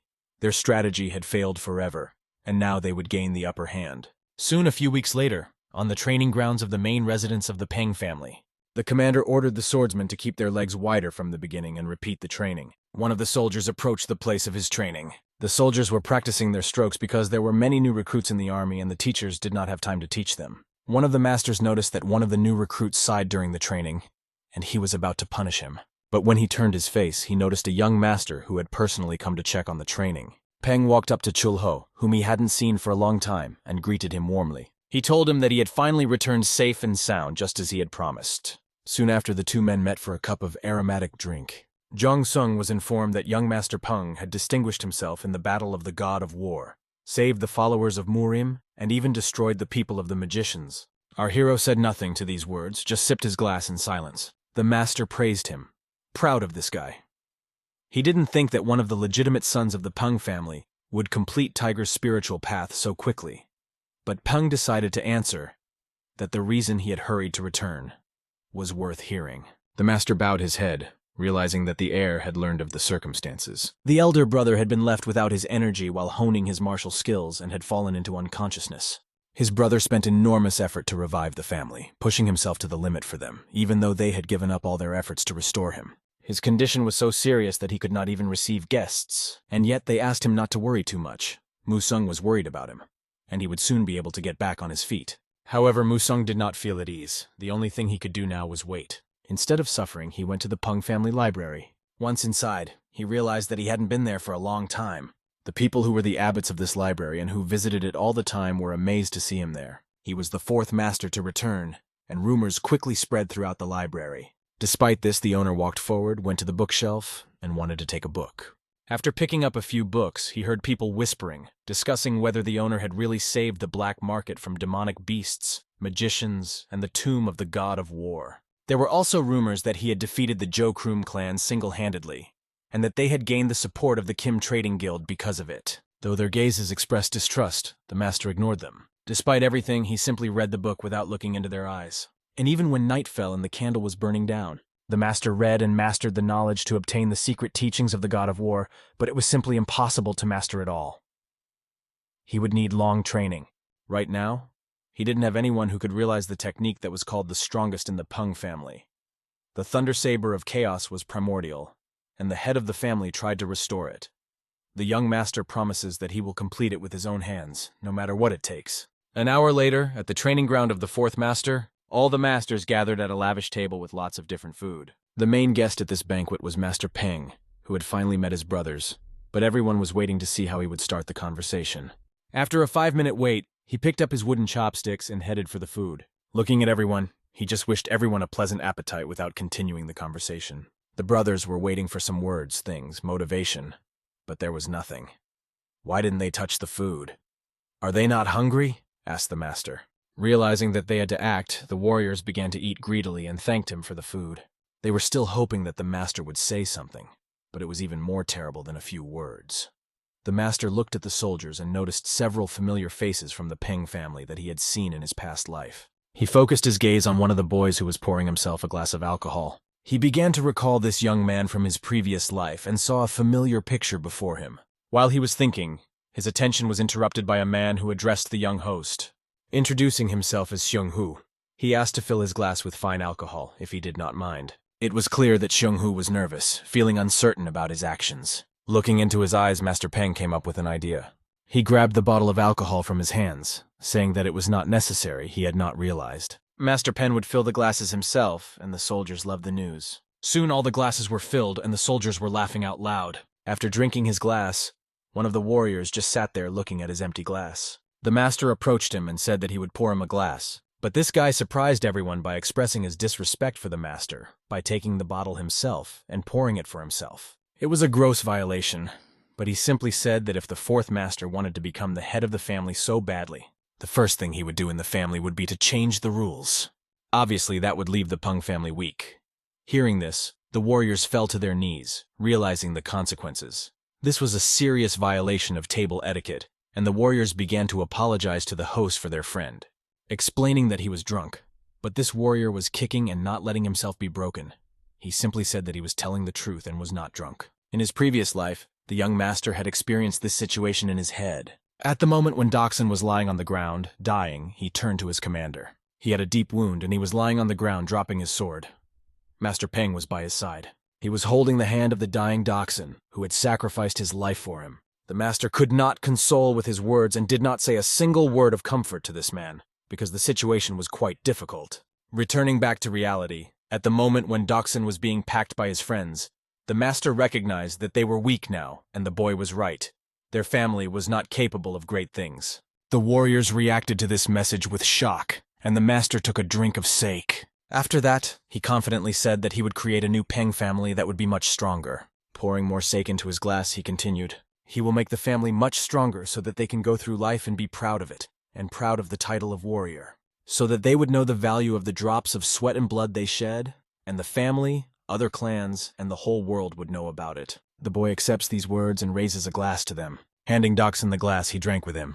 Doksun in turn supported his words, because he must keep his word. After drinking the glass, Doksun hit the table.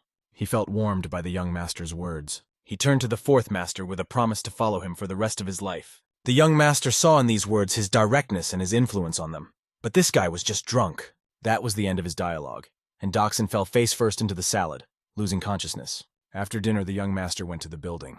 He was drinking with his family, and they were just talking about Doksun, who was still drunk, and yet he was having a hard time. Master Peng admitted that he thought the drink was weaker than it seemed. Then his brother asked, "What's the reason, though?" He did not distinguish between their ranks and backgrounds, gathering all the capable men with the will to fight. Master Peng said that he liked them.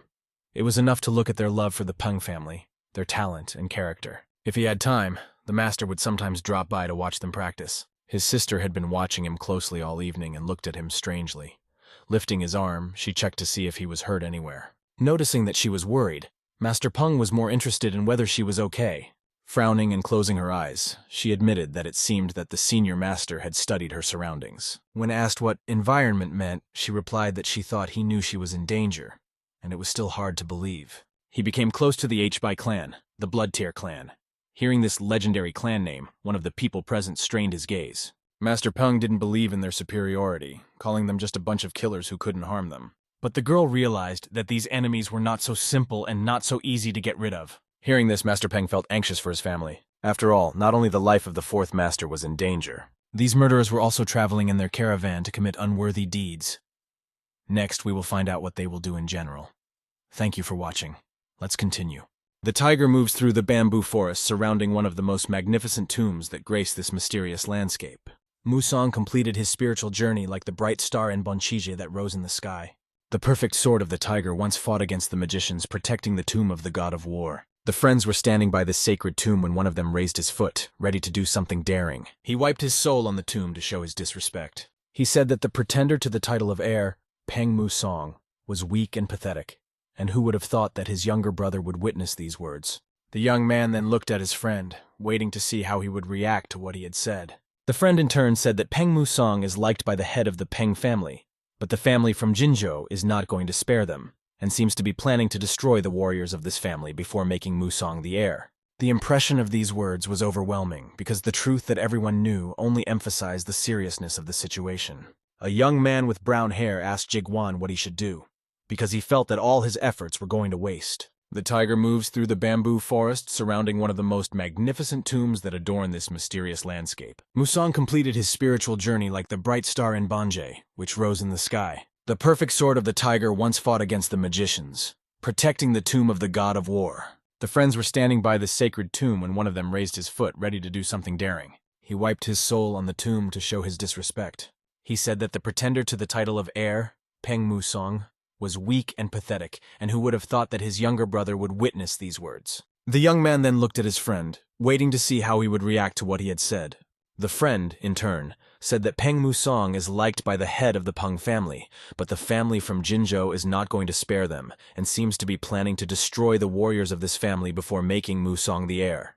The impression of these words was overwhelming, because the truth that everyone knew only emphasized the seriousness of the situation. A young man with brown hair asked Jiguan what he should do, because he felt that all his efforts were going to waste. Oh Hell was aware of his master's distrust, for they had indeed seriously screwed up. He hoped that this was just a one-time failure, and that the disgrace would not become an eternal stain on their clan. But his eyes burned with bloodlust. He was determined to use this chance to restore his reputation. The next time that man came back, his 2 younger brothers would already be buried. We return to the familiar city, where a training session is taking place on the Tribune. The young master actively trains his swordsmen, and today he decided to personally attend their training. The swordsman attacked him, and the young master masterfully fought back, demonstrating his skills. His skill was incredible. He effortlessly dodged the blows, and none of the warriors could touch him with their swords. After the warriors showed their best strokes, Master Pung began to scatter them in different directions. Unlike the swordsman, he had no weapons, but the warriors still flew in different directions, unable to defend themselves. He emphasized the mistakes of each of them. For example, the attacker who had just fallen from his blow had too wide a stance, which made him vulnerable to a counterattack in the open chest. Nevertheless, the warriors were eager to fight and train further, determined to try again. Some of his colleagues watched their comrade, who, despite the constant blows, felt satisfied and continued to fight as if he wanted to test himself again. The young man tensed his muscles and brought his arms forward, ready for another challenge. The young master, watching all this, realized that a month had passed since his return, and there were already some results that showed progress. He listened intently to the shouts of the soldiers and the sound of metal sabers clashing in a fierce battle. During this time, he trained the warriors who were to become the backbone of the Pung family's army during the day. And at night, he honed his fighting skills that would come in handy in future battles. Night was a new day for him as he practiced his sword, perfecting his movements on training dummies. Testing the strength of his stroke, the young man focused all his efforts on perfecting each movement. In order to free the sword of the god of war, you need to make extraordinary efforts and not stop there. And after this night's training, when he had wiped himself and washed off his sweat, a woman suddenly appeared out of the darkness. She greeted him, and the young master merely remarked that she was late.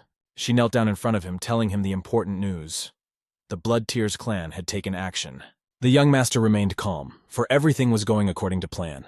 They will be one step ahead too. We are transported to the inn in Changzhou, where one of the Peng brothers was writing something for a long time by candlelight. He was irritated because nothing was coming out. Someone had brazenly misappropriated his money again. But what to do next? He felt that the window open for ventilation could become a trap for him. The candle began to fade, and he was afraid that this might be a bad sign, as if he sensed the presence of danger. His anxiety grew when he thought his brother was standing behind him. Even though he had decided to replace his sword with a brush and settle the score, this man was filling his hand with energy, ready to strike. He aims his blow at the rascal who appeared in the night to attack him. But when he turned around and struck, the enemy easily intercepted his hand without much effort.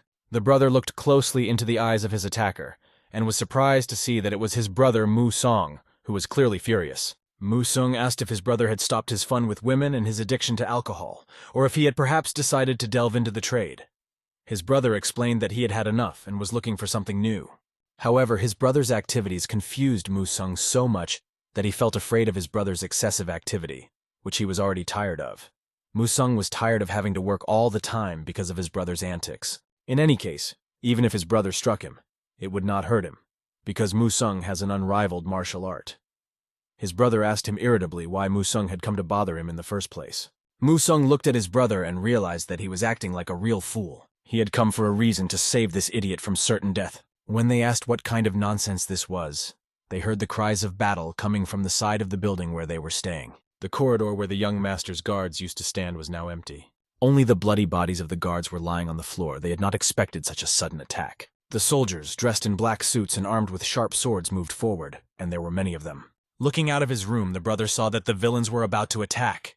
The soldiers pointed their swords at the young man, who looked out and said that they had been sent here by his younger brother. Realizing that these villains were going to kill him without disclosing any details, the brother realized that things were bad. The young master could think of nothing better than to stand there and watch a sword-wielding warrior rush toward him. The ninja warrior who was running at him with his sword drawn clearly had no intention of being nice. All the while he was shouting, "Die, you rascal!" and just as the blade touched the young master's clothes, Musong stopped the enemy's sword with lightning speed, saving his brother from certain death. Using a fist technique, he threw the attacker aside, causing him to fly a great distance, receiving a crushing blow. The warriors behind him saw Musong appear out of nowhere and realized that they had not expected such a turn of events. My brother at that moment opened his mouth in surprise, unable to say or understand anything. He was not even able to answer Musong's question whether he was really his younger brother. Musong turned to the soldiers, clearly furious that they dared to attack the two sons of the Musong family. Looking at them, he gripped his sword even tighter, and although he could have praised their courage, his gaze remained cold. Pointing the sword at his enemies, he reminded them of their foolishness, for only he could beat his brother. With a smile on his face, he joked, addressing not only the soldiers but also his defenseless brother, who stood there not knowing what to do. The battle did not last long, and the formidable ninjas were already lying on the floor, having gone to uncharted lands forever. Their leader had been defeated and was holding his head, realizing that this was his end. Musong approached him, sarcastically asking him how he was doing, because this sight was pathetic and was proof that they should not have come here, even if the three great clans in Hebei are considered the best. But they chose the wrong enemy, and Musong strikes the scoundrel's jaw with his fist. He emphasizes that the Blood Tears clan was created by Peng Dehek, right? After all, Peng Dehyuk is the very villain who must suffer a just reckoning. With the leader of the assassins in his hands, Musong heard his brother behind him muttering something and decided to ask him if he was surprised. Of course, his level of surprise knew no bounds, because he was one of those who could stab someone in the back with a smile on his face, and this man was exactly that. The ninja who was in the hands of the young master asked why Musong decided to come here. Musong replied that it would have been better if the ninja had shut up and just answered a simple question by stabbing him in the liver. Musong realized that it would have been better to just finish off this scoundrel at that moment. Remembering his past life, he realized that these people were the ones who had tried to kill him before. The ninja continued to insist that now Musong would definitely die at their hands, because the entire Blood Tears clan would come after him. Musong looked into the eyes of the killer until the very last moment, but did not have time to finish him off. After all, the assassin had deliberately killed himself, using the poison he had in his mouth to prevent him from revealing any more secrets. Musong threw his soulless body aside and walked forward. He told his brother that there would be no more ambushes and that they should return home. When his brother asked him to explain everything in more detail, Musong did not answer. The brother was interested in why Musong was here and why Peng Dehyuk was trying to kill him. Musong realized that there was little evidence yet, but he believed that they were being framed to get rid of them both in one fell swoop. His brother tried to justify himself by saying that no matter how much he loved Musong, he had no intention of killing him. And that was why Musong saved him, because he understood that. The brothers started shouting in the whole courtyard that the Blood Tears clan and those behind them were complete scoundrels, and that they would get rid of them with their own hands. But Musong, seeing this performance, told his brother to stop standing out, because they needed to be on the lookout. Musong firmly stated that he would take care of everything himself, to which his brother reacted with indignation, not believing that his younger brother would dare to say such words. He asked what Musong was going to accomplish on his own. Musong confidently replied that no one said he would act alone, because only murderers should deal with murderers. He went to one of the walls of their fortress, where a girl he knew who was a professional assassin was already waiting for him. Gawal, as agreed, came to the meeting. Sitting on the roof of one of the houses, she asked about the third master and was told that he was safe. They approached the Blood Tears clan estate and, looking at the huge buildings, realized that the scale was amazing. After a detailed inspection of the territory, Gawal concluded that these scoundrels had set many traps outside, and an ordinary martial artist would die as soon as he approached them. And of course they were already surrounded by warriors on all sides. The heavenly chosen assassins flawlessly fulfill their tasks, and they appear out of the darkness in front of the young master. They show their respect by greeting him with honor and devotion. Musong is not yet used to such courtesy from these people, but when he looks at his soldiers, he realizes that they are ready for any scenario. He focuses his gaze on the top of the building and realizes that the night will begin sooner than they think. Blood will be shed this night, and the assassins will face their enemies. The soldiers took up their positions, not realizing what was happening, because they were in for an unexpected ambush. For some reason, the traps set by the warriors of the Blood Tears clan did not work. A warrior named Sanhel from the Blood Tears clan realizes that things are bad. Not only had the strangers entered their building, but they had appeared so unexpectedly. The warriors quickly launched an attack, taking the enemies by surprise and starting to tear them apart. The battle did not last long, and soon the soldiers saw their comrades fallen. It was almost impossible to figure out who was who in this chaos. The battle unfolded so rapidly that it was difficult to realize the tragedy of the situation. One of the warriors of the Bloody Tears clan survived the blow, looked around and saw that mountains of bodies were already covering the ground. He called out to his comrades, urging them to fight like they had in training, but their voices were no longer heard. A ninja came out of the darkness and asked if he was in charge. Looking around, the warrior spotted the girl he had already been told about. She was next to Pung Musung. She turned out to be an assassin, but he did not expect to meet her on his territory. Activating his equipment, the killer dissolved into the darkness, preparing for further action. He quickly moves forward to attack the woman with his sword. In the midst of this battle, he notices that his soldiers are defeated and lying motionless on the battlefield. With a quick glance, he missed the girl's strike as her sword was able to handle even his ghostly skill. He couldn't feel her presence, even though she was standing in front of him, and he realized that this girl was different from the others because of her skill. The moment the girl jumped high above him, skillfully wielding her weapon, the warrior realized it was time to act. He threw down his swords and activated the claws on his hands. He throws his knives upwards, hoping to catch the damn ninja girl. All the blades that were thrown at her were deflected, and the fragments from them hit him, causing a deep wound on his arm. The leader of these murderers realizes that it was a fierce battle, and although he is wounded, the battle was really difficult. He is overcome with curiosity. Who are they and why did they come here? The girl didn't want to talk much, so she pulls out balls that look like bombs from her pocket. Without introducing herself, she throws these balls in the direction of the killer, and thick smoke fills the room. The warrior from the Blood Tears clan closes his eyes against the choking smoke, but he hears the sound in his head that these attackers are the chosen assassins of heaven. When he finally opens his eyes, he sees only the last movements before his death. The girl, having dealt him a fatal blow, passes by and destroys him, saying that they are reapers who will lead the Bloodstar clan to destruction. They have invaded their master's territory, and now it is their duty to get even with them. The remaining warriors see the smoke clearing and realize that these enemies are superior in every way. At the same time, the celestial assassins put them in imminent danger. Seeing that their leader had been killed, Sanhel was overthrown and lay on the ground. The ninjas, realizing their desperate situation, could not think of anything better than to run away from the squad of celestial assassins. Young Master Musong was in the center of this squad, and although he expected difficulties, he did not think that the difference between the squads would be so great. The girl had told him that they belonged to one of the 3 great assassin clans in Muram, and it was simply impossible to compare them to these miserable bastards. The warriors, celebrating the victory, bowed before their master Musung, and the girl pointed to the building, asking the young master to go upstairs. On that day, the heavenly selected assassins completely destroyed the Blood Tears clan, forever ruining and erasing their history. The head of the Blood Tears clan, Il-Hel, quickly heard the news that they had been attacked by the heavenly chosen warriors. He could not understand why they suddenly attacked and began to destroy them. The fact is that when Sangheol was killed in battle, the report went directly to the clan head, and their people saw it with their own eyes. They mobilized all the forces of the clan, but it was only a matter of time before these enemies got to them. The head of the clan became very nervous, and when he got up from the throne, his heart was trembling with fear. The deputy tried to help him somehow, but the fear in the clan head's eyes did not disappear. What is Pung Muson's connection to these murderers? He wondered. They couldn't believe it was happening again.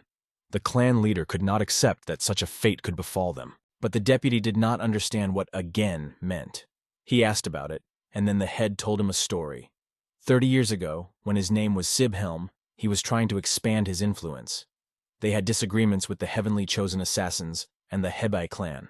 Because of this, they were defeated and their formations were disbanded. And all this happened in one day. The realization that the same day could happen again today did not give the clan leader any peace of mind. He realized that if they had not retreated that day, the clan would still be known to everyone. When he heard this, his deputy suggested that they flee, because even though the paths were blocked, they could break through. However, if they kill even one of these killers, they will be pursued to the grave. This way of the king of killers leaves only one way to survive. The heavenly chosen band of killers was doing a great job with the mission they came here for. Their army of assassins fought so fiercely that it even amazed the master. The girl suggested that perhaps they should act more quietly and offered to tell the warriors about it. But the master had something else in mind, because he realized that the matter was coming to an end and decided to step aside. The girl noted that it was very dangerous to go alone, but he turned, looked her in the eye and asked if she was even aware of who she was talking to, because there was no danger to him. She realized this and respected the young master's wishes. He went forward, approached the stairs, and began to climb them. Suddenly, arrows began to fly incredibly fast in his direction. He didn't even look at the arrows, he just felt them coming. With his sword, he cut the wall of arrows in half, leaving them no chance. Walking on, our hero inadvertently steps on a trap. Huge iron blocks start falling on top of him, right on his head, but he skillfully cuts them with his sword, showing that his weapon is far from a toy. The blocks fall under his feet, but he continues walking as if nothing had happened. After he stepped on a few more traps, knives started flying at his back. But this also did not cause him any serious injuries. He repels all attacks with ease. Monsoon moves forward, noticing that traps are set at every step, and how they pass them remains a mystery. When he reaches the wall, he realizes that this is the place he was trying to get to. He knocked out the wall and the fragments flew in different directions. The head of the clan had been waiting for him for a long time, and when they saw that someone had broken into their domain, they only noticed his shadow. Without thinking twice, they realized that the master had come to take their lives. The young master approached the head of the Bloody Tears clan, not intending to introduce himself, as he was already known. The Blood Tears clan chief knew exactly who this young man was, and why he had come to him.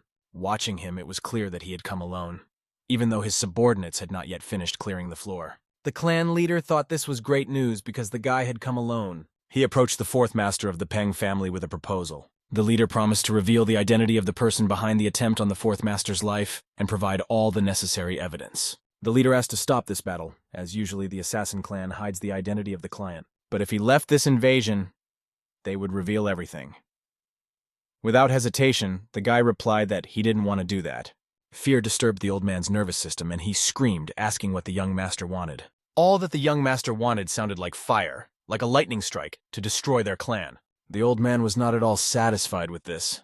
How could this young man dare to go so far? But there was an important reason why Musong stood in front of the head, looking him in the eye. The reason was that he had hurt the Peng family members without any fear. This was enough to destroy and wipe out their clan. The clan leader and his deputy prepared for battle. They were afraid of the chosen celestial assassins. But what was their unity? But fighting him personally was worth it. Suddenly, the roof was pierced by ninjas who began to sharpen their blades on our hero. Landing right in front of him, they surrounded him, hoping for a surprise attack. But the young master quickly destroyed these warriors with one swing of his sword, not even waiting for them to land.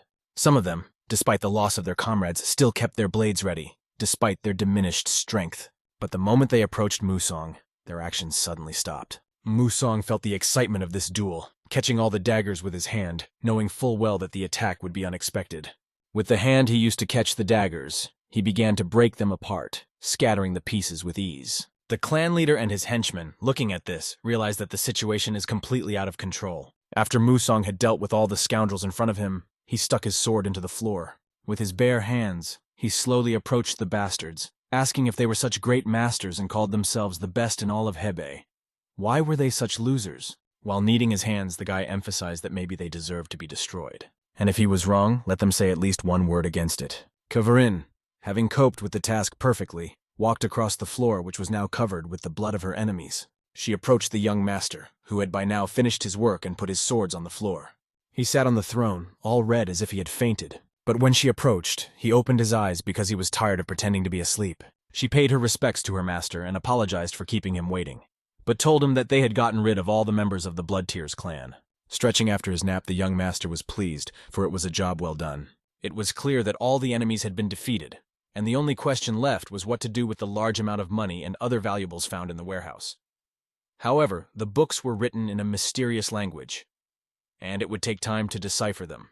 The young owner briefly replied that this was fine and instructed Gawal to complete all the cleaning and dealing with these issues. However, that was not all. When they went down to the basement, they found the children who were being trained to become assassins.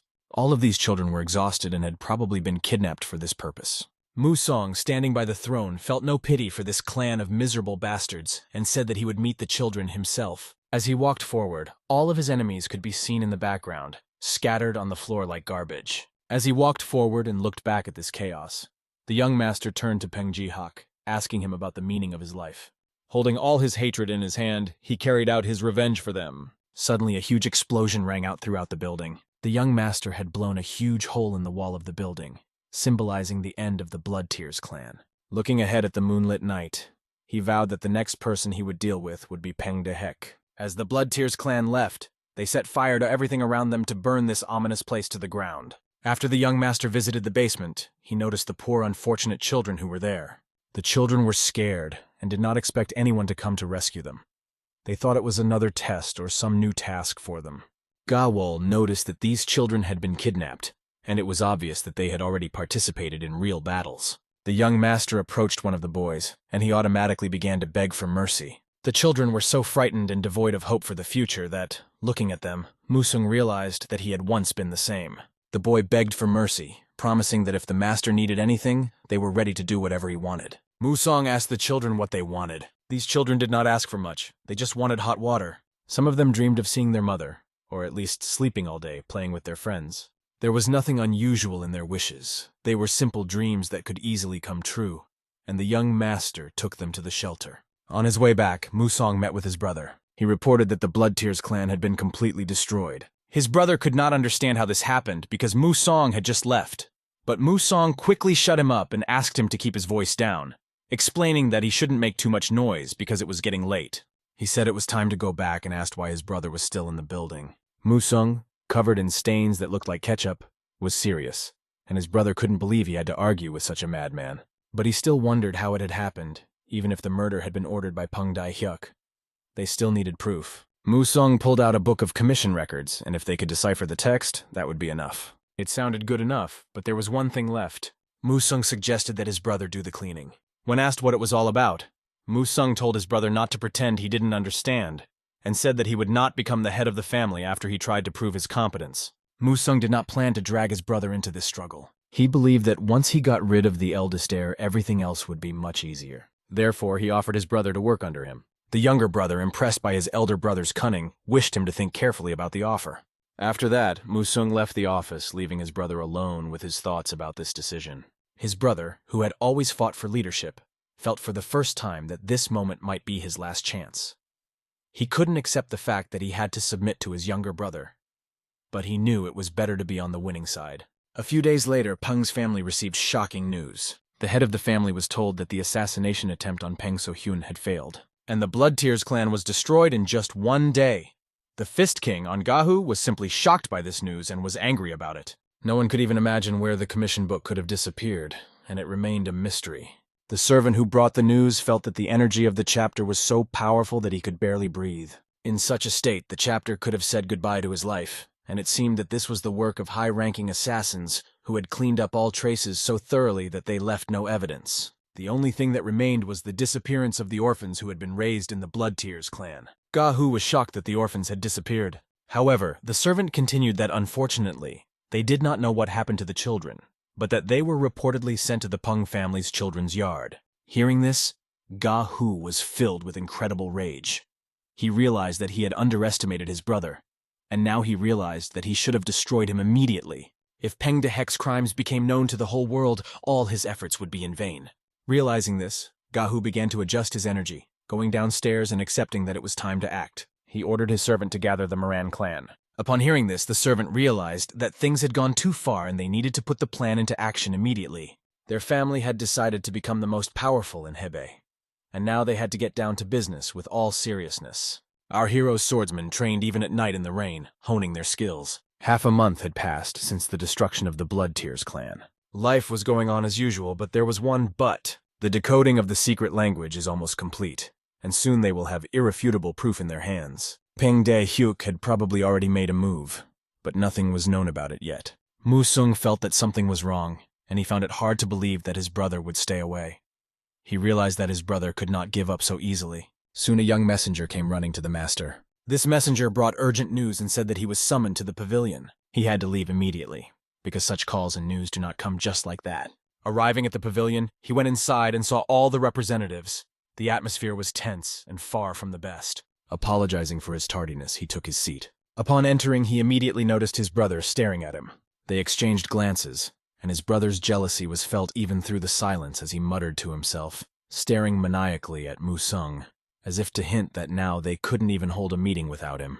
Chairman Jiang Ho began his speech by reminding everyone that everyone knows about the three great families, including the Peng family, and the Moran clan, who are called wolves in the world of the seas. However, a few days ago they began to perform strange actions, as if combing the territory of the Peng family. The Hingren serves as the border between them and the Moran clan, the head said, unfolding the map. They left the battlefield in a hurry, and the head asked people to check the situation, as he did not know how urgent the issue was. However, he noted that the Moran clan was provoking them, and now they needed to use this opportunity to deal with the situation. Hearing these words from Musun, the advisors began to reject his proposal, because a clash with the Moran clan could lead to war, and the Peng family would be at a disadvantage. Realizing that in his previous life, Musang had faced wolves constantly looking for weaknesses in their defenses and harming the Pung family. He decided to act. His brother raises his hand, stating that the advisors are going to do nothing and just watch. They have 3 profitable businesses in Hingren, and he asks if they want the Moran clan to have it. The more he listens to this senseless talk, the more he feels indignant. He declares that their family has the right to defend what is rightfully theirs. He supports his brother, the 3rd owner, and people begin to realize that they cannot leave things as they are. They cannot back down. They must stand their ground. The brother looks at Musang carefully to see his reaction. Musang understands the situation and accepts his brother's point of view, seeing that he is on his side. Looking at his rival Peng Dae-hyuk, the only question left is what he's going to do next. With a heavy sigh, he accepts this point of view and prepares for further action. Musang realizes that the majority is not on his side, and if he doesn't want to lose his reputation, he has to agree. He turns to his 4th brother, saying that although he has outstanding fighting skills, he should be sent along with the squad to reduce possible losses and speed things up. Chonggu adds that the defect is also suitable for this mission, and after hearing this, Musang felt a bit uneasy. It became clear to him that this bastard was undoubtedly up to something. Looking into his eyes, our protagonist's soul does not find peace. He feels that there is some kind of trap here. The swordsmen in the battle camp made a halt, and it seemed that they decided to have a little rest. The young master in turn went to the resting room. Ga Wall was waiting for him there.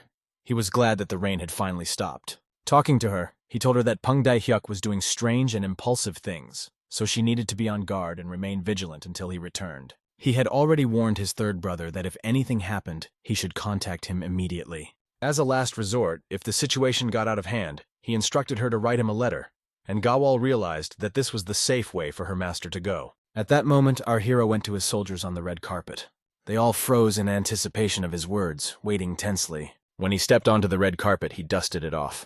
He began his speech by saying, "The Moran clan of Sadachan has set its sights on Hingren, which is the property of the Peng family. They are currently being held back by my 2nd brother, but the situation remains unstable." He decided to take a fighting squad with him and send a few assistants. He asked the soldiers if they were ready to follow him, and they all answered as one that they would obey any order he gave them. They said that the master was their great leader forever, and everything he did was always right. Addressing them, he said that from that moment on, they would become part of the Peng family's squad. He announced that Jongho would be their commander from now on. Hearing these words, tears of joy appeared on Jongho's face, because it was a great honor for him. From now on, they would always follow Seo Munyo and fight for the honor of the Peng family. The soldiers answered in unison, "Yes, master." Leaving the red carpet, they walked through the mud, and the master led his tiger squad only forward. After all, their first battle awaits them, and everything is going well. Shortly after these events, we moved to a man we know. He was sitting at his desk, exhausted after a difficult negotiation. He was asking his servant about what was happening to Seo Munyo.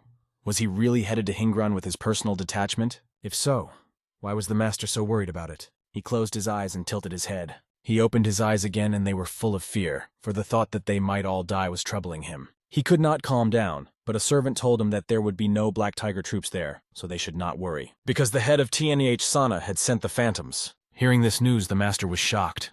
If the Phantom Squad and the On family intervened, then it was a different story. Gritting his teeth and keeping his hand ready, he realized that he could not retreat, because this was their last chance. He must seize the opportunity and destroy Musang so that he can eliminate the entire Pung family of heirs. A few days later, we moved to Hingren, to Habuk. The soldiers were lying on the ground, many of them seriously wounded. A doctor was trying his best to help these soldiers by closing their wounds. This was Habuk, the 2nd son of the Peng family. Chun Hek, the warrior he was helping to heal the wound, asked him to be more careful. Habuk apologized for his slowness, but explained that it was necessary to avoid festering of the wound. Soon they were interrupted with news from the main court. They received a letter that reinforcements would arrive tomorrow morning. But if the Moran clan ambushed them, they would have a hard time. The warriors began to doubt their abilities, losing faith that they would be able to save their family, because last year they had avoided a clash with the Moran clan. Chun Hyuk thought that if he had known what was going to happen, he would have taken more soldiers with him. Giving up the Pung family on a platter was too heavy a burden for his soul. After that, Chun Hek resolutely gets up and goes forward. He urges his soldiers not to think about the consequences and not to worry, because if reinforcements arrive, they will 100% defeat the Moran clan. But suddenly an unfamiliar voice pierces their ears, and someone nearby shouts that their family will never abandon them. Pengchuk turns around, but he can't make out who it is that has come to visit them. A man appears on the horizon, looking quite menacing. He was walking along with his big henchmen in dark clothes, mocking the boy, wondering how he could stay so calm. He said that his motivation was overwhelming him. When he saw the Black Squad, the main Black Wave Squad, invading their territory, Chun Hyuk hesitated. Could they allow it? But a stranger approached the young master, offering him time so that they could get their family out and leave the place. Realizing the shameful situation for their family, the boy thought about it. They had the numerical advantage, and his soldiers were wounded and bleeding, but they still held their swords. The man continued to intimidate them, saying that their master was about to appear, and if they believed in victory, death would be much worse than defeat. However, he asks Chun Hyuk not to be stubborn and not to act as usual. Power begins to fill Chun Hyuk, and he cannot stand this kind of neglect. Reaching for his sword, he decides to show the enemy what the Peng family is all about. He will always act according to the laws and rules of his family, not backing down. The representative of the Dark Squad has already warned him that if he does not listen, they will destroy them. And if he accepts this challenge, it will be a fight to the death. At the moment when they are attacked by a huge number of troops, the second master of the Peng family orders everyone to be brave and hold the line. The first warrior who dared to attack him receives a slashing blow to discourage him from being so confident. Chun Hyuk's skill was impressive, but even he could make a mistake. Looking ahead, he wonders how to prevent his squad from suffering heavy losses. Taking his sword forward, Chun Hyuk began to strike at the enemies of the 7th Squad, demonstrating his determination. The enemies noticed how incredible the sword power of the second son of the Peng family was. Known for his heavy blows, he surprised them by how quickly and skillfully he maneuvered such a heavy sword. Looking at his performance, they realized that he was indeed a strong young man. But today his strength might not be enough. As he was cutting down one enemy, another snuck up behind him and struck him. The wound was quite serious, hitting him right in the side. The battle began to lose control, and it seemed that everything was heading for defeat. However, the owner did not give up. He continued to move forward, despite the pain and losses. As he crouched down on the ground and held onto his sword, he saw a villain from the Black Squad flying at him. Although he dodged a strong blow and dropped his sword, he remained alive, ready to continue the fight. The rascal who was close to Chun Hyuk started laughing, full of arrogance. He was sure that he was about to finish off one of the Pung family members, despite his high position. And then, like a bolt from the blue, Musong bursts into the battle, his aura filling every cell of the battlefield. The warriors did not immediately realize who this man was who suddenly burst into their battle and began to skillfully maneuver among them. The second master noticed with one eye that the atmosphere had changed dramatically, but did not immediately realize what had happened. However, when he sensed his brother's aura, he realized that it was Musong, and he did. Musong saw how the rascal had invaded Pung's territory and even dared to be rude to his older brother. Reinforcements arrived very quickly, and this was a big surprise for the enemies. Musong was confident that now that they had stuck their heads in the trap, the Peng family's Tiger Squad would take that head from them. He ordered his squad to attack. The battle began, and all the villains who invaded their territory were crushed. The swordsmen ruthlessly slaughtered the Dark Squad, leaving them no chance to hold their ground or continue the attack. Their commander, watching the defeat of his Dark Squad, is at a loss to understand who this mysterious warrior is who has ruined their plans. The warrior, introducing himself as a member of the Peng Tiger family's special squad, expresses his desire to see if this opponent can prove worthy of his sword. As the main force of the Pung family, holding the sword on his shoulder, Monsoon confidently approaches his opponent, ready to strike.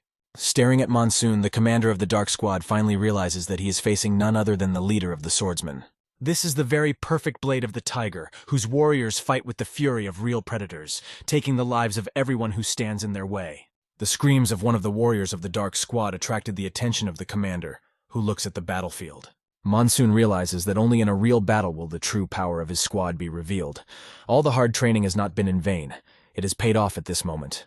One of the members of the Dark Squad suggests that the perfect tiger blade begin negotiations in an attempt to avoid further bloodshed. He warns that their master will arrive soon, and if they kill him, it will not bring any benefits. If they seek to start a war with the Moran clan, it could have disastrous consequences. But the young master has no desire to negotiate with him. He is sure that he will only talk to his main enemy, and despite the chance, plans to destroy him without mercy. Pushing off the ground with incredible force, he creates cracks in it, showing his strength and determination. The young master decisively rejects the doubts in the mind of the commander of the Dark Squad, activating the technique, Royal March of the Mountain, which threatens to completely destroy the enemy. Where the monsoon rushed through, a path of mud and broken stones remained, testifying to its relentless power. The young master was sure that he had let his guard down and thought that the soldiers of the Dark Squad would be able to take advantage of his weakness. But he was wrong. Their tricks were in vain. A friend of the owner brought his brother to him and asked him if he was all right. Chun Hyuk replies that he survived only because of him, and he is endlessly grateful for his support and help. They discuss that the Moran clan's owner will soon arrive. The young master wonders what will happen if they kill the squad leader, and how the Moran clan will react, as they are already sending reinforcements. In response to these actions, the Peng family's squad moves forward, ready for another battle. The Tiger's squad, known for its ruthlessness, warns the enemies. It is better not to put your hand in the tiger's mouth if you do not want to lose it. A minute later, his squad contacts the master, reporting that they have completed the task. They have successfully eliminated the Black Wave squad and are now waiting for new orders from their commander. It was an impeccable job, and he promises to join them soon, ordering them to wait for further instructions. Watching Monsoon, his brother can't understand when he managed to grow up so much. Not long ago, he couldn't even put together a band, and now he leads a powerful squad. His brother noticed that Monsoon used the victorious technique of the Royal March of the Mountain, which even he could not have performed. He feels proud to see his younger brother become so strong. He never thought that the rumors about his younger brother would be true, but it seems that Sun has become a real warrior. Meanwhile, the action shifts to the Hingran border forest, where battles are raging. People in red clothes are talking, not realizing what is happening around them. Among them are the young master of the Moran clan and the commander of the detachment. They notice that they were attacked by the Peng family's tiger squad. Confident in their abilities, they prepare for battle, hoping for a numerical advantage that can ensure their victory. But Jong Ho-moon noticed an important detail. Something was wrong. The Peng family warriors are not attacking, only watching closely, as if waiting for something or someone. Something is clearly wrong, and he cannot believe that the Peng family could react so quickly to their attack. The reality is very different from the host's words. He thought that now would be the best time to capture the Pung family, but events are not developing as expected. Seeing how confident the Pung soldiers are, Jung Ho-moon can't believe that such a chance could be lost because of the overly hasty actions his father pushed for. Although the soldiers of the Tiger Squad were outnumbered by the Marin family's army, they held their ground with unbending determination. The Moran warriors wanted to quickly finish off these renegades, but the Pung family waited patiently for their enemies to make the first move, preparing for battle. Finally, Jung Ho-moon could not stand the long tension and ordered his soldiers to attack. And Tiger's squad immediately sprang into action, attacking from all sides and surrounding the Moran warriors, creating chaos in their ranks. The Peng warriors rushed into the battle like a whirlwind, as if it were their natural element, enjoying every blow. One of the warriors, swinging his sword, looked intently into the eyes of his opponent, ready for the decisive blow. The opponent could not believe his eyes. Such power and technique were something incredible for him, something he had never seen before. The Moran warrior's sword began to crack under the pressure of his opponent's strength, and soon the fragments of the weapon fell on his face. All he could say at the last moment was, "Bastard, this is just goodbye." However, the battle was not so successful for the Tiger clan. Suddenly, someone stabbed the master in the back, but his fellow soldier managed to cover him, losing his arm to save his master from certain death. The scoundrel who dared to stab him in the back was immediately punished, as Tiger's squad acted in concert as a single unit. They fought with all their might, and although they were outnumbered, their unity and determination gave them the upper hand. As one of the warriors rolled over with the trappers who had arrived in time, he apologized for being late, recognizing the importance of every second in battle. Master Chehan began to assemble the entire Tiger Squad, preparing for a decisive offensive. Despite their numerical superiority, they decided to attack the Moran warriors, regardless of their losses. "Bid farewell to your heads!" the master shouted, and these words made the Moran warriors nervous, feeling the approach of inevitable defeat. Fear gripped their souls, and they could not understand how it happened so quickly and inevitably. Some of them even began to retreat, and at that moment one of the masters rushed to their aid, promising to return soon. The heir to the Moran clan was left alone, not realizing what was happening around him. But as soon as his assistant left him, the sword of Master Monsoon was at his throat, turning his fear into terror. Monsoon approached him with all courtesy, holding the knife to his neck, showing that fate was now in his hands. After greeting him, he sarcastically asked how he was doing. The Moran clan leader almost fainted from shock, because he hadn't even heard this scoundrel approach him. However, this young man, our hero, tells him that he is Peng Monsoon, a famous name that causes awe and horror. He is the fourth son of the Peng family of Hebei, the very perfect blade that is the stuff of legend. Monsoon whispers in the ear of the Moran clan's heir, offering him a choice. Either he will lose his head after using it, or he can earn a chance to survive. And of course, Jong Ho-moon decides that the chance to survive is much better than certain death. Soon, Tiger's squad wins, and Moran's warriors find themselves in a real hell. Master Monsoon, looking at this, asks his captive if he came here only to listen to the orders of the assistant chairman. Perhaps he had been bribed by the An family, and he sincerely believed that he was contributing to his family's well-being. The owner pulls out the log of transactions with the Yong family and hands it to the assistant chairman, allowing him to hold this incriminating document. When asked why he gave it to him, the guy had only one condition. Someone decided to announce this condition to him. If he met it, he could survive. The condition was to never encroach on the Pung family's land again. He was sure that the young master would understand what he was talking about. If the prisoner understood everything correctly, then they can come to an agreement at this stage. Thus, our master releases the representative and heir to the Manhwa clan, allowing him to escape with important facts about his unit. The warriors plunged their swords into the ground, symbolizing the end of this fierce battle. It was a grand and stunning victory for them, which they celebrated with joy and triumph. They had managed to defend Hingren, and the soldiers shouted, "Hurrah!" incessantly to celebrate the victory. Monsoon and his brother were watching this, and his brother hugged him, saying that he was a real good man, and that everything had been possible only because of his efforts. Monsoon looked at his brother and replied that it was a joint achievement. Thanks to their determination, the Manhwa clan will no longer dare to encroach on the Pung family's property. When the head of their clan finds out about the Yong family's plot, infighting will begin among them, further weakening their strength. Their warm conversation was suddenly interrupted by an eagle bringing an important message. Opening the letter, the young master began to read it carefully, becoming more and more anxious with each line.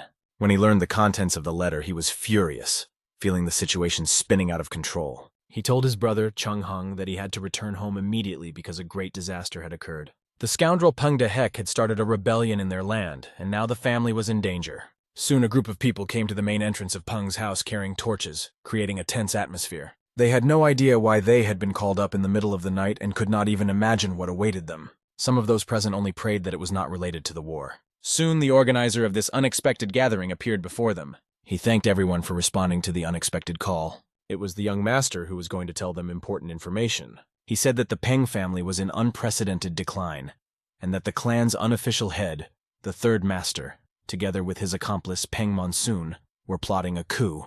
The warriors still couldn't understand what he was saying, but Dehak continued to explain his brother's treachery. The results of their investigation confirmed their suspicions, providing irrefutable evidence, emphasizing that there was no time for detailed explanations. If they don't believe his words, Dehak is ready to show them living proof of his case. He pulls a small sign out of his pocket and orders the soldiers to look at it carefully. In his hands was a token that indicated plans to eliminate the head of the family, as if his fate had already been sealed. Dehak holds up the token, saying that his father realized the seriousness of the situation, and instructed him to restore order in the Peng family. The warriors, believing his deceptive words, bowed their heads in front of him as a sign of loyalty. They assured him that they were at his disposal and would carry out all his orders. Looking at these warriors, Dehak feels this sight gives him strength and confidence. Meanwhile, Gal Wall is watching all this closely from the roof of one of the houses. She realizes that things are going very badly. Things have gone too far, and even the head of the family, who was in his study, was puzzled because he was not expecting guests.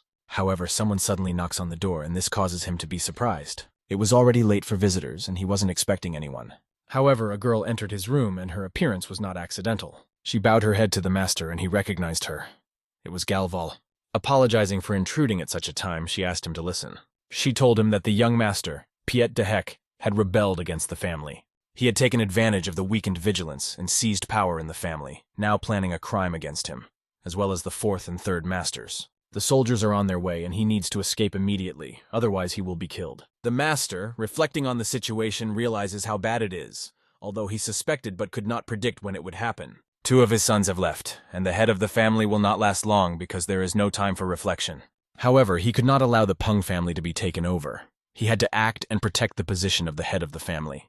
The girl said that the fourth and second heirs were already on their way back, and he just needed to hold out until they returned. She advised him to go to the base, where he would be protected by a combat team.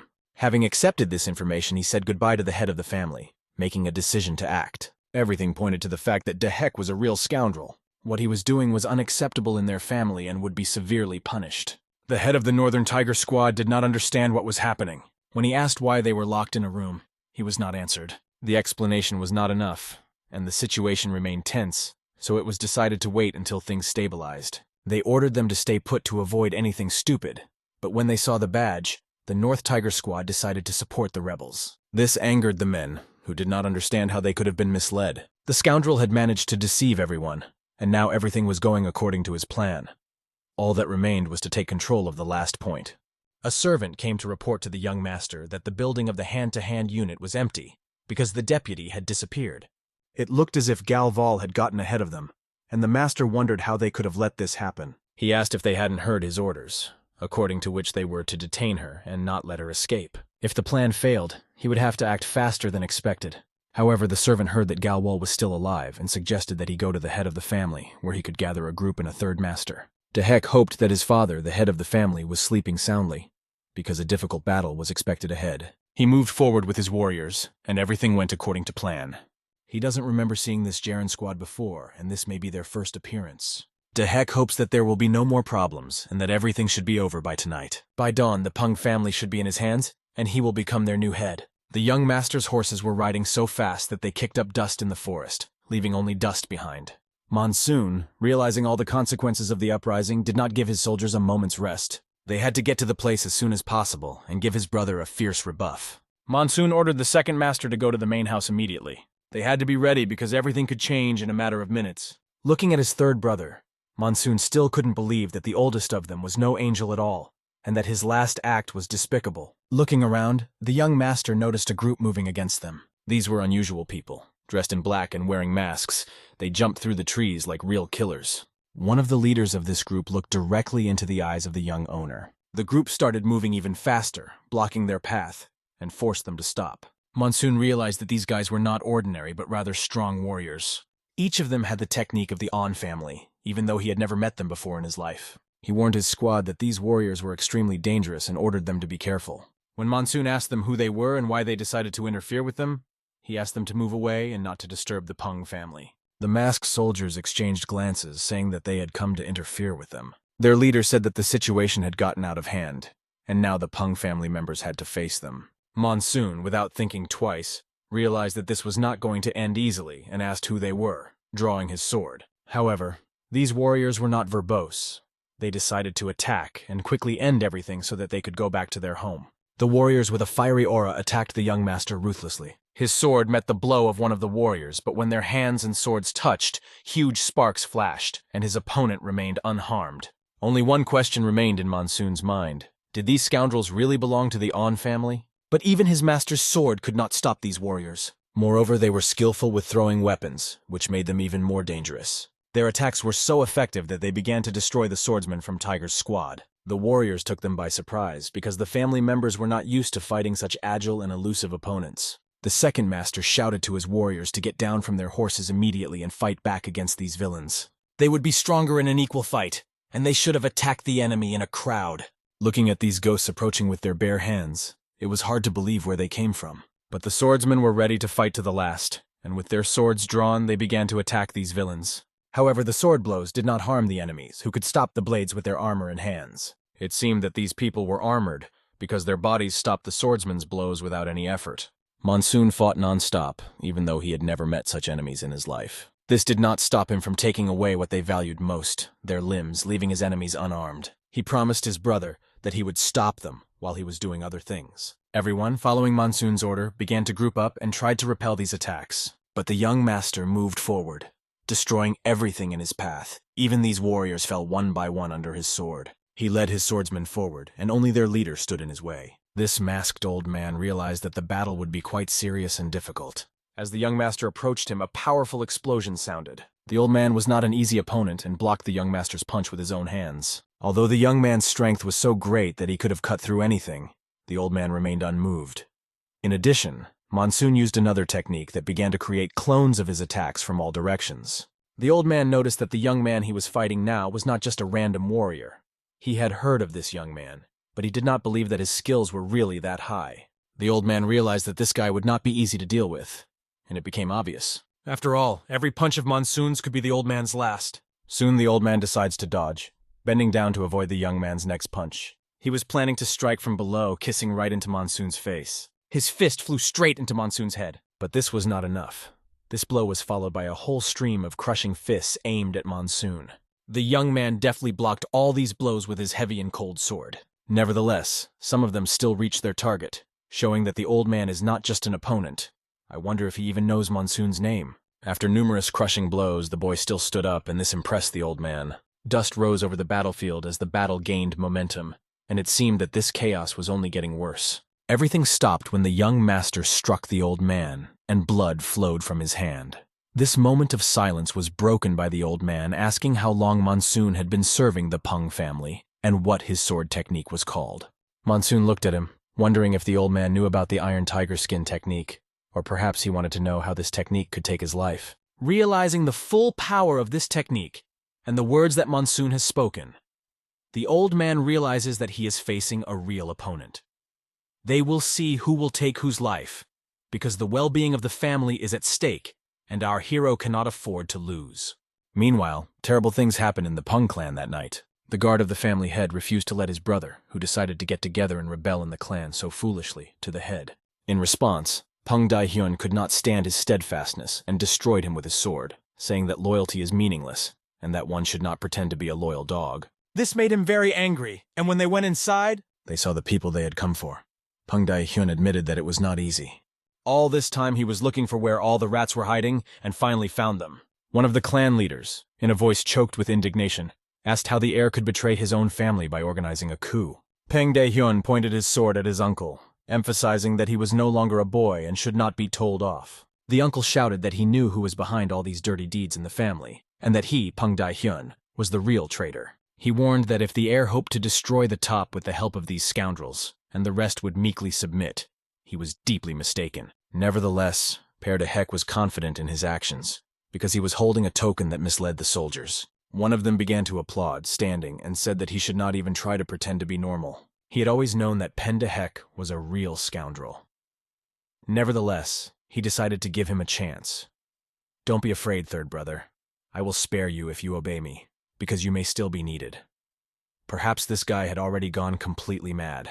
Père de Hec, looking at all these rats, thought that they were all talking too much. And so, when the time came, it was time to start the battle. He ordered that the Peng family's Zero Squad guard the main house. A great battle broke out between them again. The clan was collapsing before our eyes, torn apart by internal disputes. In this battle, a lot of blood was shed by brothers betrayed by their own families. Père de Hec is watching his elite unit, Unit Zero, created to protect the head of the family. He could not even imagine how long they would be able to hold out when this elite unit bursts onto the battlefield. The top of the clan is watching all this and realizes that they will have a hard time dealing with the third master. A girl named Gal Wall thinks about the young master she is waiting for and prays that he will hurry. At this moment, an extremely fierce battle is taking place on the battlefield among the Tiger Swordsmen. Some warriors of the On clan die, while others continue to fight without giving up.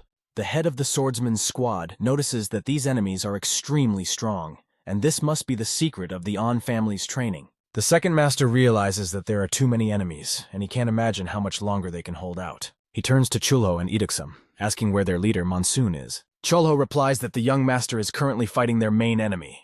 The fiercest battle is taking place not far from them. The two elements merged in a whirlpool, resembling a deadly dance. The pressure is so strong that all the smoke has risen on the battlefield, enveloping them. The purple aura belongs to the old man, and the red aura belongs to our hero. They fight to the death, crossing their techniques, each trying to defeat the other. At one point, our hero missed, and the old man walked past him, hoping for his victory. But at the moment when the old man thought everything was fine, he saw that his arm was cut off by the young man. The young master, looking at the old man, realizes that his time is up. The head of the On clan notices that Monsoon does not look like an ordinary young warrior, and wonders how he has reached such a level of skill. He takes off his armor and prepares for the last battle. Monsoon, in turn, wonders how this old man has such power, surpassing all the famous warriors, and he doesn't even know his name. Monsoon wonders who the hell this old man is. The old man laughed in response, because no one had ever been interested in him before. He had usually just destroyed everyone by this point. He also said that even now, when he is fighting his own brother, it is not too late to stop everything. There are rumors that the younger brother will never defeat the older one, and it is true. The old man takes off his mask, revealing his face so that the boy can see his possible future. Standing in front of him was On Shahan, On Gahu's younger brother. Going back to the story of this old man, when he was young, he fought with his older brother, and the latter left him with a scar across his face. After the fight, his older brother approached him and asked why he had become so quiet. Wasn't he disappointed with his defeat and started crying like a girl? Taking off the mask from his face, the older brother looked at On Gahu with contempt, as if he were a loser. He threw him this mask and told him to choose. Does he want to die now? Or perhaps he would prefer to choose the life of a ghost. And this mask became his first artifact. Of course, young On Shahan did not want to die and chose the life of a ghost. Since then, his heart has been filled with endless discontent, which has grown more and more intense with each passing day. Perhaps the old man's words awakened some memories in Monsoon, because he thought for a moment. Our hero looks at his opponent and realizes that his skill is quite unsurpassed. He can't believe that such a strong man lived his life as a punishment for rebelling against King Fist. The young master begins to replay moments with his brother, recalling how he mocked him, showing his cruelty. His older brother was always a scoundrel, using his position to dominate and humiliate others. Guhu was disfigured by his older brother, who rejoiced in his status as the head of the family, and the old man is not lying about King Fist. Looking at this old man, he realizes that they are kindred spirits, and the same thing happened to them as it happened to him. At this point, the Fist King approaches the boy, ready to fight, saying that he does not forgive old grievances, and asks Monsoon if he's afraid of repeating his fate. Even if he manages to win, his older brother will still find him. Monsoon, looking at his opponent, declares that he has no intention of running away, and would rather behead King Fist himself. Hearing these words, the old man laughed, because no one in the world has ever managed to do this. If he was going to behead King Fist, his courage was admirable. The battle broke out with renewed vigor, each warrior wanting to prove that he was the best. The old man struck his powerful blows like thousands of hands at the same time, and mockingly asked the boy if he thought his strength was not enough. He also ridiculed all the words that Monsoon spoke in his direction, considering them childish nonsense. The confrontation was difficult, and Monsoon felt how difficult it was for him to defeat this opponent. The old man's blows were so powerful that the young master began to literally push the ground under him. However, it was not just like that. Monsoon activated his technique, and finally his sword pierced the old man's body. At that moment, he released a power equal to that of hundreds of masters, and he must reach that level if he wants to become the winner. Looking at the old man, Monsoon promises him that he will definitely reach it, and even surpass it. He remembers how he managed to do it in his past life, despite all the obstacles, and this memory gives him confidence. The old man laughed at Monsoon's words as if not believing him to be serious.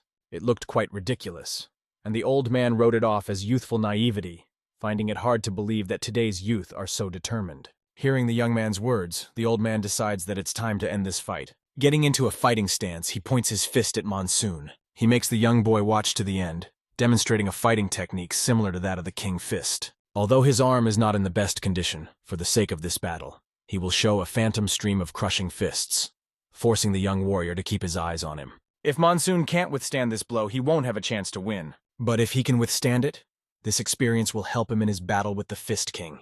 At this point, the old man is filled with boundless energy, and his arms seem to swell with power, as if on steroids. His aura and energy descend on Monsoon like a dragon, sending a stream of hundreds of ghostly fists at him. Realizing the impending danger, the young master activates the Wall of Soul sword technique, and heavenly energy begins to fill his sword like lightning, ready to repel the attack. He becomes an incarnation of a god, a tiger master, absorbing all this heavenly energy. Filled with it, he is ready to accept any challenge and withstand any blow. After this strike, it will become clear who emerged victorious and who died. The smoke gradually dissipated after the impact, and a huge cloud rose over the mountains. Blood remained on the ground, and someone was constantly staining the green grass with it. It was an old man who had been defeated. He was at the end of his journey. Looking at the young man, he realized that perhaps this boy could surpass him and defeat the Fist King. At this point, his mask begins to crumble. And finally, the old man experiences this feeling of liberation from the burden of the past. He looks at the fragments of the mask and realizes that he's finally free. His vital energy leaves him, and the old man goes where he has to go.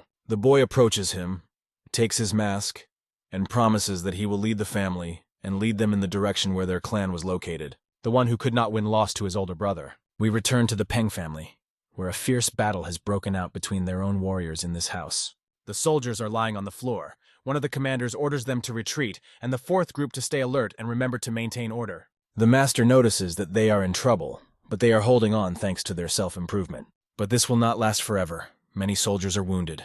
Many of them need urgent medical care. The enemy's army is growing. They are continuously advancing, not even allowing them to rest. Pendahek is standing next to his advisor and did not expect the unit to hold out for so long. Pendahek begins to worry that they are losing more and more men and need to end this battle as soon as possible. He asks where the damned ghost troops are because they should have been here long ago. The voice of the young Nadezhda pierces their ears. They pay attention to it, go inside, but the ghost squad's cry is not heard. Everyone holds their breath, and for a moment, all the fighting is quiet. Young Monsoon-san walks out, holding the sword and mask of the head of the ghost squad. At that moment, no one could believe it. It could only mean one thing. He had defeated the strongest warrior. One of the brothers who was waiting for him even started to joke that Monsoon was always late. Although the boy is confident, he goes to his traitorous brother, bypassing his warriors, who do not even resist. He comes close to Père de Hec, who looks at Monsoon with hatred, not understanding how he could do this. Monsoon looks at his brother and realizes that he can no longer talk to him. He throws the mask of the head of the fist fight and the ghost squad to the ground. The ghost he has been waiting for is now dead forever. Monsoon looks at his brother Père de Hec with hatred and prepares to put an end to his treacherous act.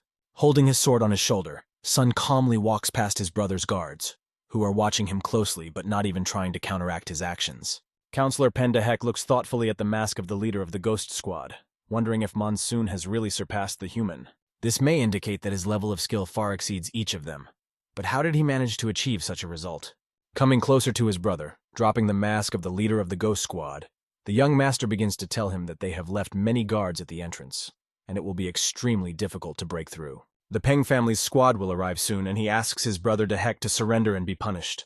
De Hec, on the other hand, is furious at these words.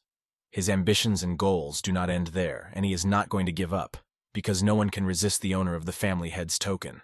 Raising the token up, the guy orders his soldiers to arrest the culprit of the last fourth heir, or simply kill him, as it will even be easier for his soldiers. Monsoon, in turn, realizes that the people have obeyed him only because of the token of the head of the family. Looking back, he doesn't want to kill the members of the Peng family because they are extremely important people. And during their internal struggle, the clan leader could not stand it and got out of bed. This shocking news hit everyone in the room, leaving them stunned. Even our hero, with his jaw wide open, could not believe his eyes, as he had never expected such a turn of events. The head walked over to his chair and, breathing heavily, sat down in it, watching everything that was happening around him. He was trying his best to contain his indignation, but his eyes showed that he was not happy with the situation. The leader's stern gaze swept over everyone in the room like a cold wind that penetrated to the very heart. He turned to all the members of the Peng family, ordering them to stop fighting among themselves.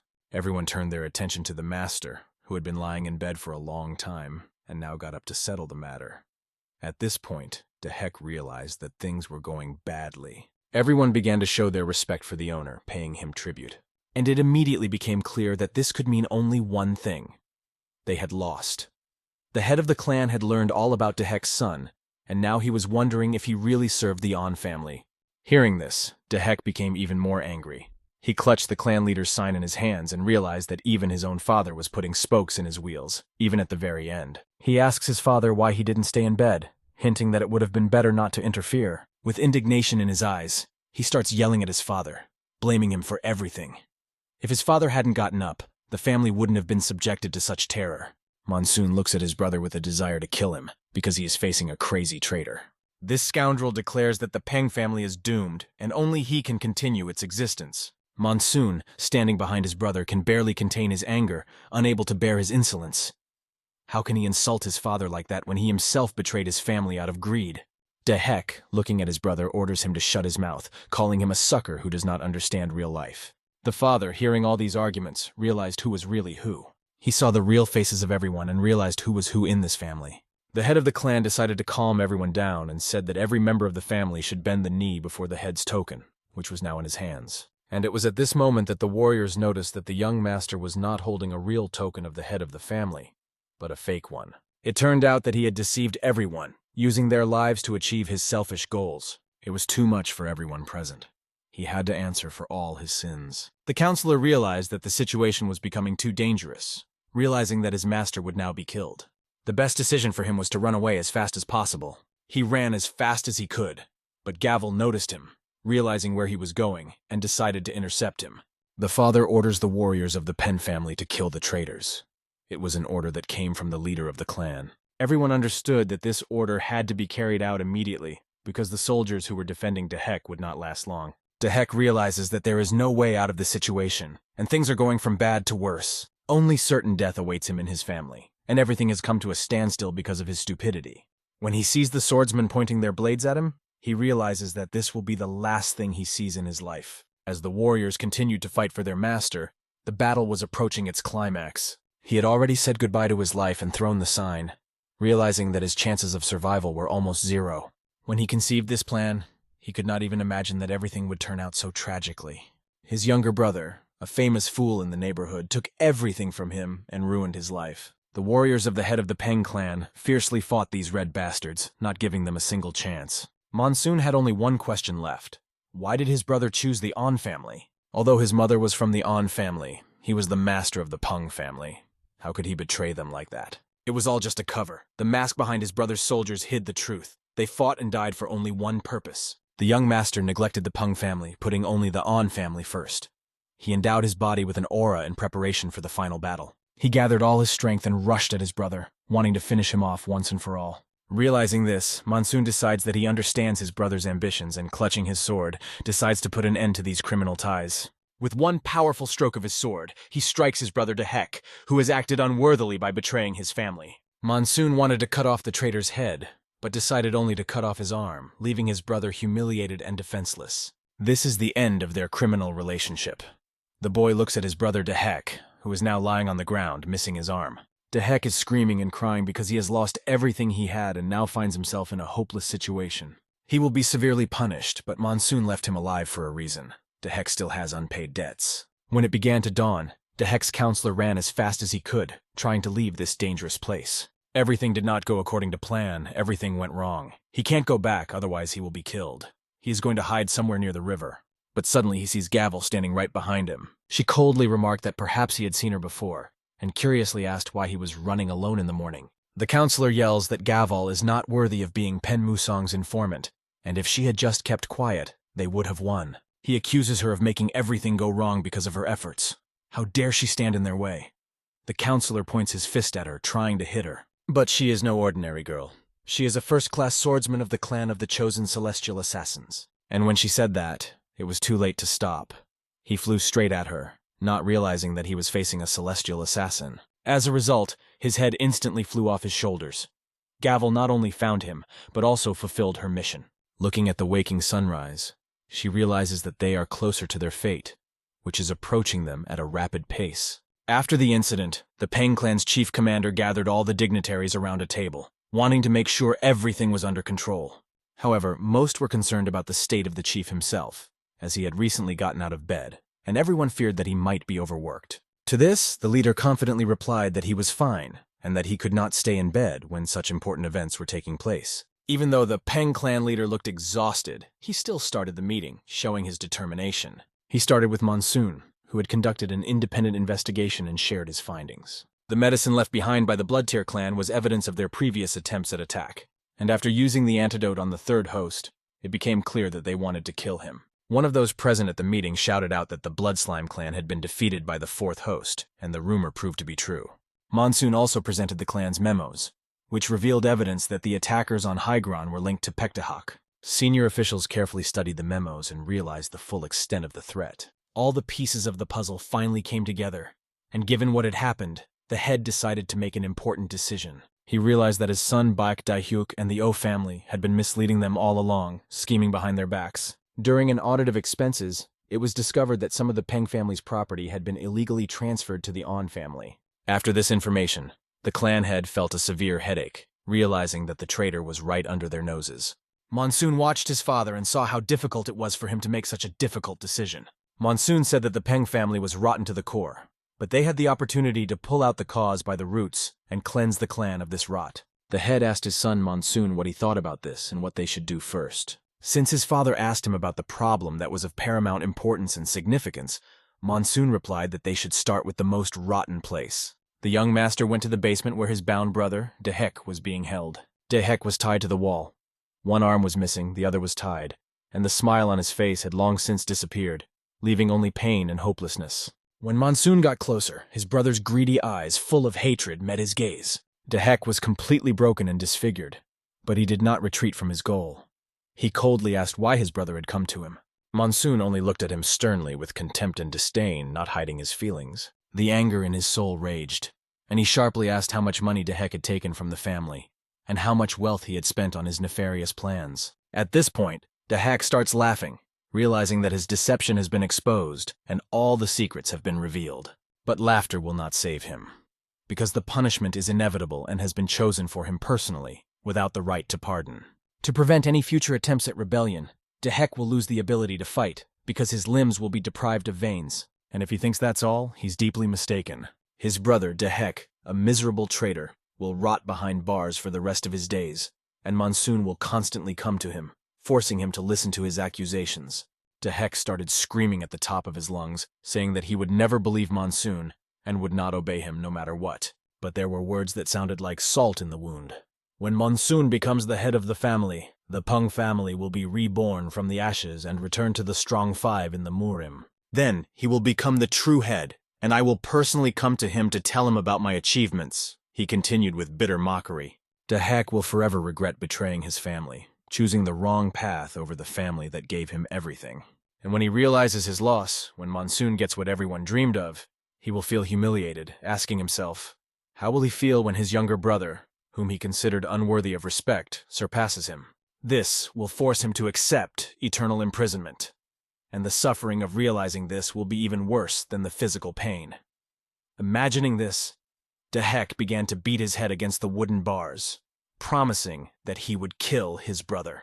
The fact that Monsoon dared to humiliate him was unacceptable to him, causing him to become uncontrollably angry. But the young master stretched out his hand to the scoundrel and said, I am now the senior heir of the Pung family of Hebei. And a strong blow of energy fell on the traitor, striking him with extraordinary force. Dehek flew to the side, breaking the wall beneath him, and the young master, not feeling satisfied, thought that this punishment was not enough. The traitor, thrown back by the force of the blow, hit the wall, leaving a huge dent that symbolized his final collapse. As Monsoon began to walk away, the traitor began to laugh, calling him an arrogant bastard, not hiding his hatred. He said that if Monsoon thought that the Pang family would just stand by and watch him rot in prison, he was wrong. Because soon they would come, free him, and destroy the Pang family. As he was leaving, our hero paused for a moment, remembering that he had forgotten to tell Daehyuk something, and returned to remind him. He informed him that he had already sent a letter to Baek's group detailing all the atrocities of the Pung family. Dehek was shocked by this news, as it could seriously undermine his family's reputation and cause a scandal. However, Monsoon noted that in Murim, all secrets sooner or later become apparent, and sometimes everything that was hidden comes to the surface. Monsoon was intent on destroying the On family in response to recent events, and if that happens, they could lose their place among the 5 strongest families. His brother can only endure in prison, because his punishment has already begun, and will continue until the end of his days. A great pain pierced Dehek's heart when he realized that everything he lived for was destroyed, and his despicable actions destroyed everything he had. We move on to one of the messengers who is on his way to meet the king to deliver this important letter that could change everything. The messenger was holding a huge scroll that needed to be delivered urgently, as its contents could change the course of events. The soldiers noticed that the messenger ran so fast that he almost knocked them down, demonstrating his determination. Although they had not yet heard about the conflict between the On and Pung families, he now intended to tell them all the details. They didn't understand why one of the strongest families was staging a coup in the weaker house. It was a great shame, and such a clan did not deserve to be called noble. The Muriman and the Baeka group made their verdict. The On family has lost its honor, proclaimed the head of the On clan. He gathered all the high-ranking members of the On clan to deliver this bitter news and discuss further actions. The head of the On family, Sa Ying, asked his father for advice in this difficult situation. Given that they have incontrovertible evidence against them, it will be very difficult for them to deny their involvement in the Peng family's uprising. The Peng family was one step ahead, and they couldn't believe that the Peng family had reported it so quickly and gathered all the necessary evidence. And now even the 9 sectors are condemning the On family, who are trying to find a way to pay off and settle the situation with Peng and Monsoon. The head of the On family realized that the situation had gone too far and was becoming increasingly confusing, causing him to become anxious. They also found out that Peng's family had stripped the traitor of his ability to fight. But they didn't care what happened to this jerk. They had enough other problems, such as the death of the Ghost Squad. The head ordered that On Chahan's body be brought to the meeting room. Although their family had lost respect in the eyes of the people, it had not yet been completely trampled. The clan members wondered what this could mean. The fact was that if the On family pleaded guilty, they could avoid problems with the Muriman. My father left the main meeting he was holding feeling immensely ashamed, as he hadn't felt in years. He realized that the rascal Peng Monsoon would have a chance to prepare this year, and once they ascended to these lands, the Peng family would be finished. Meanwhile, the Peng brothers gathered at a round table, just the 3 of them, to celebrate the Peng family's victory. The second host offered a drink, recognizing that it was a great job and deserved to be celebrated. The 4th host, however, grit his teeth and refused to eat or drink, feeling deeply troubled and doubtful inside. Monsoon was also worried and had several unresolved issues that kept him busy. The 4th host asked about the situation with On's family, confident that they would find a way to get out of the situation. Pouring himself some alcohol, he suggested that Monsoon could predict their actions.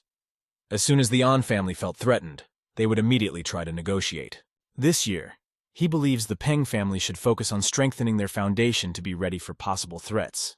Starting today, all members of the Peng family must act as a united front, the young master said firmly, showing his determination. His brother heard these words and, looking at his reflection in the sake glass, finally realized why Monsoon had gathered them all at this table. Monsoon said that they must know something important, and Pung Seo-hyuk agreed to follow him, trusting his determination. Monsoon asked his second brother, in whom he had high hopes, "What do you have to say about this? What is your view on this situation?" The younger brother, listening to his second master, realized that he would have to find out the truth someday, since he had agreed to follow him. It was important for him to see how his brother would react to this, and whether he thought that a new head should be elected to strengthen the family. The second owner turned his attention to the third brother, and was surprised to see that he suddenly sided with the youngest brother. However, the third brother just ate and hid his anger, realizing that it was better to be on the side of the winner. At this point, the second master decided that the best way to decide who should take the throne was to fight, although he was not as interested in the position of head of the family as he was in martial arts, which had always been his passion.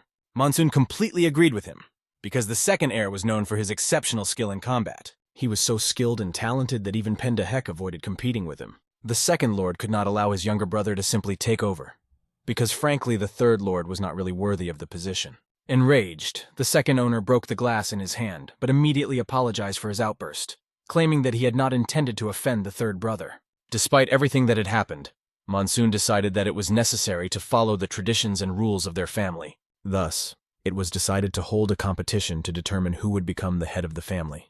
The second owner challenged his younger brother to a fight, saying that if he wanted to become the head of the family, he had to defeat him in a fair fight. To win the title, Monsoon had to defeat his older brother, and when asked if he was ready for the battle, he answered firmly, "Absolutely." "Tomorrow you must come here to this place," the second master announced. "This will be the last battle for the position of head." The next day everyone gathered to see this majestic spectacle, a grand event for the Pung clan. A huge crowd had gathered to see who would become the new head of the family, and everything depended on this battle. Last night, they contacted all the members of the Peng family, and in one corner sat the third master, who congratulated his brother. Monsoon exchanged greetings with him as well, showing that he was keeping his cool before the important competition. Soon after, the second master appeared and greeted his younger brother with a respectful salute, showing his readiness for battle. Together with his bodyguards, the second master approached the arena, amazed at how many people had gathered to witness this fight. But he knew that it didn't matter, because it would be a great fight, and let the entire Peng clan gather to see him triumph. When they finally faced each other, the second master said that it would be an interesting fight, and advised his younger brother to be ready for anything. Monsoon turned to the side, abruptly feeling a pain in his body, as if something had suddenly made itself felt. Gavel, watching the young master, began to worry if he was okay, suspecting that something might be wrong. The young man, taking his swords, felt that this day had been coming for too long, and now he was finally ready to show everything he could do. His emotions were on the edge. Joy and excitement overwhelmed him, and he could hardly restrain himself from excessive emotions. Going into the fight, he did not promise everyone that he would return victorious, but his determination was written all over his face. They came face to face, looking into each other's eyes. The time had finally come for the younger heir to demonstrate his secrets and talents. Everyone present held their breath as they watched the start of this important duel, on which the future of the clan depended. One of the main questions that worried everyone was whether Monsoon would be able to defeat the second master in this decisive duel. After all, this competition would determine who would become the new head of the family, and each of them understood the importance of this battle. As they faced each other, they began to fill their bodies with aura, and it became obvious that the second master was much stronger than expected. Monsoon also charged his sword with energy, which spread like lightning across the battlefield, and their heroic gazes met in each other's eyes. The elder brother waved his sword, showing that he was ready to attack and had no intention of retreating. He jumped high up and like lightning began to cut through space, aiming his strike directly at his younger brother. There was a huge explosion where Monsoon was standing, and its sphere spread across the battlefield, enveloping everything around him. The older brother's skill was amazing. He moved as fast as lightning, leaving his opponent no chance. But Monsoon managed to block his blows with his sword, which surprised all the warriors watching the fight. The technique he used was the Renchun Heck-Chain Wall, and although it seemed invisible at the beginning, it revealed its incredible power during the fight, even when Musang was already exhausted. His movements were so sharp and fast that the second master's skill could only be compared to the lightning of Hinabek Baklimka from the bright palace of Muchon. At that moment, their swords clashed face to face, sparks flying all around. Using the unrestrained tiger technique, the young master released 5 claws of a true tiger, which rushed straight at his brother, who was not expecting such a powerful blow. The older brother tried to deflect the blow with his sword, but all his efforts were in vain. The force of the blow threw him to the side, and he fell to the ground. It was obvious that the blow had not only damaged him, but also caused dust to rise from the ground. The people watching the fight realized that this technique was incredibly difficult and could not be taught to anyone. This skill proved to be extremely destructive, making everyone wonder about the young monsoon's true capabilities.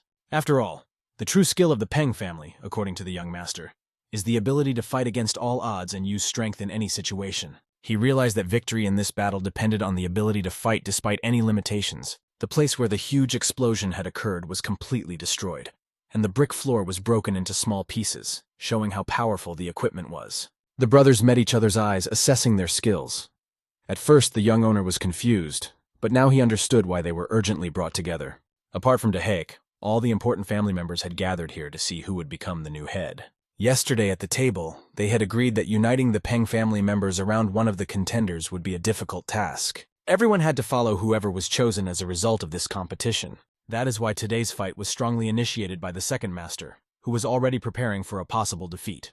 The second master agreed with Monsoon's words, but the fight was not over yet, and he intended to fight with all his might. The fourth master took responsibility and promised his brother that he would show what he could do in this battle.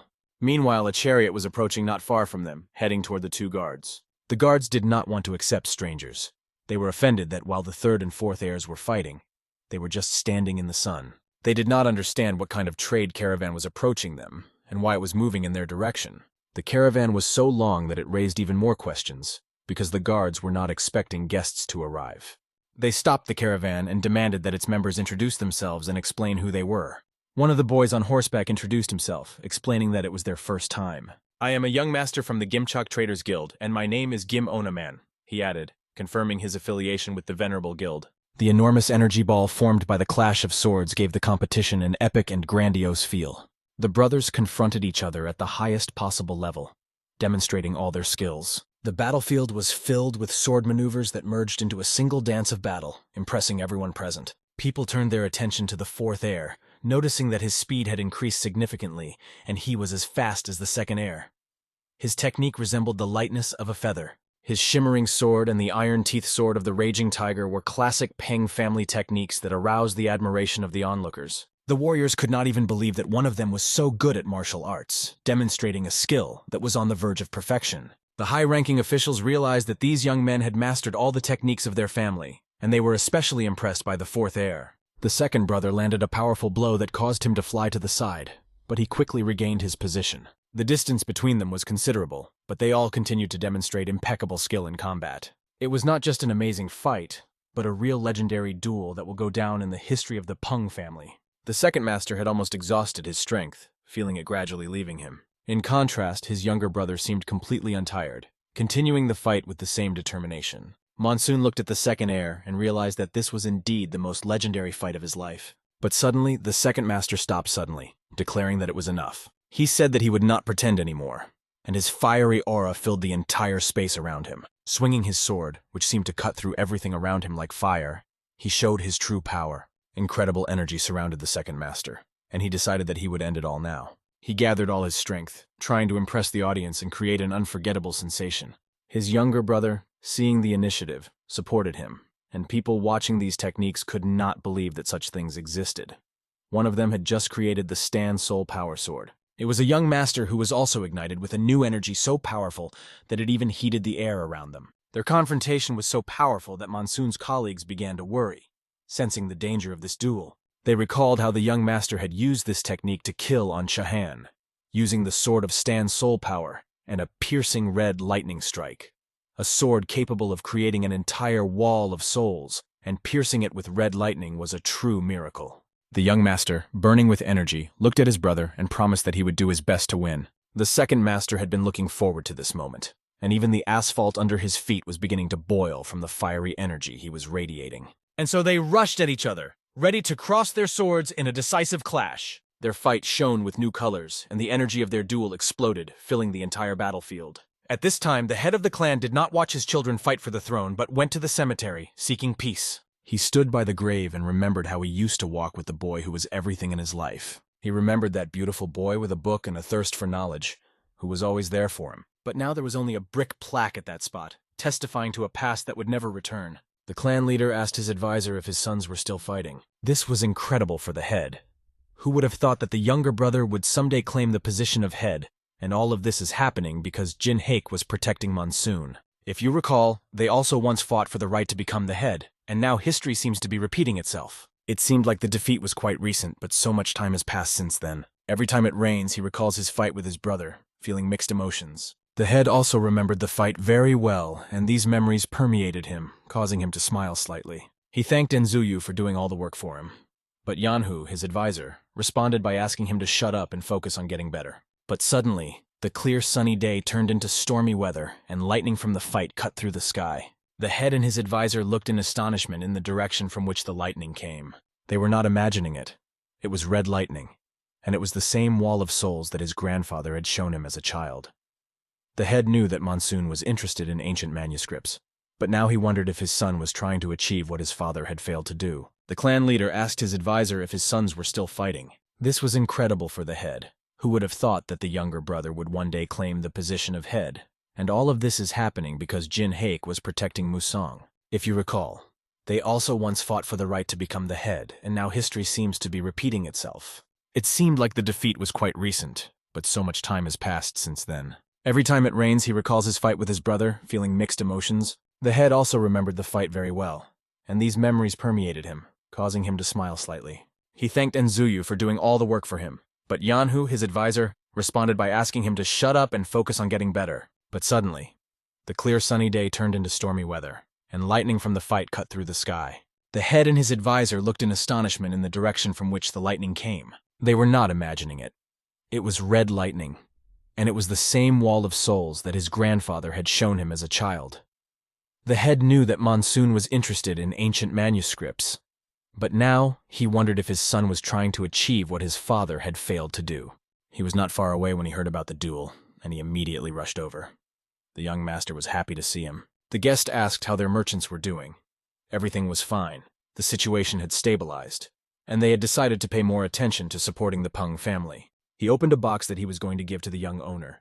It contained bijchidans, rare artifacts, each of which can provide 10 years of inner energy. This man had heard that the young owner was trying to create an independent structure, and decided to help him in this endeavor. Taking the box in his hands, Monsoon realized that it was a very valuable gift.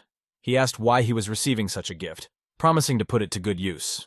The traitor was grateful to Monsoon for his kindness, and also brought several other things that could help in running the pavilion.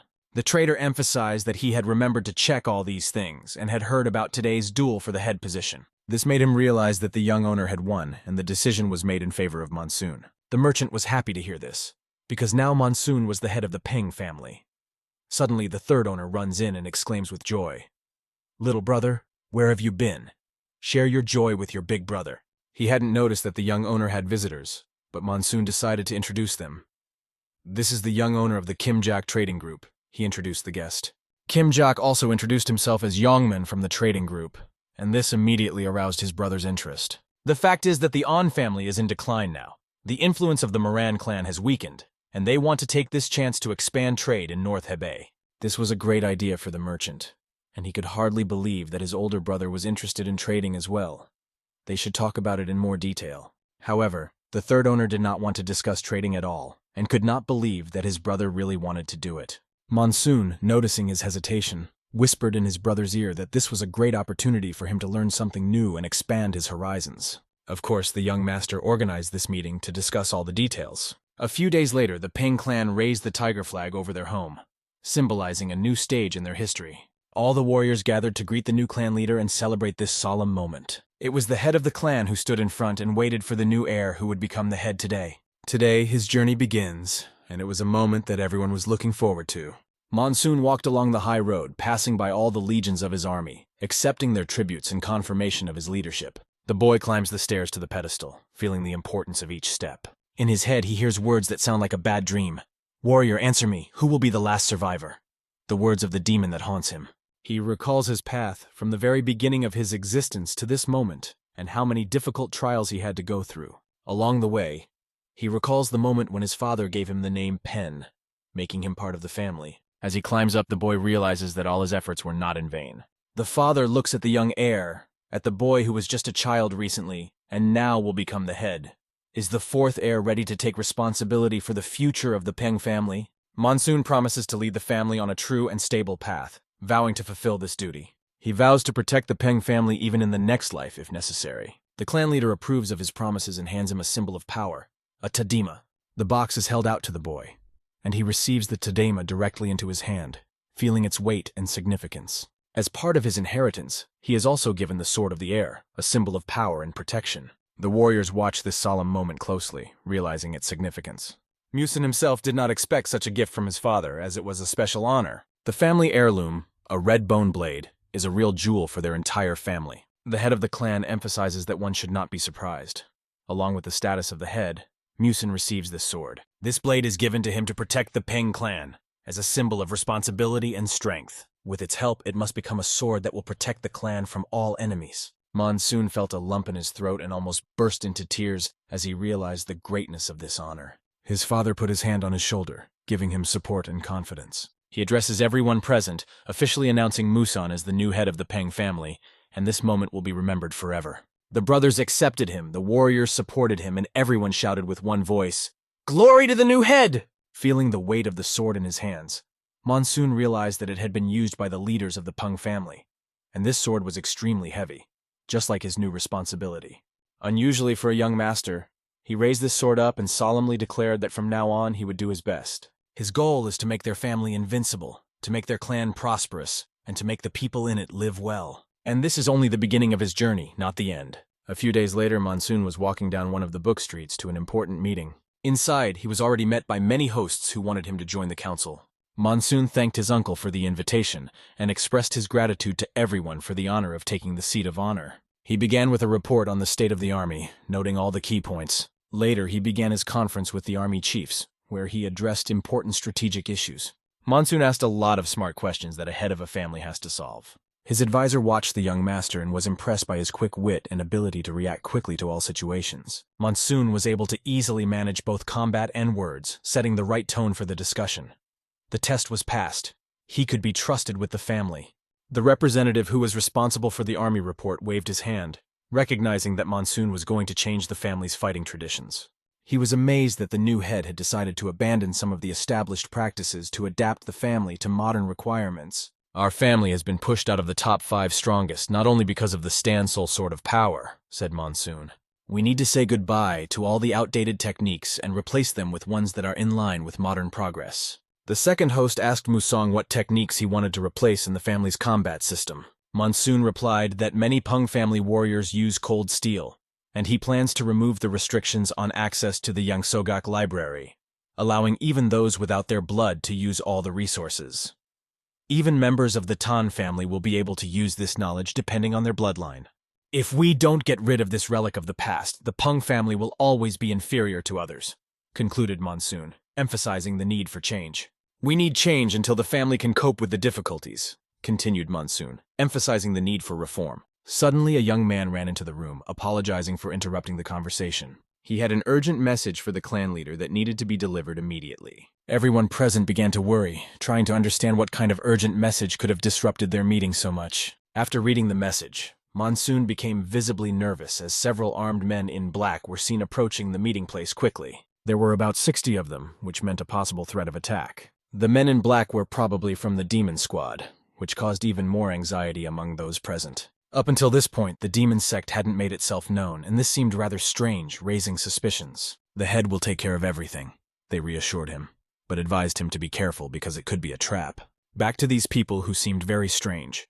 A group of 3 people walked along the trail, approaching the meeting place, attracting attention with their strangeness. They finally reached Hebei, although there was still a long way to go. The younger boys walking behind the old man complained of fatigue and wanted to find a place to rest and drink. The old man stopped, listened to the wind, and noticed that it seemed they were in for an unexpected encounter. And indeed, the wind whistled, and suddenly soldiers appeared, surrounding them on all sides. The soldiers took the people into a ring, intending to interrogate them and find out their intentions. One of the warriors approached the old man and noticed that he had keen hearing and eyesight for his age.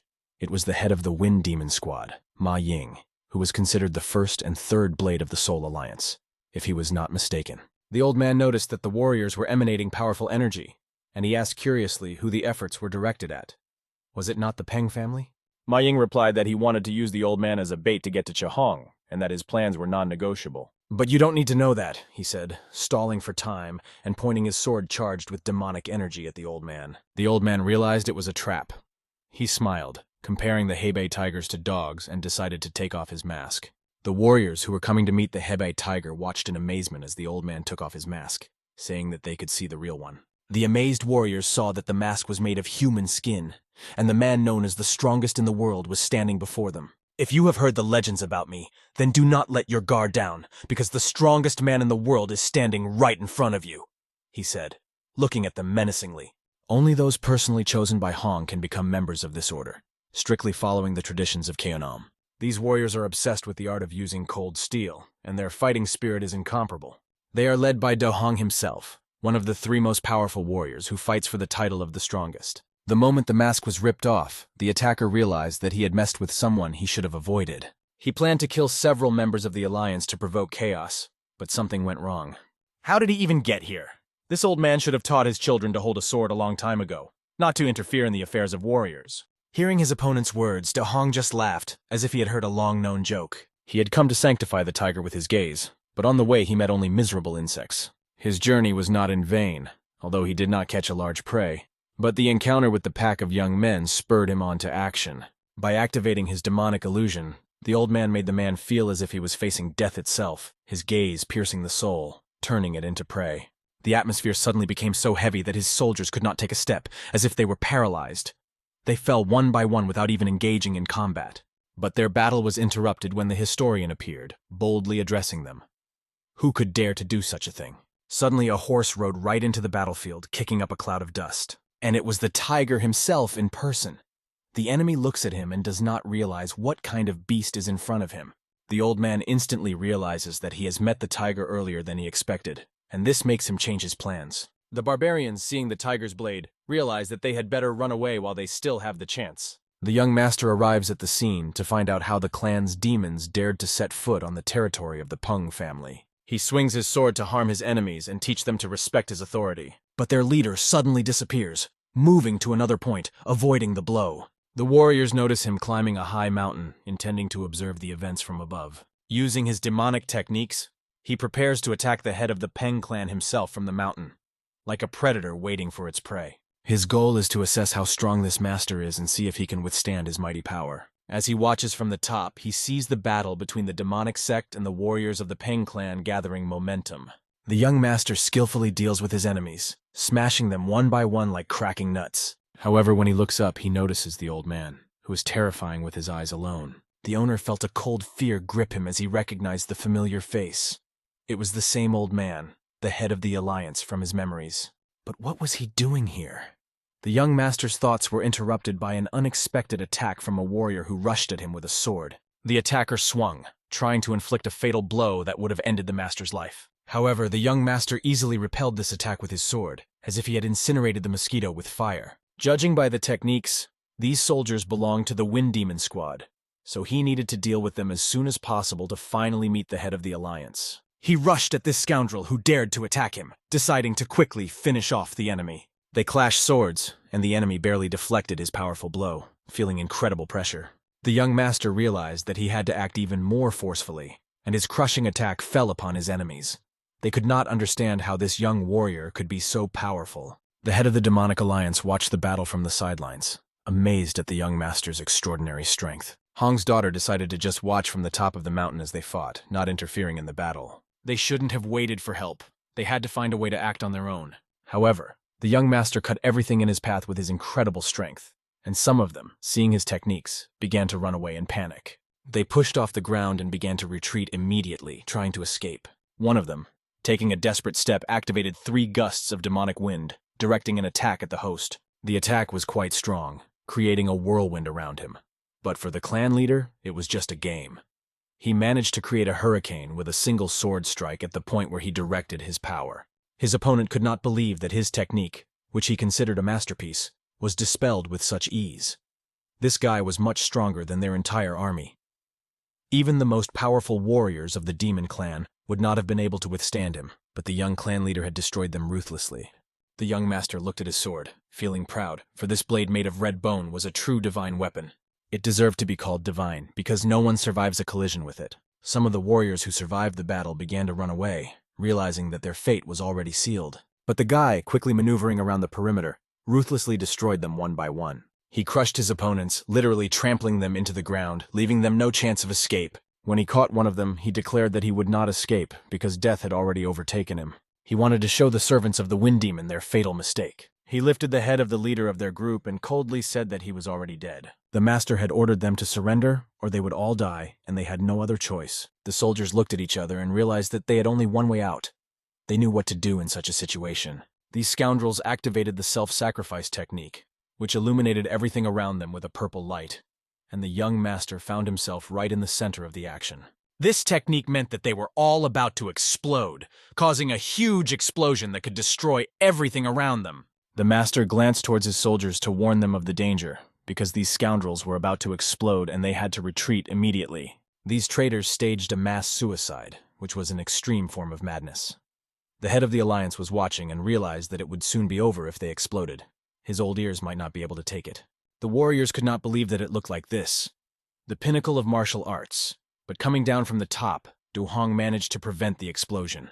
The head of the Peng clan looked up and realized that it was still the same former head of the alliance. The young master then ordered the capture of all these cultists to learn more about their intentions. Soon after, he returned to his main center, pondering the events. He was not alone.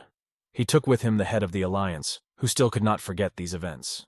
He said that the Wall of Souls was not that important, but he was very ashamed of everything that had happened. Yet, watching the head of the alliance, the young master realized that they knew each other. In his past life, the head of the alliance taught him many arts, and that's why he nicknamed him the King of the Sword.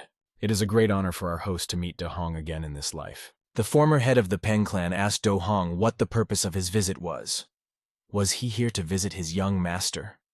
And it turned out that he was, for the old man had not visited them for many years, and much had changed in that time, and the old man himself looked much stronger.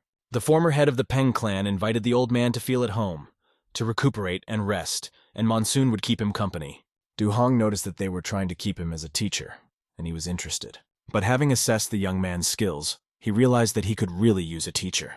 Du Hong turned to Monsoon and ordered him to come along with him. The young man was shocked by this order, realizing that the master would teach him again.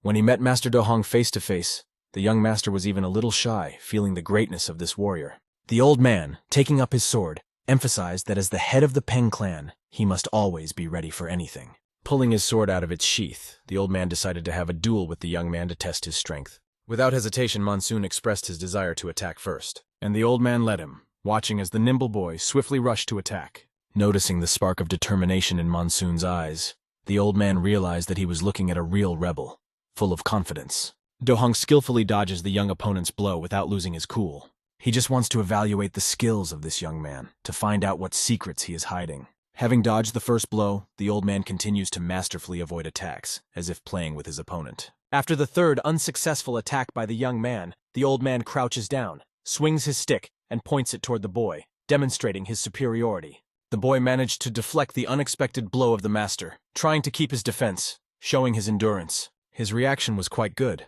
especially for a young man, but the old man quickly found himself behind him. Suddenly, the old man activates his terrible technique, and the power of his energy fills the fight with unprecedented intensity.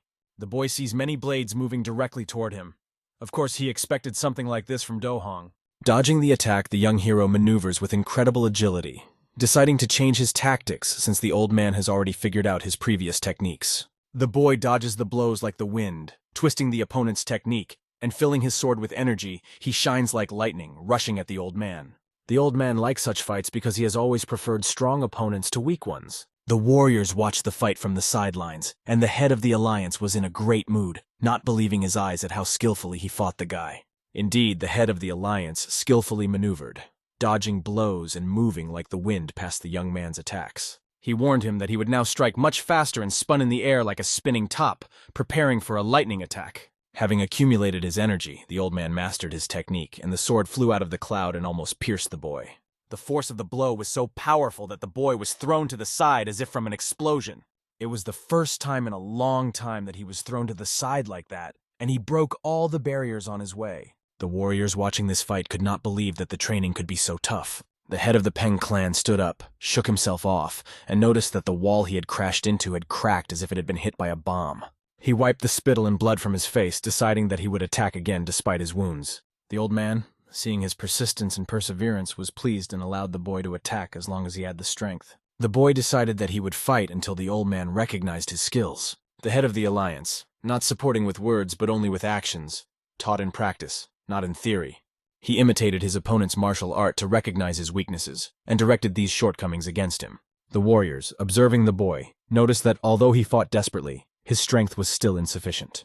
For his own amusement, the head of the alliance began to hit the boy on the head every time he made a mistake. The boy knelt down in front of the head of the alliance because the blow was quite painful. The old man warned him that they would start by punishing every mistake with this kind of retribution. The warriors, seeing the old man about to give another slap to Monsoon, realized that this blow to the forehead is quite severe. They watched as the old man gave him a shouban, and the boy fell over on his back from the force of the blow. From early in the morning they practiced until late in the evening, starting over again and again. The head of the alliance, Marim, made the boy repeat everything endlessly, despite his fatigue. Soon the sun began to set, and evening shadows fell on the battlefield.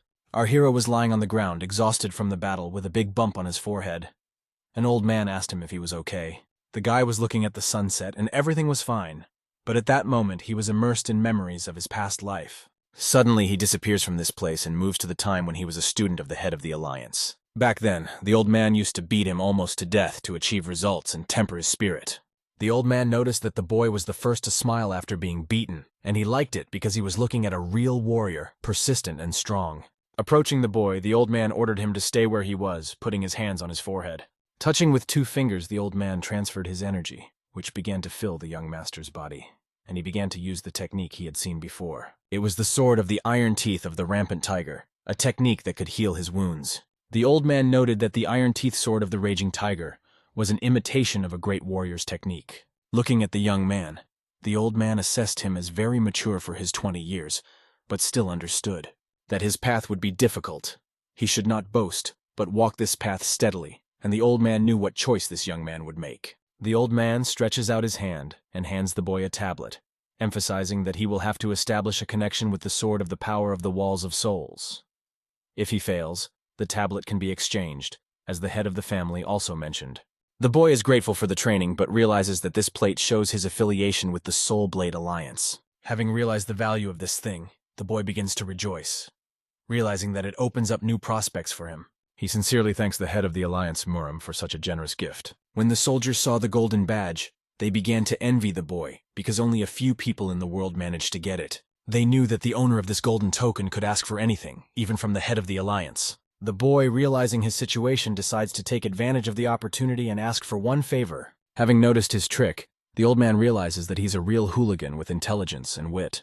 A few days later, the sign in the yard above the gate of Pendahek's pavilion was removed. The martial arts system that had been perfected was now available to all the squads training the Peng family's abilities. The traditional training path was systematized, and the elders continued their research. Il-Du and Du himself would be the teachers for the next 2 years, honing the martial art with the students. The old man, walking along with the boy, could not believe that this cunning young man had used the token for this very purpose. The boy asked the old man if he would be treated well here. The old man replied that we'll see next time, and he hoped that Monsoon would get fewer bumps when they met again. The young owner promised that the next time the old man came, he would be pleasantly surprised. After that, our hero went to the cave of the 5 tigers. It was time for a very important event in his life, and he put his hand to the stone gate. Activating his power, he sent an impulse to open the door. It was a place where only family heads and their heirs could enter. Everything in the cold cave was scattered.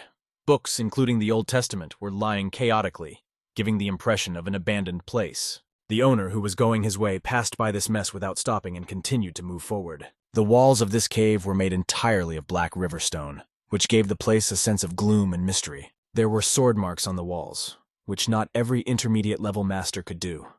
This showed the incredible skill with weapons that had been passed down in the Pung family. He approached one of the walls and put his hand on it, as if trying to feel its hidden power. Recalling the old man's words about the need to unite himself with the Sword of Power, he realized that if the spirit of the wall did not respond, he should simply exchange that plate. Looking around him, he realizes that this place holds traces of the first head of the family's progress, and the insights he gained in the later years of his life. With the introduction of the 5 techniques, the number of possible options has increased to 10, and he begins to realize that this brings him closer to the Iron Teeth Sword of the Ravenous Tiger. The Iron Teeth Sword of the Raging Tiger will become the new technique of the Pung family, and Chulho will teach their warriors while the boy is in isolated training. And now in this cave he stands alone in front of a wall that seems to hide the key to his future path. Picking up his sword, he swung and performed a technique that shone with bright light. The energy rushed toward the wall, as if trying to reveal its secret. The boy noticed that there were no visible marks on the wall, and realized that this was not just an imitation. He had to understand the deeper meaning of this test. This is only the beginning of his stone test, which awaits him in this gloomy cave. It has been 2 years since he trained in solitude in this cave, hardening his body and spirit. His body has changed, becoming a perfect tool for wielding a sword, and his skill has reached new heights. He even learned to cut through a drop of water in which he saw his reflection, demonstrating absolute control over the sword. The tiger technique was breaking out, and it seemed as if the tigers that broke free from his sword were trying to attack him. The boy actively destroyed these illusions, proving his worthiness to the technique he had mastered. But standing in front of his own reflection, he realizes that this is still not enough to achieve perfection. He notices some old books lying untouched and sees that someone has left him a box, as if it were a clue to his future path. Picking up one of the scrolls, he decides to read it, believing that it might be an important letter with a hint or instruction. In the letter, written by Ga Wall, he saw words that assured him that the main house had not been harmed during the time he was in the cave. This news brought him great relief. Tang Hua Ren and Mugak from Shaolin said they would also join the isolated training, giving him more confidence in his own abilities. When he opened another scroll, he saw a letter from the head of the family, immediately recognizing the handwriting, which he knew well. In this letter, the head of the family wrote that he had fulfilled his duty when he wrote these lines, hinting that the young master should follow his destiny. The young master pondered the words of the letter, realizing that he too would have to fulfill his duty and do what was right, as required by the family's honor. He realized that his task was to bring the fruits of his efforts and present them to the head of the family for judgment. A year later, after 3 years of training, he reached the last wall of transcendence, feeling that he was approaching the end of his journey. He believed that he had done his best, but deep down he felt that he was wrong. A part of his heart remained blocked, preventing him from achieving full insight and completing his mission. And he does not fully understand whether he has truly comprehended the power of the Iron Teeth Sword of the Raging Tiger. Or perhaps he was defeated by an inner demon hiding inside him. He calls out to this demon, demanding that it come out of the darkness and appear before him. A bloody hand emerges from the darkness, as if reaching for him from the past. It was a corpse, the lifeless remains of his former days, from which he could not escape. He came face to face with himself from a past life that seemed long forgotten. He invites this personality to start the battle right now, without delay. His dark self asks if he wants to ask him a question that torments his heart first. But if such questions do not matter to him, then only in battle can he find true meaning, his dark side declares. Monsoon quickly grabs his sword, ready to confront the dark personality, and instantly deflects its unworthy blow directed against him. He realizes the gravity of the situation he is in, feeling the pressure hanging over him. The great law of the Great Tiger's defense protects his mind, but the one standing opposite him has no less power. His dark personality activated a power he hadn't known before. It was an incredible technique that had helped him in his past life. But can this technique help him in his battle with himself in this reality, where the stakes are much higher? In this competition, he will either become a winner or die, surrendering all positions to his own fear. The battle with oneself seems strange and incomprehensible, but it is the most difficult of all. It is only in such battles that the truth of human nature, its true strength and weakness, is revealed. Every day we compete with ourselves to face a new day, overcoming doubts and fears. Our habits and the dark side often lead us to defeat, but by sticking to the right path, we overcome these difficult trials in spite of everything. Likewise, the characters in this manga fight with themselves to win and unlock their hearts, to open up new opportunities for the future. This opens the way to incredible strength, and his dark personality, seeing these techniques, is amazed at his skill. The guy deals a serious blow to his former personality. Feeling the excitement of this fight, the dark personality declares that this is just a technique for fun. But this is not the end. At this moment, our hero accumulates lightning in his sword, preparing for a decisive blow. Like an arrow, he throws this lightning at his dark personality, trying to finally destroy it. The lightning pierces the body of the old self, symbolizing the farewell to the unworthy way of life. The The dark personality hits a stone, leaving only a tiger's footprint behind, and says that the sword of iron teeth of the raging tiger cannot be broken so easily.